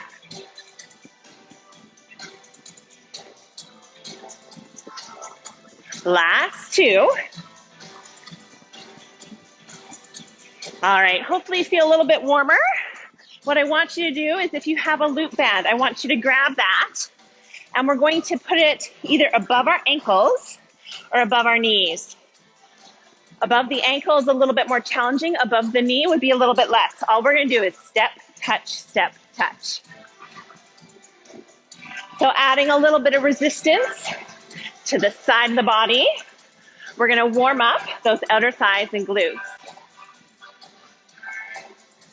Good job. We're gonna take it on the move for 4, 3, 2, back the other way. Knees are bent, so we're focusing in through the sides of the body. Again, to the side. Hands can be on the waist, or if you want a little more, bring them up here. Switch sides for 4, 3, 2. Good job. Hold it here. What I want you to do is to come onto that right foot. Knee is nice and soft, and all the weight's gonna come on that right foot. Left leg is just gonna pulse out a little bit. Hands on the hips or up top. Good job, keep going. If at home you have a chair or a couch you wanna use for balance, or even a wall, you can use that. But what we're doing here is we're working through that outer hip and glute area. Good job, keep going. That supporting leg, knee is soft. That's also engaging through the glute. So you'll be able to feel it on both sides. Fantastic job, guys. Don't stop. Pulse, pulse. I want you to keep going, but take a look at that left foot. I want it to turn in a little bit so you're leading with that heel. Good job, guys. Don't stop. 8 to go. Pulse, pulse. Come on, keep going. 4 more. 3, 2, back to that step touch. Step touch. Now, if you're like Katrina, I'm dying in here already. I'm gonna show you some options. You can bring that band above the knee, like I said, or just take a less of a step. You can reduce the resistance in the band and still work your glutes. Remember, those knees are soft so that you can work the body. Spine is nice and long. All right, let's set up on that left foot. Knee is soft and strong. Right foot is forward or to the side, and we're just gonna pulse it out. Hands on the hips or up top. Awesome job, don't stop. Keep going, taking that right foot, make sure it's pushed in a little bit so you're leading with that heel and engaging through the hip and glutes. Using whatever you have nearby for balance if you need it. Good job, you're halfway there. At any point, if you need to stop and stretch things out, you do that, and then join back in. Core is engaged, shoulders down and back. Don't stop, you've got 8 to go. Or up here. How are you feeling at home? Good? 8, 7, 6. Last 4, 3. One more time. Step, touch. Step, touch. Bending through those knees. Hinging at the hips. Last 2. Last 1. Good job. Hold it here. Take whatever you have off. We're going to do a quick stretch, taking that right ankle on the left knee, sitting down, stretching through the hip and glute. That should feel pretty good. When you're ready, switch sides. All right, so we've overloaded those muscles a little bit. We're going to continue some more work down on the floor, again, focusing in through the hips and glutes. If you have some water, by all means, grab a sip. I'm going to grab a quick drink. And if you have a pillow, a towel, or a soft playground ball, we're going to use that right away. So I want you to take that, whatever object you have, behind your right knee, squeezing it nice and tight. Your left leg is going to be parallel in front of you, that right leg back behind you. I want you to think of a wall, keeping that right knee behind you. Sitting nice and tall, flexing that back foot. We're just going to pulse, pulse. Now another option would be to come down on the floor. You choose what works for you. Good job, keep going. So we're working here everything in this area, from the obliques, in through the hips and glutes, all the way into the hamstring. All right, now we're gonna push back. So we push back, back. If you're up on those fingertips, you can also challenge yourself, no hands. Back, back. Focusing more on the seat part of your glute. Good job, don't stop. 15 seconds. Make sure you're breathing here. 8, 7, 6. We're gonna put that all together. We go up and down, front to back, back, up, back. So putting it all together, a little bit of variety. This is called our pretzel. Do you feel like you're kind of twisted up in a pretzel? I do. Keep going, up, back, up, push it back. Are you feeling something in here? Maybe even up in here. It's all fair game. All right, point that back toe. We're gonna tap our knee down, toe, knee, toe. Whoo! Awesome, don't stop. You've got 8 to go. And then we'll give this side a nice break.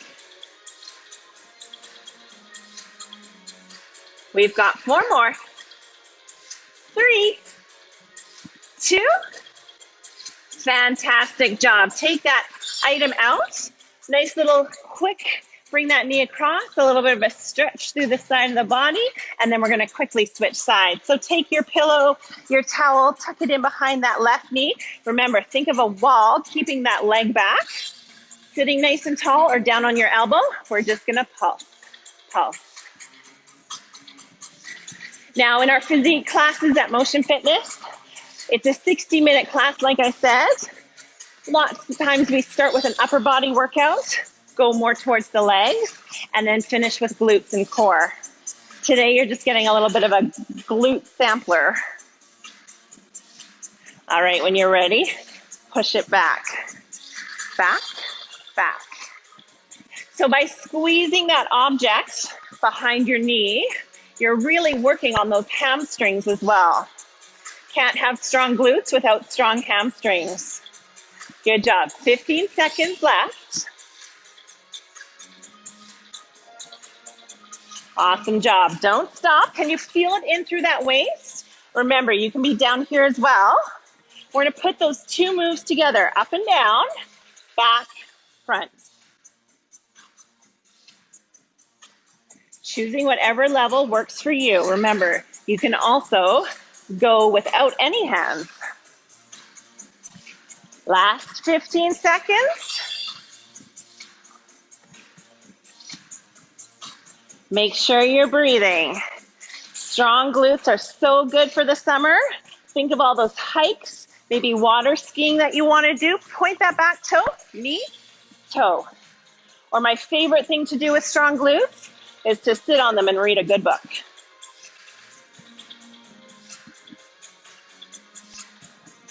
Fantastic job, just 8 to go.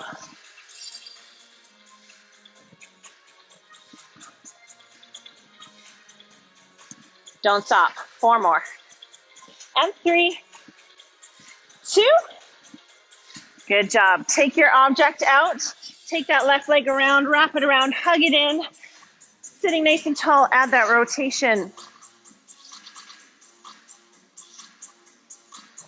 All right, we're gonna finish off with a little bit of bridge work, grabbing your object, putting it between those thighs. We're just gonna lie on down, lift those hips and pulse. Pulse, pulse, and pulse.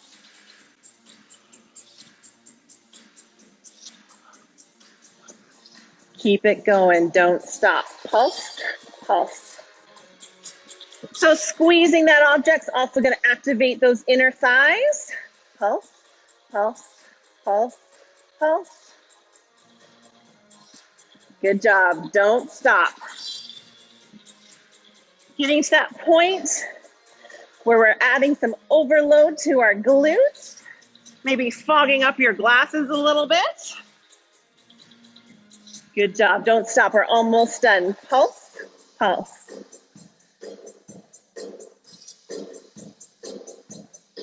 We've got 8, 7, 6, last 4, 3, 2, good job. Take that object out, we're gonna hug those knees into the chest.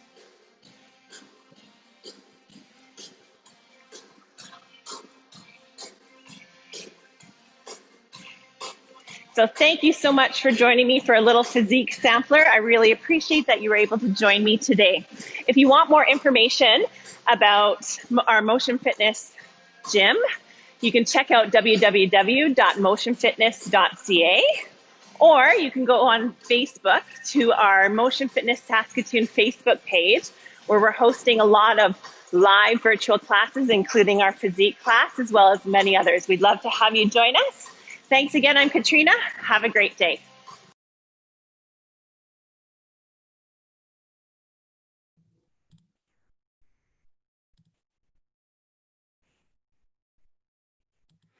Well, welcome back. And once again, that was Katrina from Motion Fitness, where you can find group classes, personal training, and massage chairs. Yes, you heard that correctly.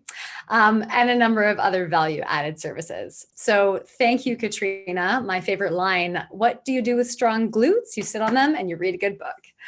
And if you're interested in learning more about any of Katrina's classes, you can check out motionfitness.ca or see the video description in the link below. Now, if you're from the Saskatoon area and you want to check out a local business to support, check out gympass.ca to see which gyms in your area are supporting the National Health and Fitness Day. Our next guest is the president of the Fitness Industry Council of Canada, Scott Wildeman. Scott has been active in the fitness industry for over 20 years, serving as a personal trainer, a group fitness instructor, and in various management and leadership positions. Scott is the Senior VP of Fitness and Operations for International Fitness Holdings, which operates over 20 clubs under the Gym Movement brands. And he's the president of Prescription to Get Active, which we heard about earlier today. So let's welcome President of the Fitness Industry Council of Canada, Scott Wildeman. Hey, Scott. Good day. Good afternoon. Good afternoon. Scott, you are leading 2 nonprofit organizations, one focusing on promoting and uniting fitness industry as a whole, and the other on promoting a healthier lifestyle through activity, bringing fitness and healthcare industries together. So what is your vision for a healthier Canada? Well, I'm a firm believer that physical activity and exercise really do enrich people's lives and add quality to people's lives. So we need to get more people active as a society. Inactivity has an incredible burden on our healthcare system. As a society, we spend billions and billions of dollars annually on really sick care, and we don't spend a lot of time or energy on preventative healthcare. And the research is very compelling. Physical activity and exercise does make a tangible difference in people's lives and will save our society billions of dollars annually. So what we need to do is get people moving. We need to inspire them to get moving and get active. So from an FIC perspective and unifying the fitness industry, we want to make sure that our industry is credible, has a great reputation, and the fitness professionals that dedicate time, energy to continuing education, to their craft, to their profession, that's the standard. So we have aspirations to have registered exercise professionals across the country, where other allied health professionals have confidence in referring patients to those folks. And there's tens of thousands of fabulous fitness professionals across the country, ready, willing, and able to accept those patients and those clients today. The Prescription to Get Active program is really the mechanism where a doctor can write that prescription for physical activity. And what the patient would do with that prescription is register it on the website, prescriptiontogetactive.com, where they can then receive a variety of different services. So, from going to a facility in your community, whether that's a private facility, a public facility, nonprofit facility, they can attend the facility for 30 days complimentary access, as well as some integration into the facility. So it's not just there's the gym, go use it. A trained licensed fitness professional will help them through the facility and teach them everything they know. But we also recognize that there are Canadians that cannot or don't want to access a facility. So we're really bolstering our options for folks, whether they're in rural or rural remote communities or in urban centers and they just don't wish to access a facility. We want to have solutions for them as well. So we are leveraging technology, so online courses, online coaching, as well as various programs on the website for people to become more active. So it's all about behavior change and being sustainable as well. So we know sometimes people are motivated to get off their couch and get active, but we need to make sure that we have support steps in place to see them through that behavior change journey so they can remain active for life. Thank you. Thank you for explaining the prescription. I find that really interesting. And where are we in terms of the timeline with that, rolling it out? So it's active in Alberta and it's just starting in Ontario now, and fairly well developed in Alberta. So the last year we were able to write in excess of 20,000 prescriptions, and which sounds pretty impressive, but that's the tip of the iceberg. So we have a great program director in Alberta. We are able to receive funding from the Alberta Health Services. So we've really been able to expand the program in Alberta, and now we're looking to launch nationally and take it across the country. It's starting in Ontario. We have the initial phases of a launch in Manitoba, but we do have aspirations to take the program nationally. Wonderful. Well, it sounds like a fantastic program, and I can't wait to see it go national. As the head of FIC, I'm wondering what the council has been doing to ensure the sustainability of the fitness industry during the pandemic.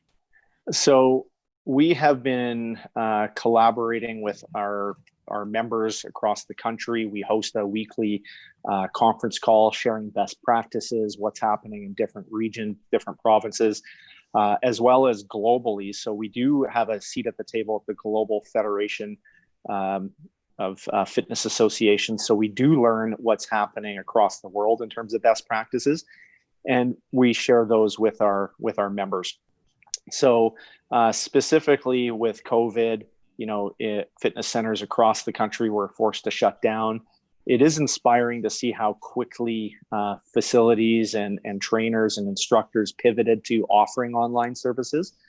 Some were doing it complimentary, using like a platform like Instagram, for example, to keep connected with their folks. Others were able to actually create a subscription and revenue stream. So that has been able to, I guess, get us through this real turbulent time and keep us connected with our participants. But really, people miss their tribe. They miss their friends. They miss the social element of the facilities. So what we're looking at now is how do we safely reopen? So we have been advocating to the governments, the provincial governments, our provincial council members have been putting forward proposals based on best practices globally and across Canada. And we're putting those steps in to make sure that government, but more importantly, the consumer knows that when they come back to their facility, it is safe. We are taking every practical precaution necessary to ensure a great experience. And we're treating this very, very seriously. We do want people to feel comfortable coming back. And there's been a lot of thought, a lot of effort put into safely reopening. Wonderful. Well, thank you very much. And I know you've been working with Trisha and the rest of the team behind the scenes on bringing together this special online edition of National Health and Fitness Day. And so I just want to thank you and also thank you for joining us on camera. Well, I appreciate that. And I want to thank everybody behind the scenes who's made this go. We put this together with fairly short notice. It's a top-notch production, but just want to say it's amazing to see how the teams rallied behind this event. So really appreciate everybody's efforts. Yeah, wonderful. Well, we're all pivoting, right? And I think we're doing a great job. Thank you. Right. Thanks again, Scott. Okay, thank you. So next up, our fitness presenter is from Calgary, and this is Corey Fuller. Corey is with Gym Movement in Calgary. He teaches a variety of HIIT, or as you likely know, high intensity interval training classes, as well as cycling and metabolic conditioning classes. So Corey has aspirations of teaching yoga in the near future with his metal hip. Very nice. Welcome, Corey. Welcome. Cool. I'm sorry? Thanks for having me. I hope you can hear me okay. There's a little bit of fuzz in the background, but I can hear you pretty well. Yeah. Yeah, it could be the studio background noise here. Potentially. Well, you look great. Oh, Well, Corey, you also, besides looking great, seem to be well versed in all kinds of fitness training. And how did you get started? And how do you pick and choose what type of personal training and professional training is right for you? Yeah, all very good questions. I started out as an athlete and coach quite young. When I went to university initially, I started to study kinesiology. Took a bunch of different twists and turns through there, but when I came back to fitness and wellness, of all things, and I actually don't admit this all the time, but I started teaching Latin dancing, salsa, and all that early on, and then I got back into the more athletic styles of teaching, kickboxing, weight training, all those good things, and then kind of into present day have evolved into more, the metabolic fitness, cycling, CrossFit. I have a CrossFit certification as well as like a Paul Check holistic coaching and wellness. So I keep trying to evolve, I guess, is the best way to describe it. Certainly I was always more geared to the athletic pieces of training, being the medical, but like you say, like I'm serious when I say I want to get a yoga certification, because being a guy with a metal hip, mobility has become that much more important to me, not only in my training, but also just personally. I got that hip, honestly, through some pretty hard training throughout the years. So, it's super important that I keep evolving. So that's how I pick and choose now, to be honest with you, Zoe, is something to continue making me better is really what I'm after at the end of the day. And as I age, my aspirations have changed.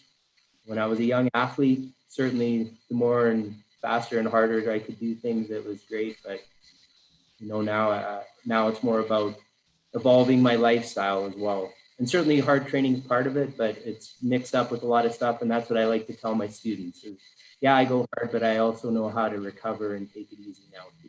So hopefully that helps. I don't know, maybe that's too long of an answer. No such thing. No such thing as too long of an answer. That was a wonderful answer. Yes. The recovery process, the activity process, pushing it, everything, mixing it all up, I think is so crucial. And thank you for kind of bringing us through your journey. And as someone like you who's constantly trying to evolve, I'm wondering, as you start to adjust how you conduct your classes, what you're most excited about when gyms start to reopen. Like what kind of shifts and changes have come through this for you? Yeah, for sure. I mean, I think one I found out I can teach on these platforms. The one thing that I really miss, Zoe, to be honest with you, is the energy that comes from training groups. I think that is one thing I found with myself, why I probably gravitate more towards group fitness as opposed to, say, this specifically one-on-one, is the energy that you can get from the group. They inspire me, and hopefully I inspire them back. So I certainly miss that interaction. And then just to see how people, it's going to be interesting to see how it evolves in general, right? Like with kind of new standards out there. But the biggest thing I miss is people. Yeah. And energy. I'm a big believer in the energy that comes from group fitness. And one of my mantras in class is that, like, the group can take you farther than you think you can go on your own. And I've seen it happen. And I love that energy. Yeah, wonderful. I know, it's so true. It's so true. The group completely motivates you, re-energizes you, and brings you to a greater, higher place. Yeah, for sure. So we're going to be a group participating as we watch you online. I know we're not together, but we're together in spirit. We're doing the best we can. And I know that today you're going to be demonstrating the effectiveness of a bodyweight Tabata workout that can be done within 20 minutes, which is awesome, to have something so effective that you can bring into such a nice condensed period of time. And you're telling us that it's going to leave us sweaty and satisfied. Is that right?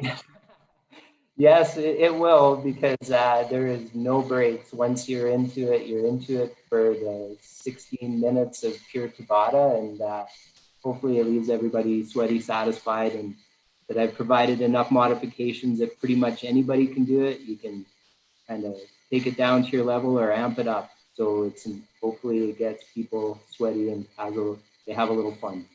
Well, awesome. I'm doing all these at home, so I hope it doesn't leave me too sweaty. We'll see. And remember, everyone out there who's watching, before beginning any physical exercise program, please do check with your healthcare provider to ensure that you are healthy enough for exercise. And please cease any activity if you're feeling nauseous, short of breath, or lightheaded.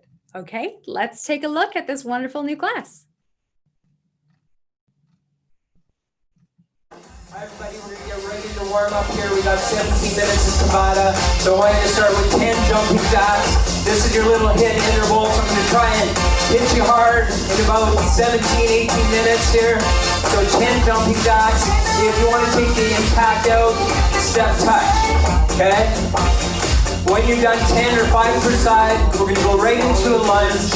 Okay? A nice forward lunge, shoulders stacked over hips. Lead leg 90, trailing 90, just 5 per side. We're going to do a quick warm up. When we go into our Tabata, okay, I'll progressively add difficulty. So, lead leg 90, trailing 90, just 10, 5 per side, and then we're going to do 5 push-ups from knees or full plank.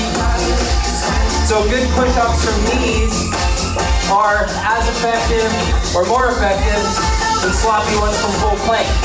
Make sure you hold that plank position solid. Okay, and then we're going to come back to high plank, 20 mountain climbers. So this little warm-up I call grinder.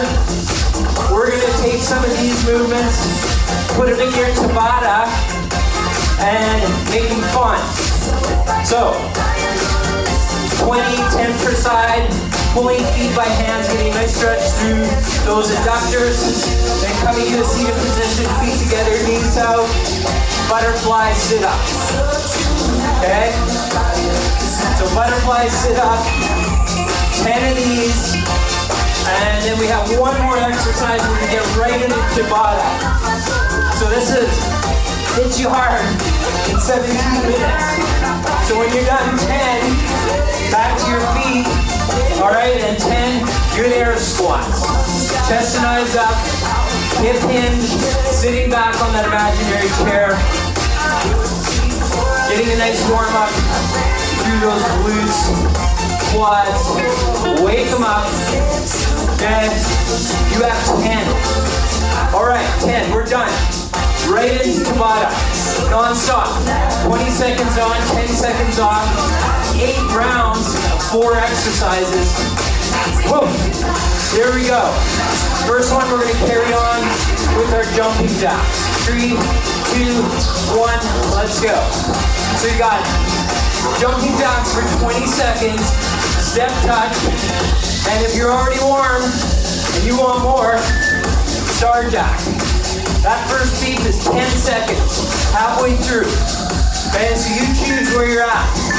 2, 1, rest. Awesome work. Okay, now we're gonna do a squat, crisscross squat. Okay, so full movement, squat, crisscross, other side.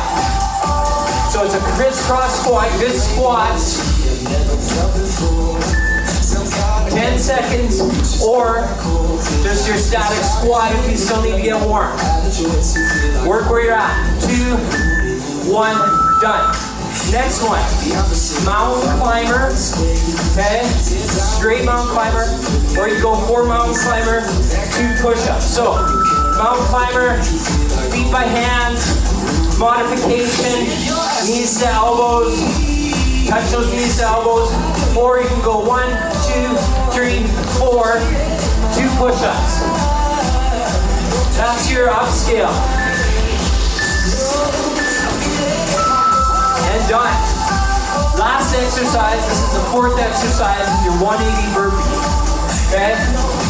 So, 180 burpee, full burpee, chest to deck, up, 180. Now, if you need to modify, right, you're doing plank, back up, and out. If you need to modify more, plank, step, step, and up, okay? So, I'll do that again. That's round 1. That's kind of like a mini warm-up. 4 more rounds. Back to the top. Jumping jack. Okay? So here we go. You got jumping jack, step touch, start jack, or you can do 1, 2, high knee. I love that one. 2, tuck jump. So any of those, 20 seconds. Hold it. Crisscross squat, regular squat, what you got. Okay, so here we go. So it's crisscross. Make sure you're alternating feet that go in front. That's number 1 modification, static squat. Hit where you're at. Really important in hit Tabata training to make the modifications you need, but I can't say that enough. Now we're down into our mountain climber. So, mountain climber, regular mountain climber, feet by hands, modify, knee to elbow. All right, challenge, 1, 2, 3, 4, 1, 2, push-ups. 1, 2, 3, 4, 1, 2, 3, 2, 1, and up. Now 180 burpees. How we hold out? Should we get warm? So now 180 burpee, full, chest to deck, 180. Modified, hands down, plank, back up, switch. Super modified, hands down, step, step, step, step, up, switch it over, okay? Make sure you pick. Done. Round 2. 6 more to go. No rest. 20 on, 10 off. True hit fashion. Jumping jack. Let's go. So you got jumping jack, step touch, or 1, 2, tuck jump. If you want to try that one, modified, 1, 2, tiny, tiny, 1, 2, tiny, tiny. Lots of modifications, lots of options in your jumping jack. Here we go. We got our squats, crisscross. So here's our full movement, crisscross squat. Or I'll show you the modified, which is your static squat. This nice static squat, chest eyes up.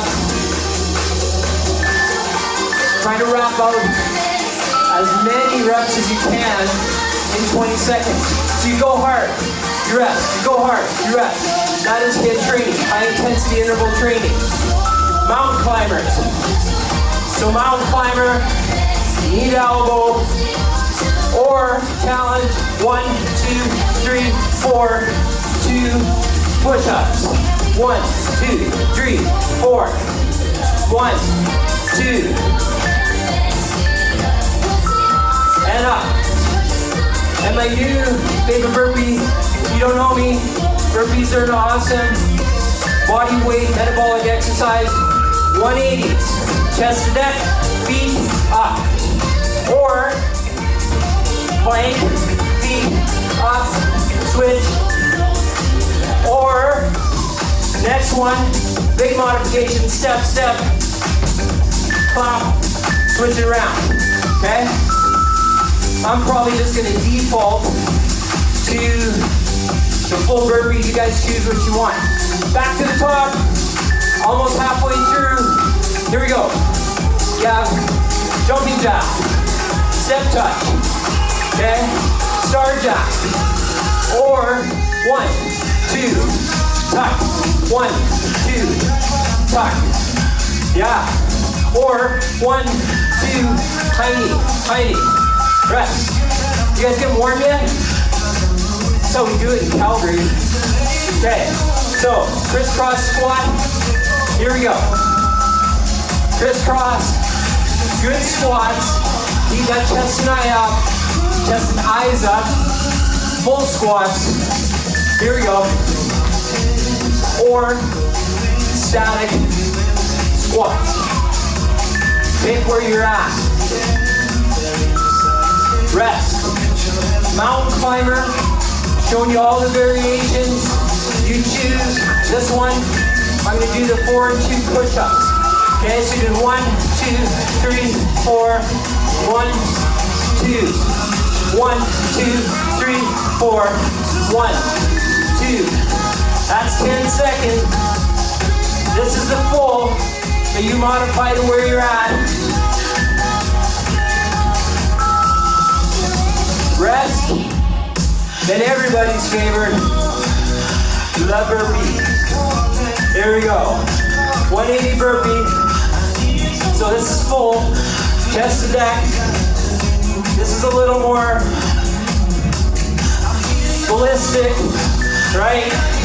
Take the impact out, the jumps, if you need to. I showed you the steps, right? And you can just turn and face.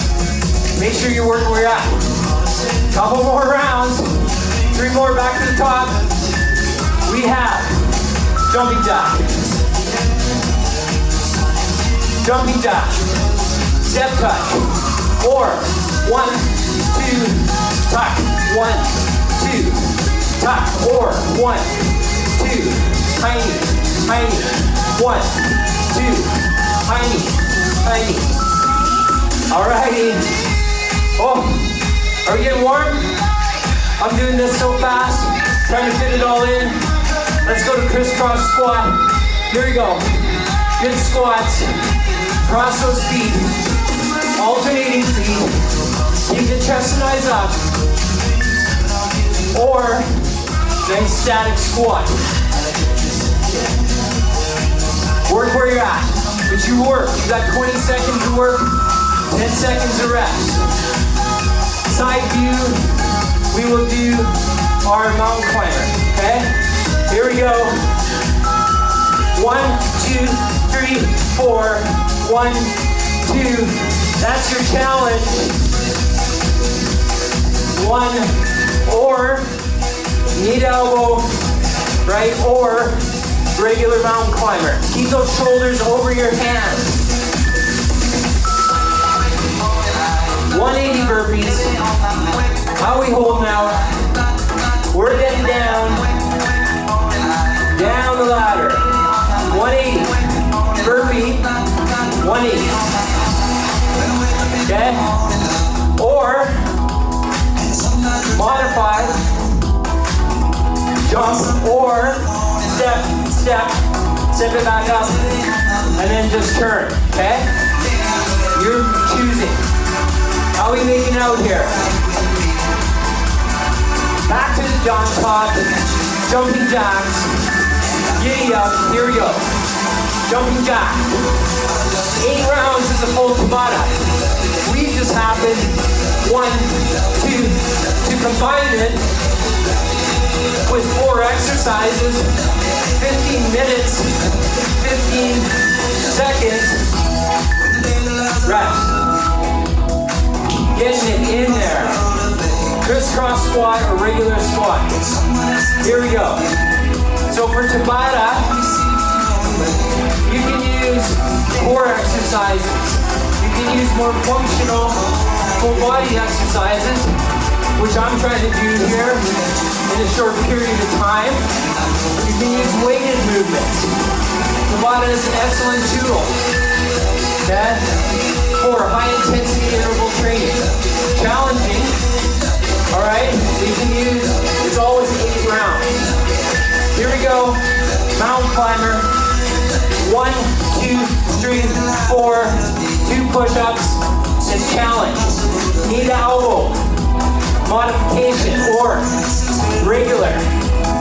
Okay, you choose. I like 1, 2, 4, 1, 2. Rest. Good work, everybody. We're almost there. We're almost home. So good. Okay, burpees. 180s, chest to deck, 180 burpee.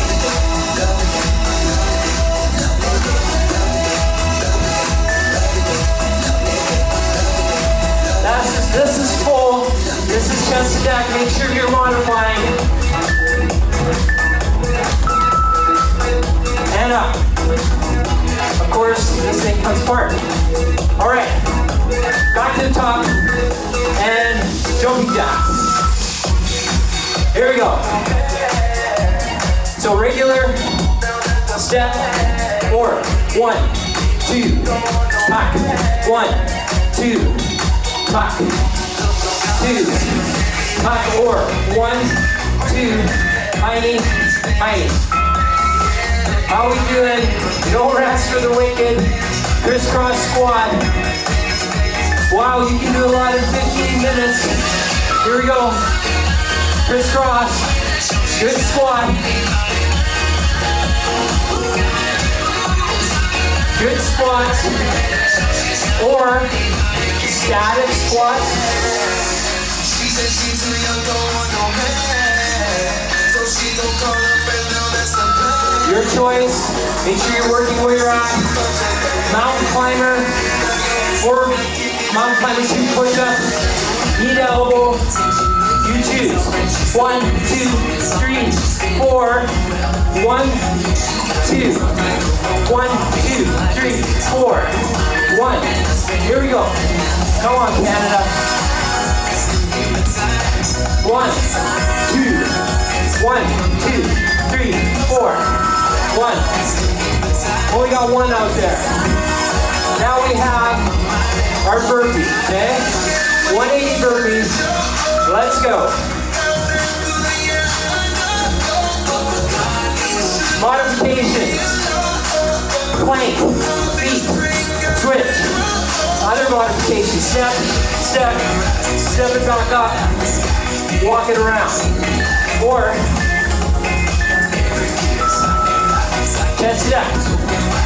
we got? This might be our last round. Okay, here we go. 1, 2.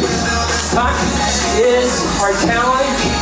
Or 1, 2, tiny, tiny. 1, 2, tiny, tiny. You can pick up the pace. 1, 2. Right? 1, 2, boom. Okay? Crisscross squat. We're winding it down. I believe this is our last round. Here we go. Crisscross. Leave it on the table. Pick your modification, and away you go. Or regular squats. Good work. This is for National Fitness Day. Let's raise the level here. Get these gyms open. Mountain climbers, choose your poison. 2, 4, 1, 2 is challenge, or is it knee to elbow? Okay. 1, 2, 3, 4. Push up, push up. 1, 2, 3, 4. Push up, push up. Okay, Canada, last 20 seconds. Burpee 180s.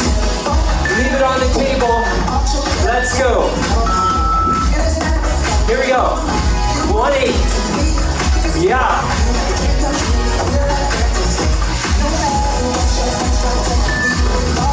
10 seconds. Nobody stops.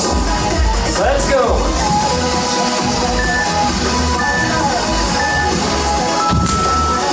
All right, we're all finished. Okay. Quick 30-second stretch, and we are done.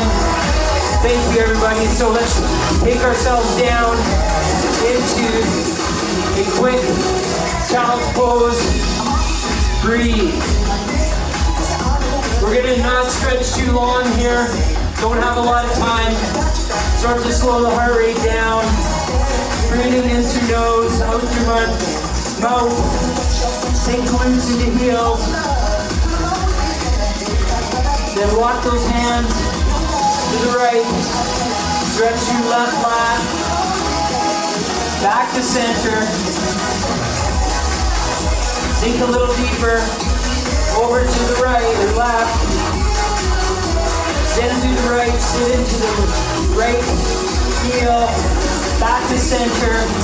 From here, slowly round yourself up through cat into cobra, and then sink back on the exhale. So speed it up. Inhale, roll through to cobra. Exhale. Last one. Inhale, roll through, and back to child's pose. From here, up to all fours. Hips square, right leg out to the side. We're going to do 4 rocks, back into the heel, opening up those adductors. On number 4, sink back hold, 2 options. Prisoner position, spinal twist, or fingertips to ceiling. Hold for a breath or 2. Unwind. Other side, and same. So, don't have a lot of time. Cool down, make sure you're stretching, cooling down, rehydrating. Awesome work, everybody. On number 4, sink back hold, prisoner position, or fingertips to ceiling. Walk that back down. Tabletop position, plant your feet. Gently walk yourself up, down dog. Walk that dog. Stretch through hamstrings, calves, pull down dog. Pull chest towards thighs, pressing into palms and heels. Then walk yourself up, hang out and fold. Nice stretch through the hamstrings. Quick halfway lift. Hey everybody, nice flat back. Stretching through hamstrings, back down. And then roll yourself up, vertebrae by vertebrae. Take a deep breath in, exhale. Awesome work, you guys crushed it. 20 minutes.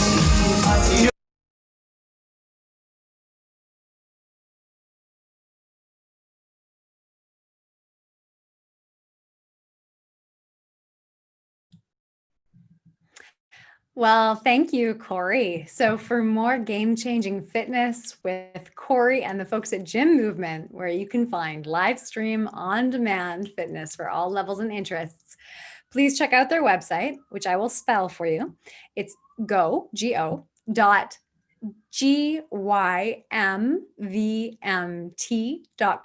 go.gymmovement.com, or see the video description below in the link. If you're in Calgary or Edmonton and want to find a local business to support, please check out gympass.ca to see which gyms in your area are supporting National Health and Fitness Day.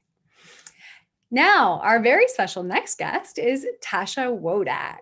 Tasha is a 2016 Olympian in the 10,000 meter, Canadian record holder in the 10,000 meter 31.41 18, I'm going to need help with this, Tasha. National team member, Pan Am Games champion 2019. So help me with my fumble there. What is your world record? It's not a world record. It's a Canadian record. It's a Canadian, well, it's a world record to me. Yeah, Canadian record I set back in 2015 in the 10,000 meters on the track, and it's 31 minutes and 41 seconds. Amazing. That's incredible. Thank you. So Tasha, how did your training schedule initially change when this whole lockdown took place? Yeah, so back in March when everything was canceled, I realized that I was not going to be racing for, we didn't know how long, and treatment was no longer available. So I'm used to getting massage, physio, or chiro every week at the level I train, which is necessary to avoid injury. So we really, we definitely took it back a notch, about 75% of the workload, and just really doing workouts that we enjoyed versus workout that we needed to do, and had a bit of fun in training. And also, my coach was really amazing and was just like, if there's days that you don't feel like running because you're feeling unmotivated, it was weird, stressful times, she's like, just take the time you need. And so we did that. And I was, I took it day by day, and some days I ran more than others, but yeah, definitely, the intensity changed, and I definitely backed off what I was doing to make sure that I stayed healthy physically and mentally. Yeah, that's so important. And that's good to hear. With Tokyo being pushed out to 2021, how did you react when the Olympics were postponed because of COVID-19? When I first found out, actually, I don't know if you know this, but the Canadian Olympic team pulled out before the IAAF governing body actually postponed it. And so we were basically, I read the email that Canada was pulling out, even though it was still going. So that night was very difficult because there was still a possibility that the Olympics would happen and we wouldn't be there. So that was, I read it, and my initial reaction, I cried. I was just like, we work as athletes, the Olympics is the pinnacle of what we do. And I'm 38, turning 39 this year, and this will be my last Olympics. So I was like, will I even be able to make it another year in training? Will I get can I hang on? Can I stay motivated? Can I stay healthy another year? I don't know. So it was just a lot of emotions going on. But then, I realized that, yes, I can. It's just another year to get better. So I'm looking forward to getting even faster over the next year and a couple of months. So Tokyo 2021. That's amazing. And so how do you think running events are going to change? So these big running events like half marathons where people have to gather, how's it going to change once they're deemed safe? Yeah, it's really crazy because even now as things are opening up here in Vancouver, and we're allowed to go to restaurants and go to malls and do all these things, it still feels weird to be near people because we're still trying to keep our social distance. And so even though I think when these races start to happen, I don't see them happening until 2021, to be honest, it's still going to be very strange. And I think people are going to have to start in waves of 50 people at a time, 10 minutes between each. It's just going to take a lot longer. People are going to have to be really patient and really respectful, but it's going to be different. It's going to be new for a while, but I think that there's definitely ways to get around it with the waves of start and things like that, or having, races on different days. So maybe Friday morning is the elites and Saturday morning, or men one day and women the other day. It'd be really cool. I like it when we get our own race. So yeah, there'll be some changes for sure. Okay. Yeah. Well, I mean, the nice thing about running is that it is an activity that Canadians can maintain and do during the pandemic. We get on trails, we get on tracks, we're in the fresh outdoors. With the pandemic still being a bit of a health and safety risk, what kind of advice or tips do you have for those of us that are just going for runs outdoors? Yeah, I have seen a lot more people out running with the gyms being closed. And this makes me really happy. I love seeing people out running, but I also know a lot of people don't enjoy running because they haven't started properly. They haven't learned how to run. They're doing too much too soon. And then you're not going to enjoy it because it hurts. So I always suggest, like, if you're not a runner and you're starting to run, you need to be very patient. You need to start slowly, and you need to follow some sort of a plan. There's so many plans available online, learn to run plans. My coach, Lynn Kanuka, has a website that is Learn to Run. It's Couch to 5K, and it's so helpful. I mean, you literally start with like 30 seconds of running and like 2 minutes of walking, and you increase very, very slowly. Just don't go out and run 10 minutes straight. It's going to hurt and it's not going to be fun. So definitely be patient, be kind to yourself, and also, stay committed. It's going to take 3 weeks before you really start seeing progress. So really commit to that first 3 weeks and commit to the days that you put down to run, and it'll slowly get better. And before you know it, you're going to be out there running in the trails and enjoying it and not thinking, I hate running. Definitely. Well, it's really nice to hear someone like you, with all of your success, all of your talent, encouraging the rest of us mere mortals to keep at it and keep going. And I know that I'll definitely be hitting the seawall a little bit later. Any tips on like distancing when you're running, contact, anything like that? Yeah. When I am approaching people and they're walking in front of me in the same direction so they can't see me. When I'm about at least 30 meters back, I yell quite loud, on your left, please. And that gives them time to go single file, and it gives me time to go around. And as I go around, I always say, thank you. And so make sure and also to be patient and realize that some people don't know what on your left means. Right. They might jump to your left. So just make sure you give that warning and be polite. And I've had very little problems. People have been very respectful. When I'm running with my partner, with a friend, we go single file when we go around people, of course, in these times. And also, choose, if you're going to run the seawall, don't go when it's sunny, really sunny, with a couple of friends, at 12 on a Sunday. It's going to be very difficult to social distance. Go on your own if you're going to do that, or go at a different time. Like the seawall, I ran it the other morning. It was slightly raining. There was like nobody on it. It was great. I had it to myself.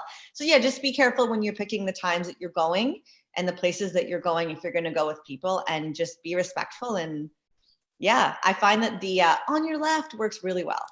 But with a please, really always add a please. Add a please. Okay. Yes. Well, we are Canadian after all. Yeah. That helps. Yeah. Yeah, that was really helpful. That was great information. And I am really looking forward to watching you in 2021.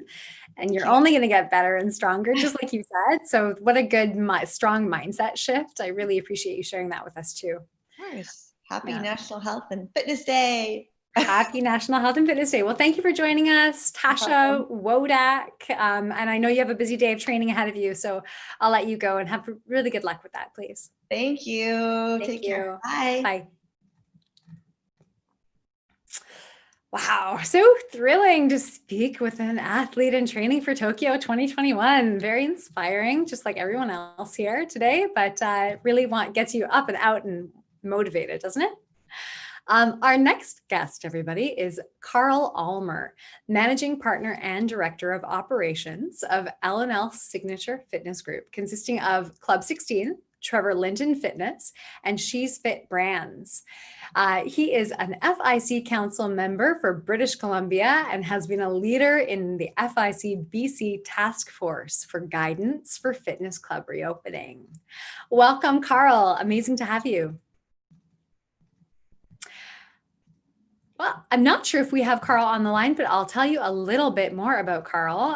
Carl was, BC was, oh, it's Carl. Hey, Carl. There you are. Hey, how's it going? Can you hear me? Hey, yes, I can hear you. Can you hear me? Thank you. Yeah. Wonderful. Carl, let's begin. All right. BC was one of the first provinces to be ready to open their gyms. And what did you have to do for Trevor Linden Fitness, Club 16, and She's Fit, 3 really big companies, to be ready to open in a safe and a healthy way? Yeah. First and foremost, we had to ensure that our staff felt comfortable, safe coming back to work. We knew that if we could instill trust in the safety and health of our staff, that would transition and translate well to our members. So we knew that we never questioned the passion of the fitness professionals in Canada, that they would want to come back, but they deserve to come back to a safe and health environment. So we came up with 3 principles to ensure their health and safety and build that trust. That's distancing, hygiene, and protection. And so we really hit home with our team that we've restructured our facilities. We've capped capacity. In terms of the hygiene, just coaching and training and working together as a group for best practices on hygiene. And then protection, ensuring that they were aware that, they'd have access to masks and temperature gauges on site. That they would have a cleaner supporting them during operating hours at the facilities, as well as, obviously increased sanitizing stations and equipment cleaning stations as well. So we're so grateful that we're able to get such a large group back. Our leadership group came back at full capacity, and the majority of our fitness professionals were able to come back, minus a few that are dealing with their own situations as it comes to the COVID-19 pandemic. So very grateful to have them back. And then second, we had to educate and build trust with our members. And so we've educated our members. Before you come in for your first workout, you have to book your workouts at Club 16 and She's Fit. You go through a screening process that educates you on our new restructured facilities and systems, as well as sets expectations for our members so that we can educate them on what they can expect before they come in the door. So we're comfortable that we've built the trust in our staff, and we're comfortable that through them, and we're grateful that they're able to build a trust with our membership base. Yes. And what have the members been saying? What's their response been to all of this? They're excited. They're excited to be back. We're very excited with how educated they are already on coming into business facilities. We're grateful for the grocery stores and the essential businesses out there that have remained open and, didn't really have the advantage that the fitness industry had at, seeing how things could be structured and using examples from essential businesses. And they've worked through it from the start. They've stayed open and they've had to adjust on the go, which must have been tremendously hard. So, in terms of the fitness industry out in British Columbia, I know talking to owners, operators, and fitness professionals, we're very grateful to have, a structured process and system to learn from and then build off of, and get even better and stronger. Like obviously our goal has been to build that trust with, guests and members coming into our fitness facilities. And we've done that. We have members that are coming in and when they're leaving, they're super excited. They're appreciative of all the effort that we're putting in to keep them safe and healthy. Amazing. And so you told us about some of the measures that you've got in place for members. And given what you've done to prepare these health and safety measures, I'm wondering, have the members responded well to these extra safety measures? I mean, you're saying that they're excited to be in the gyms. Have you had any pushback about the safety measures though? Overall, it's been great. I think members again knew what to expect. If you think of your first time, I use this example with my team. If you think of the first time you went to a grocery store, nobody was there telling you, hey, you have to stay 6 feet apart, or you have to walk this way. You walked in at some point and there was decaling on the wall and there were stickers on the ground telling you to walk different directions. You know, we're obviously, we're a smart community, and, you know, in Canada, we work together to get through things, as you can see in this, during this pandemic. And that's the same with the businesses. We have members that come in and yeah, there's an educational friction that does occur from time to time. For example, at Club 16 and Cheese Fit, initially in our phase 1, we're not allowing people to bring in gym bags. And we do our best to educate our members prior to their first visit on that, but some members do show up with their gym bag. So that's a point of friction and an example and an educational process that does come up. Yeah, so there are situations like that come up, but we try our best to just educate members. Most people are definitely understanding of the new norm. Yeah, the new norm. That's for right. That's certain. Well, now that you've been open in a limited capacity, at least, Yeah. how are you seeing things progressing over the next year or so as we continue to gain the public's trust? Yeah, I think the response in British Columbia has been very strong. You know, we're allowing a certain number of guests in our facility, you know, to a point that we don't overcome capacity. The response, the appetite for people coming in and wanting to join fitness facilities, gyms, start with personal training is huge. Like our June this year, in terms of membership sales, is bigger than any previous year prior to us opening. And I think that I'm only sharing that not to toot our horn, but to give, you know, the fitness facilities out there across the country that haven't opened up yet, understand that there is a huge appetite for it. When you're looking at your social media and people are like, I want to get back into the club, I want to get back into your facility. Before we opened, I'll be transparent, I was nervous about it. I was nervous that, you know, those were just the select few that were actually excited about it. I promise you guys, if you do it right, if you keep the distancing, hygiene, and protection in place, your members are going to come back and more. So if you do it right, build trust with your staff, educate your staff so they can do the same for members. And I promise you, there is a healthy appetite for the fitness industry out there. Wonderful. So what I'm hearing from you is trust, safety, education. It sounds fantastic. I'm really glad to hear that you're open, that you're leading the way for the rest of us. And I'm looking forward to booking a workout with you guys at some point soon. Yeah. Thank you. Do I have just one more minute? I just like to briefly mention one more thing. Cut me off. No, I'm sorry, Carl. Yeah, of course. Yeah, please go ahead. No, let's go. You know, one of the things I did want to say is really be available and responsive during this time. We've come across questions and situations that as an organization we've never dealt with before and we've had to work through. So understand that, you know, that we won't have answers initially for everything. You can be healthfully nervous about that. I don't know if that's a word or not, but be prepared for it, I guess, and be understanding that there are situations that are going to come up that right away you may not have answers for. Get those answers and be responsive to people out there. I really think it's important right now, working through this pandemic, that the fitness industry really changes our mindset from being competitors with each other to being champions of each other. I genuinely think that's an important thing for us to start doing, because if one thing this pandemic has shown us, like we can't do this alone.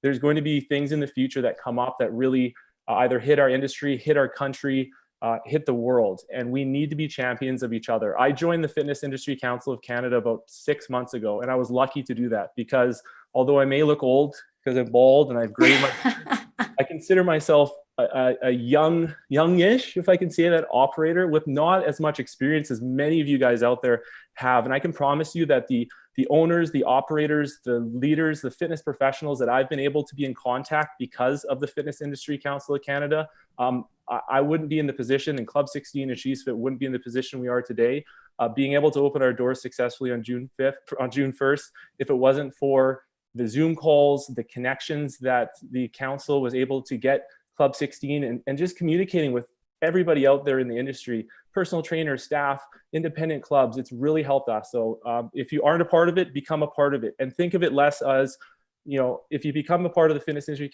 Council of Canada, you will get more back than you give. I promise you.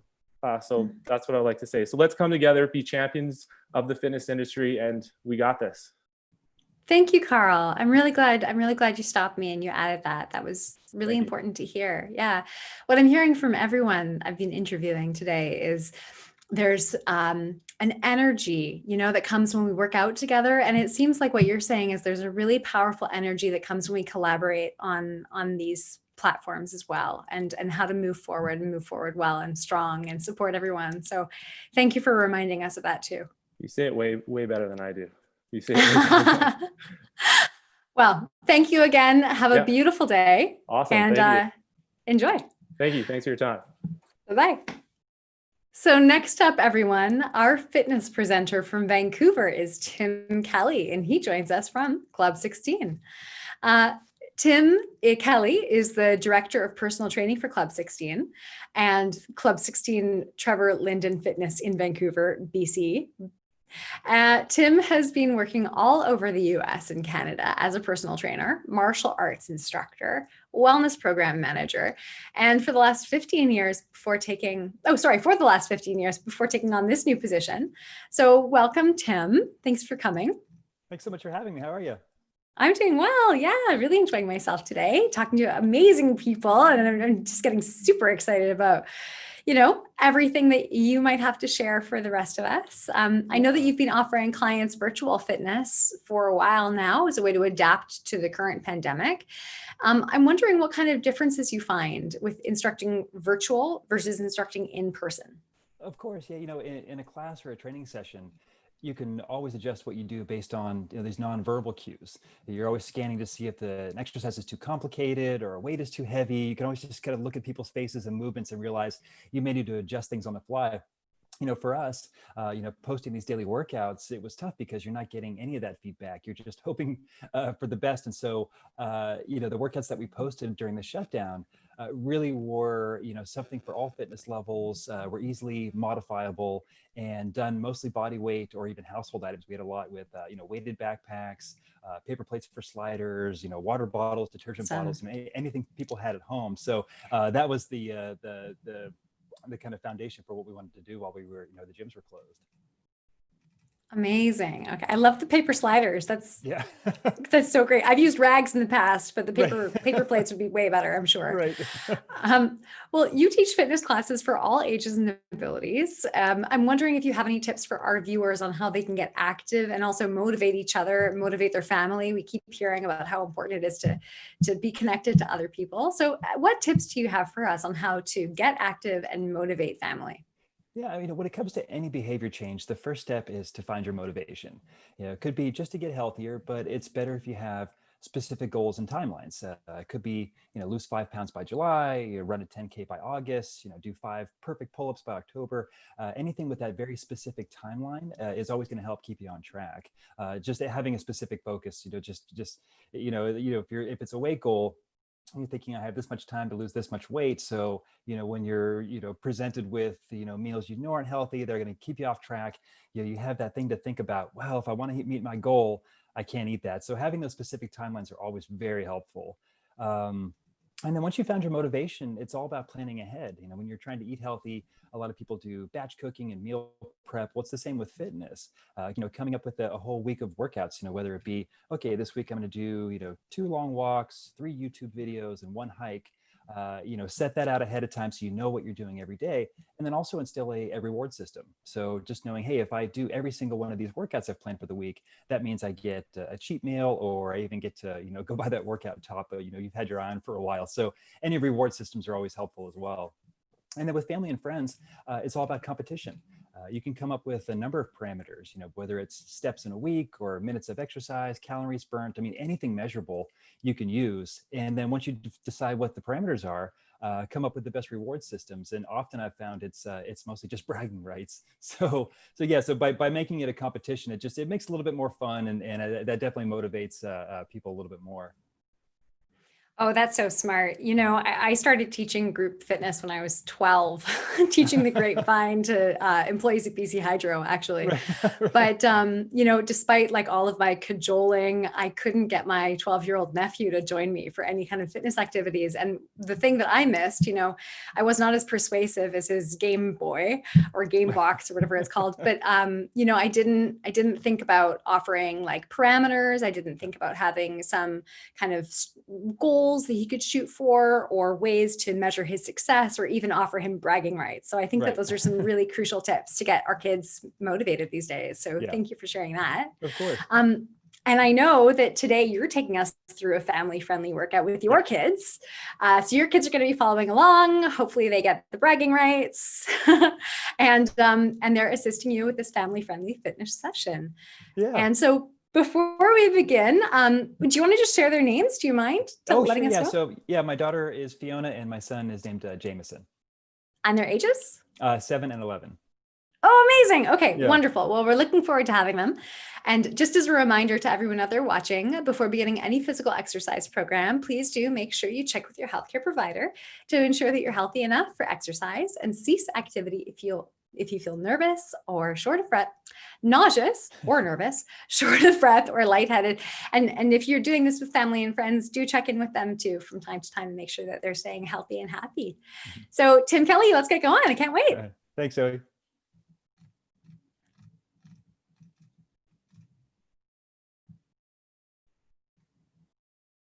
Hello everyone, Tim Kelly, Director of Personal Training for Club 16, Trevor Linden Fitness. And I've got my daughter Fiona and my son Jameson here for another episode of Family Fit. This workout will have 4 rounds, 6 exercises. We'll do each exercise back to back, and then we'll take a break in between each round. You ready? Mm-hmm. Are you ready? Mm-hmm. All right, grab your water bottle. Let's get to work. Okay, here's today's workout. 10 skier swings, 10 toe tap to hop, 10 hip drop to down dog, 10 side lunge to front kick, 10 crab touch, and lastly we have 20 lateral pumps. Now it's time for round 1. Let's go. Let's go. Okay, here we go. Skier swing. So we're gonna want to keep our arms straight. We're gonna go into a squat, bring the arms back, we'll come up. We're gonna bring those arms overhead and then right back in. So we're gonna swing down and then swing up. Okay, you ready? Let's go. Down and up. 1, 2, nice and big. 3, 4, 5, 6, 7, 8, 9, last one, and 10. Good, next exercise, toe tap to hop. So we're gonna get into a low squat, make sure our legs are engaged here. We're gonna tap one side, tap the other side, and then jump. Ready? Are you ready? Let's go. Nice low squat. Here we go. Tap, tap, and hop. 1, tap, tap, hop. 2, tap, tap, hop. 3, tap, tap, hop. 4, doing good. Tap, tap, hop. 5, tap, tap, hop. 6, tap, tap, hop. 7, tap, tap, hop. 8, 2 more. Tap, tap, hop. 9, and last one. Tap, tap, and hop. 10, good job. Okay, next one, hip drop to down dog. So we'll start at the top of a push-up. Feet nice and wide. Okay, we're gonna keep the arms straight, drop the hips down, push back into down dog, so hips all the way up, head towards the ground, and then we'll go down again, and then push up. Here we go. 1, 2, 3, 4, 5, halfway there. 6, 7, 8, 9, last one, and 10, good, come on up, next one. We're doing a side lunge to a front kick. So we'll go step out to one side, sink down into that side lunge. When we come up, we're gonna kick the leg out and then go right back into it. Squat and then kick. You ready? You ready? Let's go right side first, here we go. Lunge and kick. 1, 2, 3, 2 more. 4, last one. And 5, good, now let's go left leg. So step out, side lunge, and let's come up and kick. 1, 2, good. 3, 4, one more, and 5. Good, next one, crab toe touch. So we can go ahead and get on the ground. Now you can do this 2 different ways.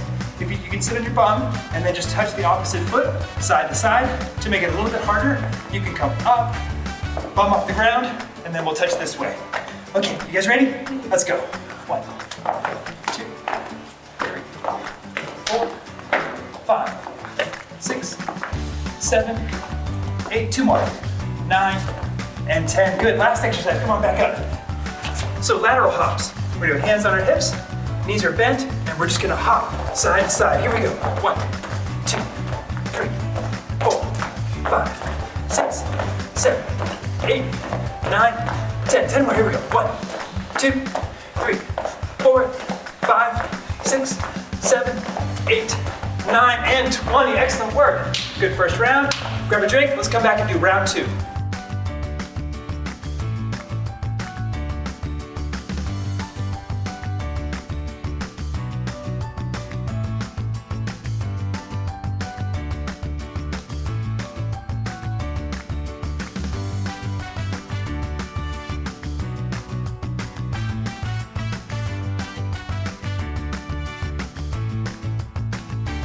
Now it's time for round 2. Let's go. All right, here we go, skier swings.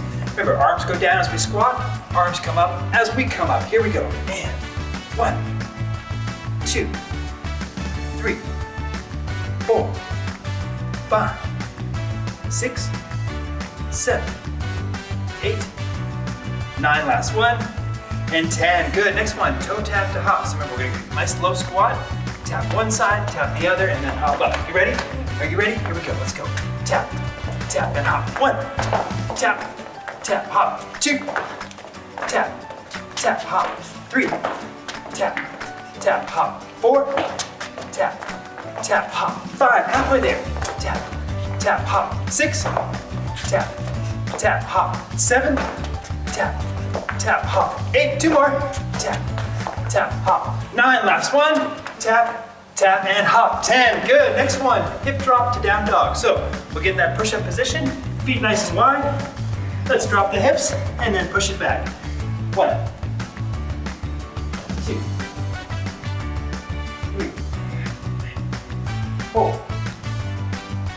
5, 6, 7, 8, 9, last one, and 10, good, come on back up. Okay, next one, we're doing a side lunge to kick. So step out, sink into that side lunge, come up, kick, and then right back into it. Here we go. 1, 2, 3, 2 more. 4, and 5, good, left side, here we go. Step out, sink down, and then kick. 1, 2, excellent. 3, 4, last one, and 5, good. Okay, crab touch. So get down on the ground. Again, you can do these with your bum on the ground, just touch the opposite foot, or to make it harder, lift up off the ground, and then tap the opposite foot. Here we go. 1, 2, 3, 4, 5, 6, 7, 8, 2 more, 9, and 10. Good, last exercise, come on up. Lateral hops, hands on our hips, feet are close, and we're just hopping back and forth. Here we go. 1, 2, 3, 4, 5, 6, 7, 8, 9, 10, 10.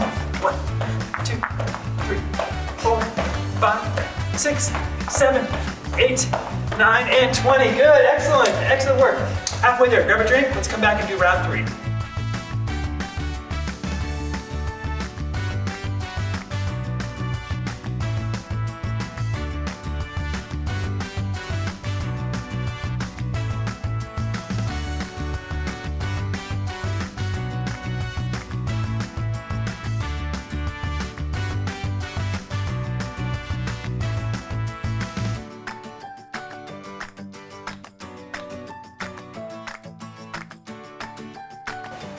Now it's time for round 3. Let's go.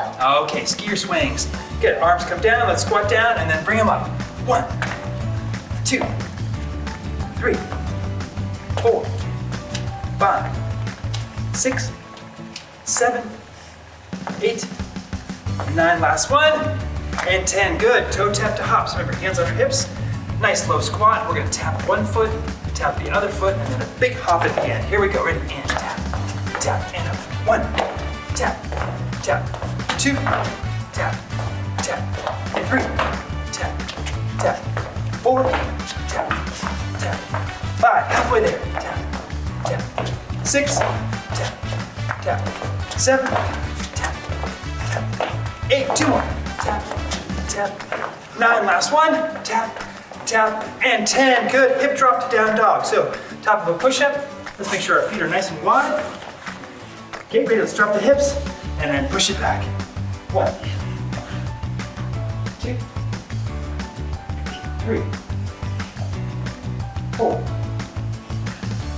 5, halfway, 6, 7, 8, 2 more, 9, and 10, good, come on back up. Okay, side lunge to front kick. So again, hands around our hips, stepping out, side squat, here we go, and then kick. 1, 2, 3, 2 more, 4, and 5, good, left side, here we go, left foot out, drop down, and then kick. 1, 2, 3,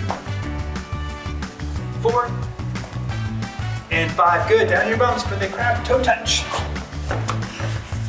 Okay, here we go, and lift. 1, 2, 3, 4, 5, 6, 7, 8, 9, last one, and 10, good, last exercise, lateral hops, hands on our hips, feet are close, knees are bent, let's hop side to side, let's go. And 1, 2, 3, 4, 5, 6, 7, 8, 9, 10, halfway. 1, 2, 3, 4, 5, 6, 7, 8, 9, and 20. Excellent work.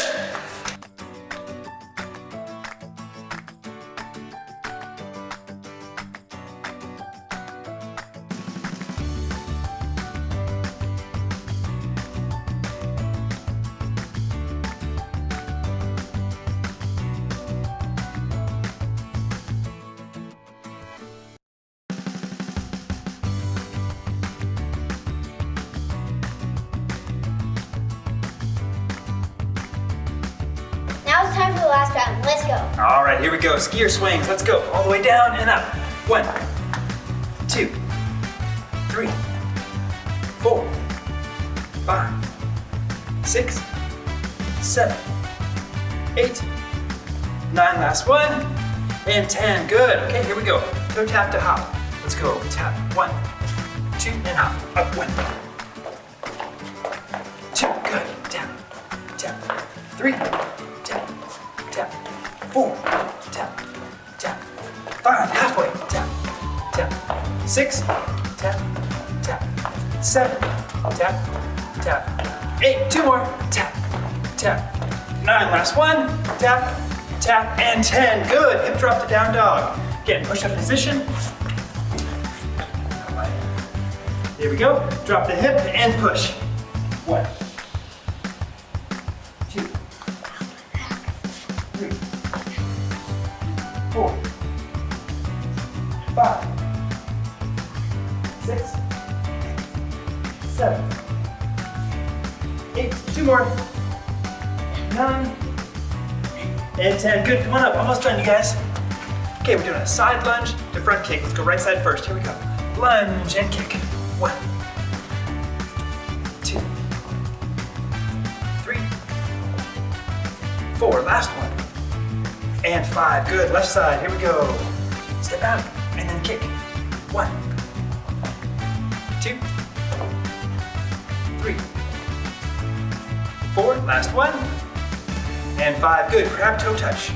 Okay, back down on the ground. Lift up your bum and let's switch the opposite foot. Go. 1, 2, 3, 4, 5, 6, 7, 8, 9, and 10. Good. Last exercise. Here we go. Lateral hops. Hands on our hips. Knees are bent. Feet are close. Let's go. 1, 2, 3, 4, 5, 6, 7, 8, 9, 10. 1, 2, 3, 4, 5, 6, 7, 8, 9, and 20. Excellent. All done, all done, all done. Come ahead. Thank you so much for watching. Make sure and go to trevorlindenfitness.com and click on the links to follow all the social media pages. Thanks so much. Stay healthy, everyone.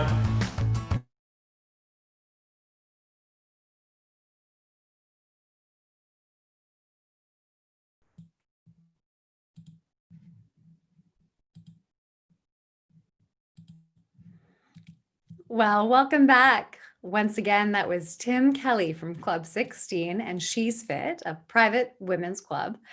If you're interested in learning more about the excellent services offered under the guidance of Tim and their experienced trainers and instructors, you can check out their website, trevorlindenfitness.com and shesfit.com, or see the video description below to find the links. If you're from the Greater Vancouver area, you are also welcome to check out gympass.ca to see which gyms in your area are supporting National Health and Fitness Day. Our next distinguished guest is former Member of Parliament John Weston. Founder of the National Health and Fitness Institute, John has experience in law, politics, business, diplomacy, land development, and health and fitness. He has spent much of his life promoting the value of physical activity as core to a healthy personal and community life. John served as MP for the riding that hosted 2010 Olympic and Paralympic Games. With National Health and Fitness Institute advisors Pierre Lafontaine and Phil Marsh, John created the Parliamentary Fitness Initiative.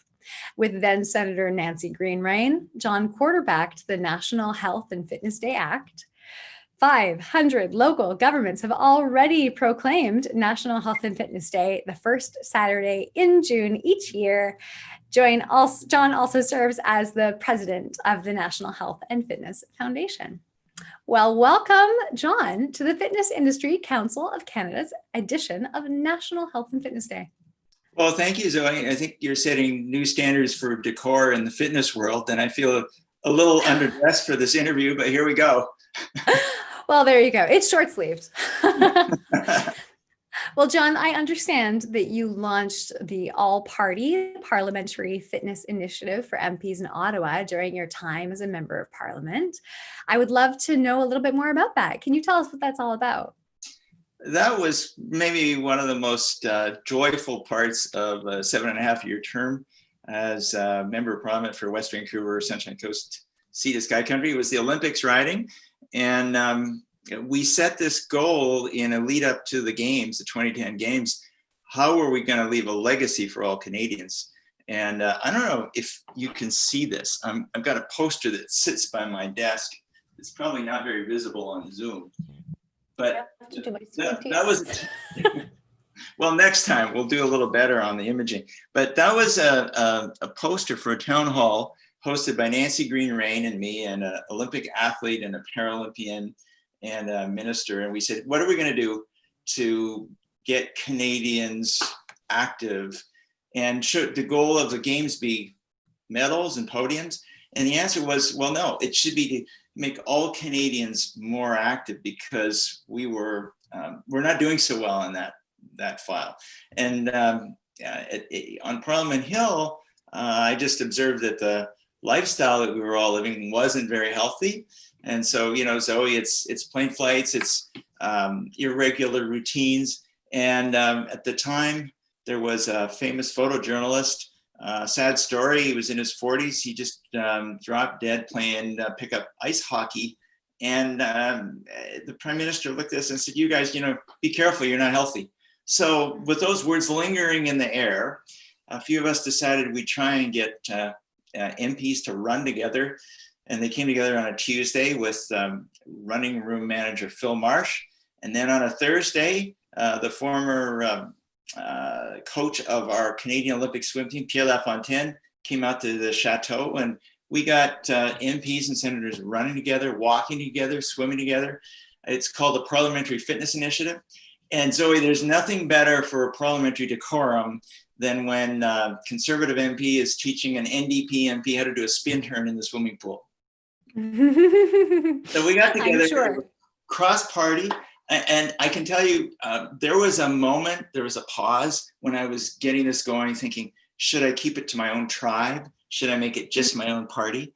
And happily, I got over that. And I remember walking across the floor of the House of Commons to sit down beside a Liberal MP, Kirsty Duncan, to say, hey, Kirsty, do you think you might want to work on this with me? And I felt all these eyes on my back. What's Weston doing crossing the floor to talk with an MP of another party? It sounds silly, doesn't it? But those are the things you think about when you're starting something completely new. So anyway, people like Elizabeth May participated. Elizabeth is proud to say that she lost a lot of weight in the swimming pool. She feels better, she looks better, she's a better MP. And, you know, I think Canadians love Elizabeth regardless of their party affiliation. So she's a great advocate. You've got Minister Catherine McKenna, who's a big supporter. It crosses party lines, and it's something that, let's say, set the table for what we still have to do. It's not finished business, but it was a good start. Absolutely. Yes. Well, one of the goals that you promote for National Health and Fitness Day is to have Canada become one of the fittest or the fittest nation on earth. By 2030. And this is so exciting. Can you tell us a little bit more about this vision? How are we as a nation going to strive to achieve this goal, which I know we will achieve? Well, with people like you advocating for us, there's no doubt we will do it. Right now, according to the comparables, we're not doing so well in terms of active transportation. We're something like 49th in the world in terms of physical activity, somewhere around 12th. And you have to imagine that there are no countries in the world as blessed as Canada in terms of our natural environment, our lakes to paddle on, our trails to run and walk on, the built environment, the character of our people. I would say that there's a relentless striving for excellence for individuals and as a community. And so we have to turn around some of the trends that we know about: sedentary behavior, the accompanying obesity that goes with that, diabetes, cardiovascular disease, mental illness, and the skyrocketing, I don't call them healthcare costs, but sickness care costs that accompany those things, which are preventable. And we all know that if we can work together to become more active in measurable progress, then we can be better Canadians and better members of the human race. So the goal is not just to promote campaigns, we've done that, but to set some measurable goals as individuals. And we have two companion organizations, National Health and Fitness Foundation, that curates the events on Parliament Hill and National Health and Fitness Day, which we're celebrating today. As you said, now proclaimed by 500 cities across Canada. That's exciting. We also have a National Health and Fitness Institute, which I started after leaving Parliament. Has a great board, like the First Foundation. The Governor General is our vice regal patron. And we aim to create facilities to bring together instructors who will instruct the instructors, coaches to coach the coaches, educators to educate the educators. And we've got a very active social media group. I hope people will follow us on social media. We're on Instagram, we're on Facebook, we're on Twitter, we're on LinkedIn. And we aim to have 1 million followers within 3 years. And we intend to get all of those followers involved individually and with their friends, and that's a key part, to make progress so that we can really achieve that big, audacious goal: fittest nation on earth by 2030. Absolutely. And am I right? I can maybe take it by your bounciness that you're also at a standing desk? You're right. Yeah, I do most of my work standing. Do you do that as well? Yes. Yes, as do I. See, I can bounce. But it leads me to my next question, which is you're obviously someone who's passionate about movement and activity and health. And as the founder of the National Health and Fitness Day initiative, I imagine that you're probably active every day. So what is it about your personal history with physical activity that drove you to this initiative? Like, where does your passion come from for movement for yourself? Well, it didn't start well. As a little kid, remember my granddad saying, "Oh, he's not going to make it past age 12." I missed the third of my school, asthma, bronchitis, things like that. And a great physiotherapist in my life, I still remember her name, Rutherford. She said, you need to get in the swimming pool, which was a bit counterintuitive. Here's a kid with lung issues who didn't really take to water that well. And she was saying, you got to get active. And she gave me these exercises. Anyway, long story. I'll try and shorten it for you. I'm very blessed that I met my lifetime partner, my wife, Donna, who is a personal trainer. We met running, actually, and we still run together. My three kids, who are all just finished university in one case, in university, they're all very interested in sports. Two of them are varsity athletes. With one of them, I cycled the 3 mountains of the North Shore of Vancouver day before yesterday, just about killed me, but it was just a great opportunity to be out in nature, be with a family member, hear his stories. That was my son, Jake. Yesterday I was out in nature in a swimming hole off in the Fraser Valley. And so I find that it makes my work better, my mind sharper, my relationships more profound, to be physically active. And if I can do it, I like to do the exercise early in the morning because it really sets up the day. For me, it's a chance to think, to pray, to be better with my friends and family members. So physical, mental, and spiritual health, they all support one another. And I'm very blessed that it's part of my life. And I guess I'd like to bring a friend with me. So after our interview this afternoon, I'll be going on a little hike with a buddy I haven't seen for a while. Wonderful. Yeah, I remember reading in Kelly McGonigle's new book about movement that people like being around you more after you've exercised. So it's definitely a good way to win friends and influence people, is to do your morning workout. And I'm glad you shared that with us. You tweeted last week that you met your wife while you were running 31 years ago. You also just mentioned this.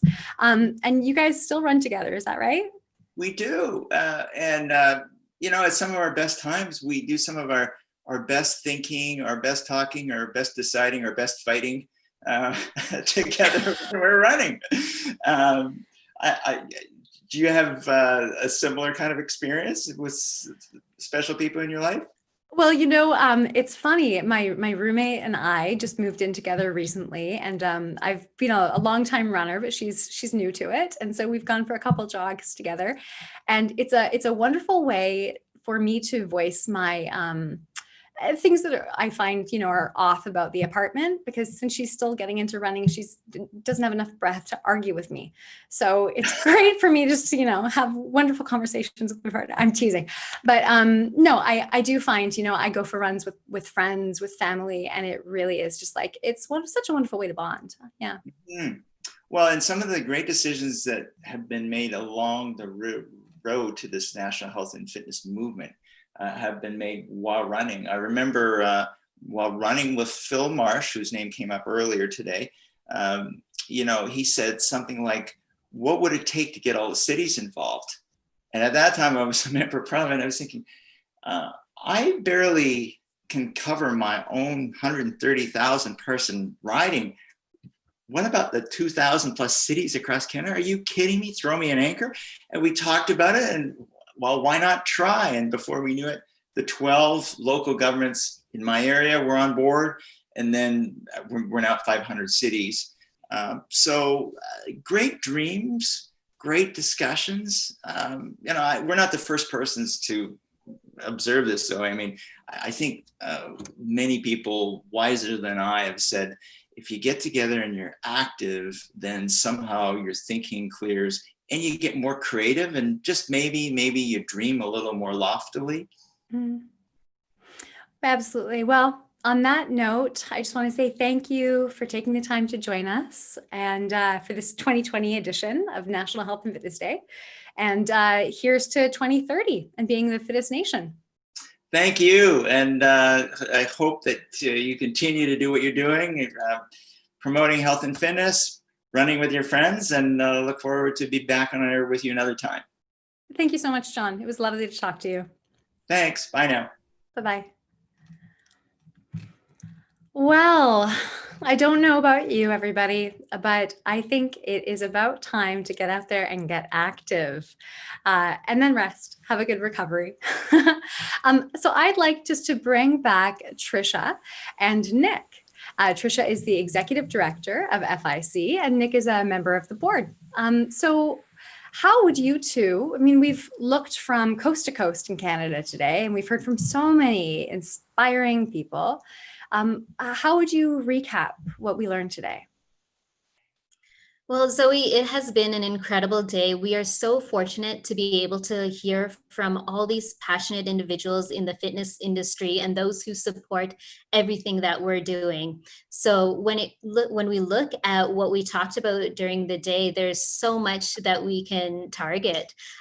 There were so many themes that came about from today's conversations that really, really allowed us to reflect on how the fitness industry is doing to using fitness as a form of medicine, really, and making sure that we connect exercise to preventative measures.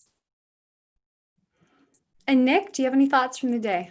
Yeah, I've got a ton. I made a whole series of notes here on a page, in a piece of paper that as things went along. But I think it was really, I think there's, a few things were really interesting to hear because we heard from so many different aspects from, the MPs and the athletes and the fitness pros, and there was so much commonality behind what people said.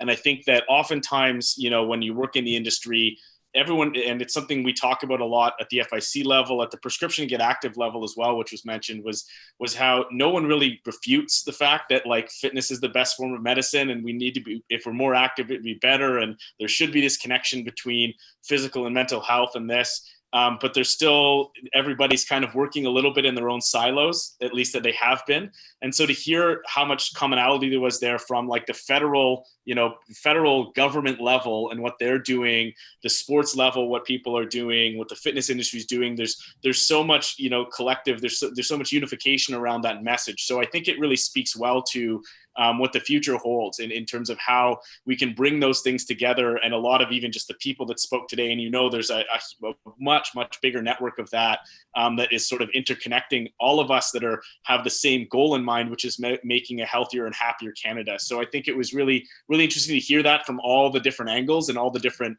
stories and motivations that came through from people to kind of see it. So I think in sort of in the general theme of the day, I think that was a big part of it. For me, I could have heard things at three different levels or a couple different levels. One was just the industry itself, and that was, what the FIC represents is the fitness industry. So seeing a lot about, starting with like the impact that the shutdown has had on the industry that the pandemic has had and having to shut down and then having to pivot and innovate and now getting reopened again.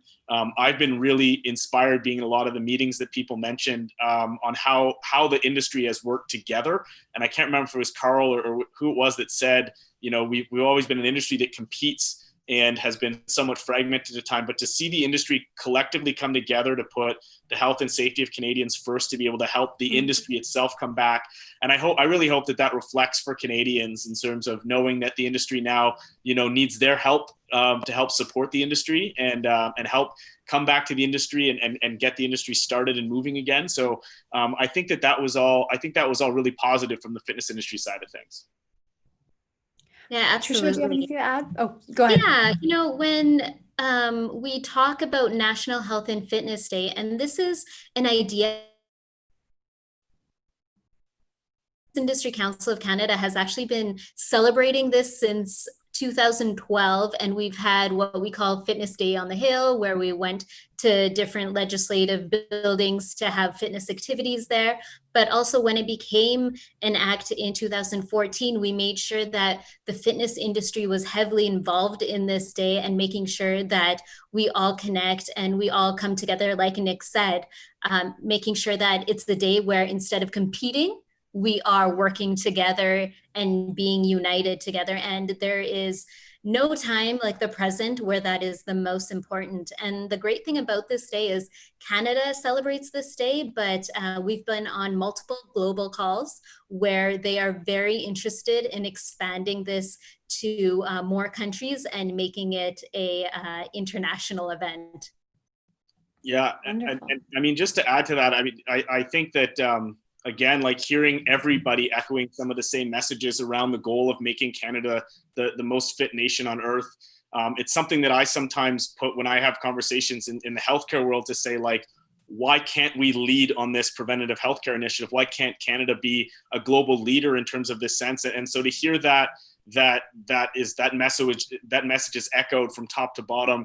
And I think the next, I mean, in terms of the next steps, it's how do we connect, you know, healthcare. I think we heard one of the MPs kind of mention, like, getting Health Canada on board of this. I think that sort of seems to be the next big mission of this, and how do we connect the healthcare and the sport and the fitness industry so that they're working collectively together? If there's any positives to come out of, you know, the COVID-19 and how it's affected the world and Canada as a whole, it's how it has brought a more collectivism around some of these challenges. And it's also shown us what we can do to really work together to solve some of these issues and collectively as a culture, as a society. So I think that there's a lot of positive to come out of it. I think that there's some momentum here that you see. A lot of it was crystallized today by everybody coming into this broadcast. And I'm so thankful that everybody did, you know, make the effort to kind of come together on it. So I think that's really good. I think there's a number of initiatives that, you know, for the fitness industry, for those fitness industry people out there listening, how important the FIC has been through these past couple of months and the role that it plays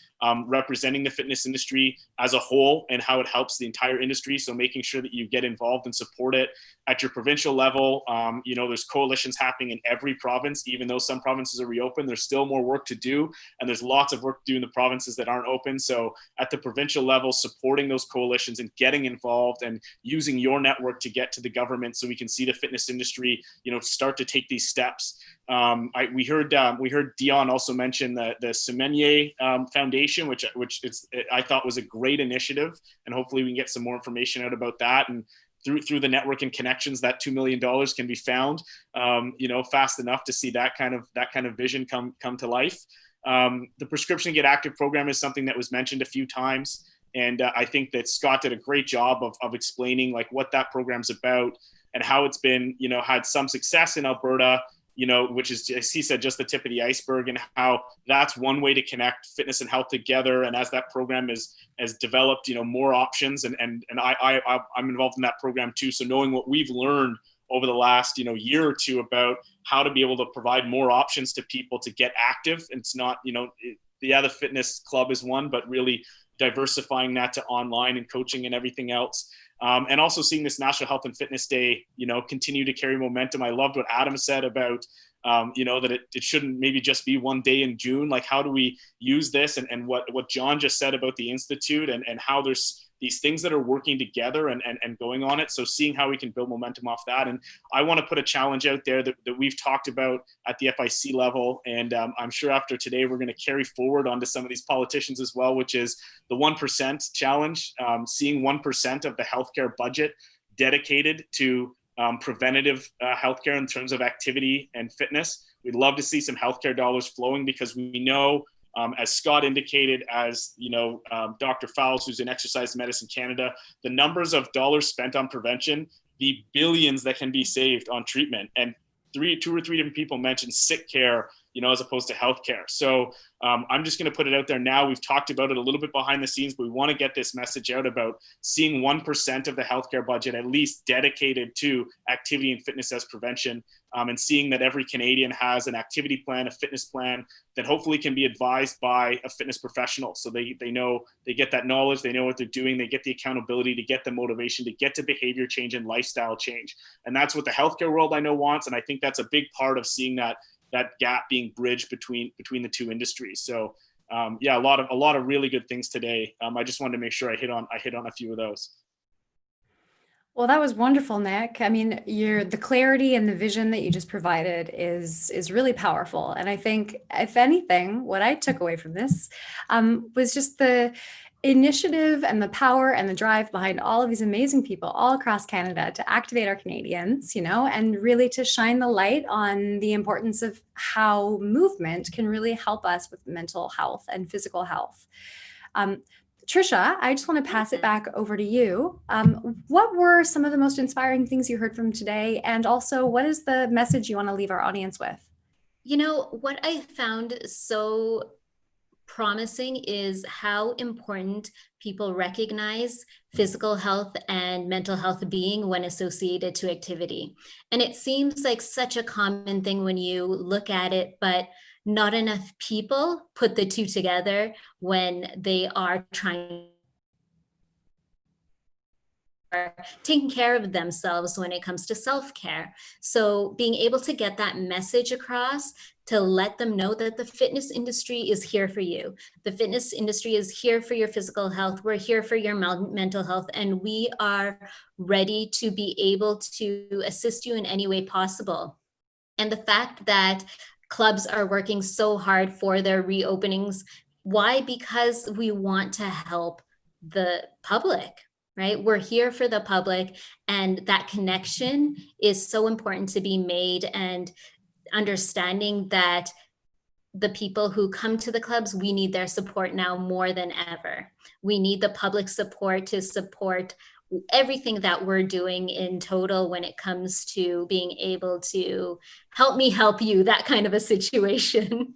Sure.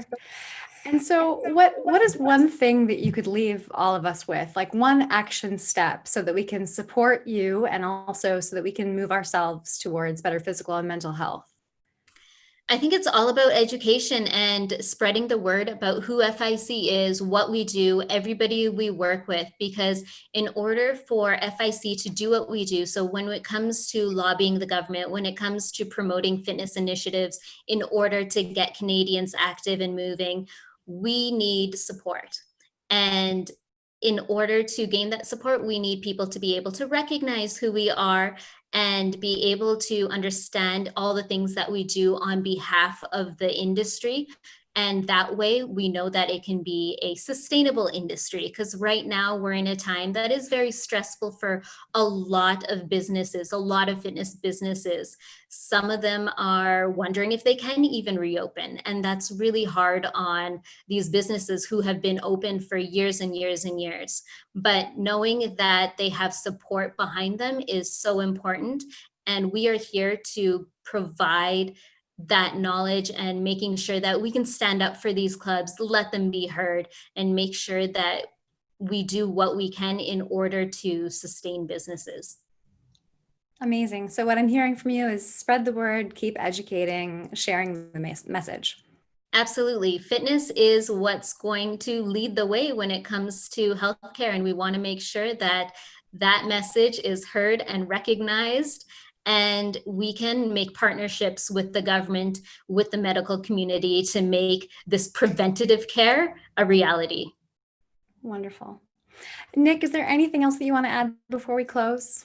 Yeah, sure. I mean, I just building off what Trisha said there, I think that there's we've spoken to two different segments of people, the fitness industry itself, fitness professionals, instructors, gym owners, and operators. I'll double down on supporting the FIC and working together collectively, for these things, but also just continuing to move forward and act and innovate. I know it's been a tough time for everybody in that sense, but you've seen people innovate and even getting open again. We're going to have to continue to innovate and think of new ways of engaging and reaching beyond the population there. So just keep on that, support the initiative, and be very tuned in to what the other clubs are doing, so that as an industry, there is a good set of guidelines and there is that earning back that public trust, around that.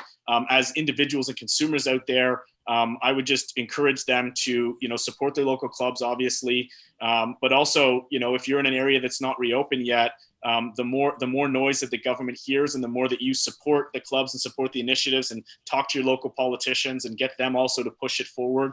I think the more collective effort there is to why and how it's important to have this industry, open and open and functioning really well again to help support the health of Canadians. Everybody can kind of collectively push in that direction.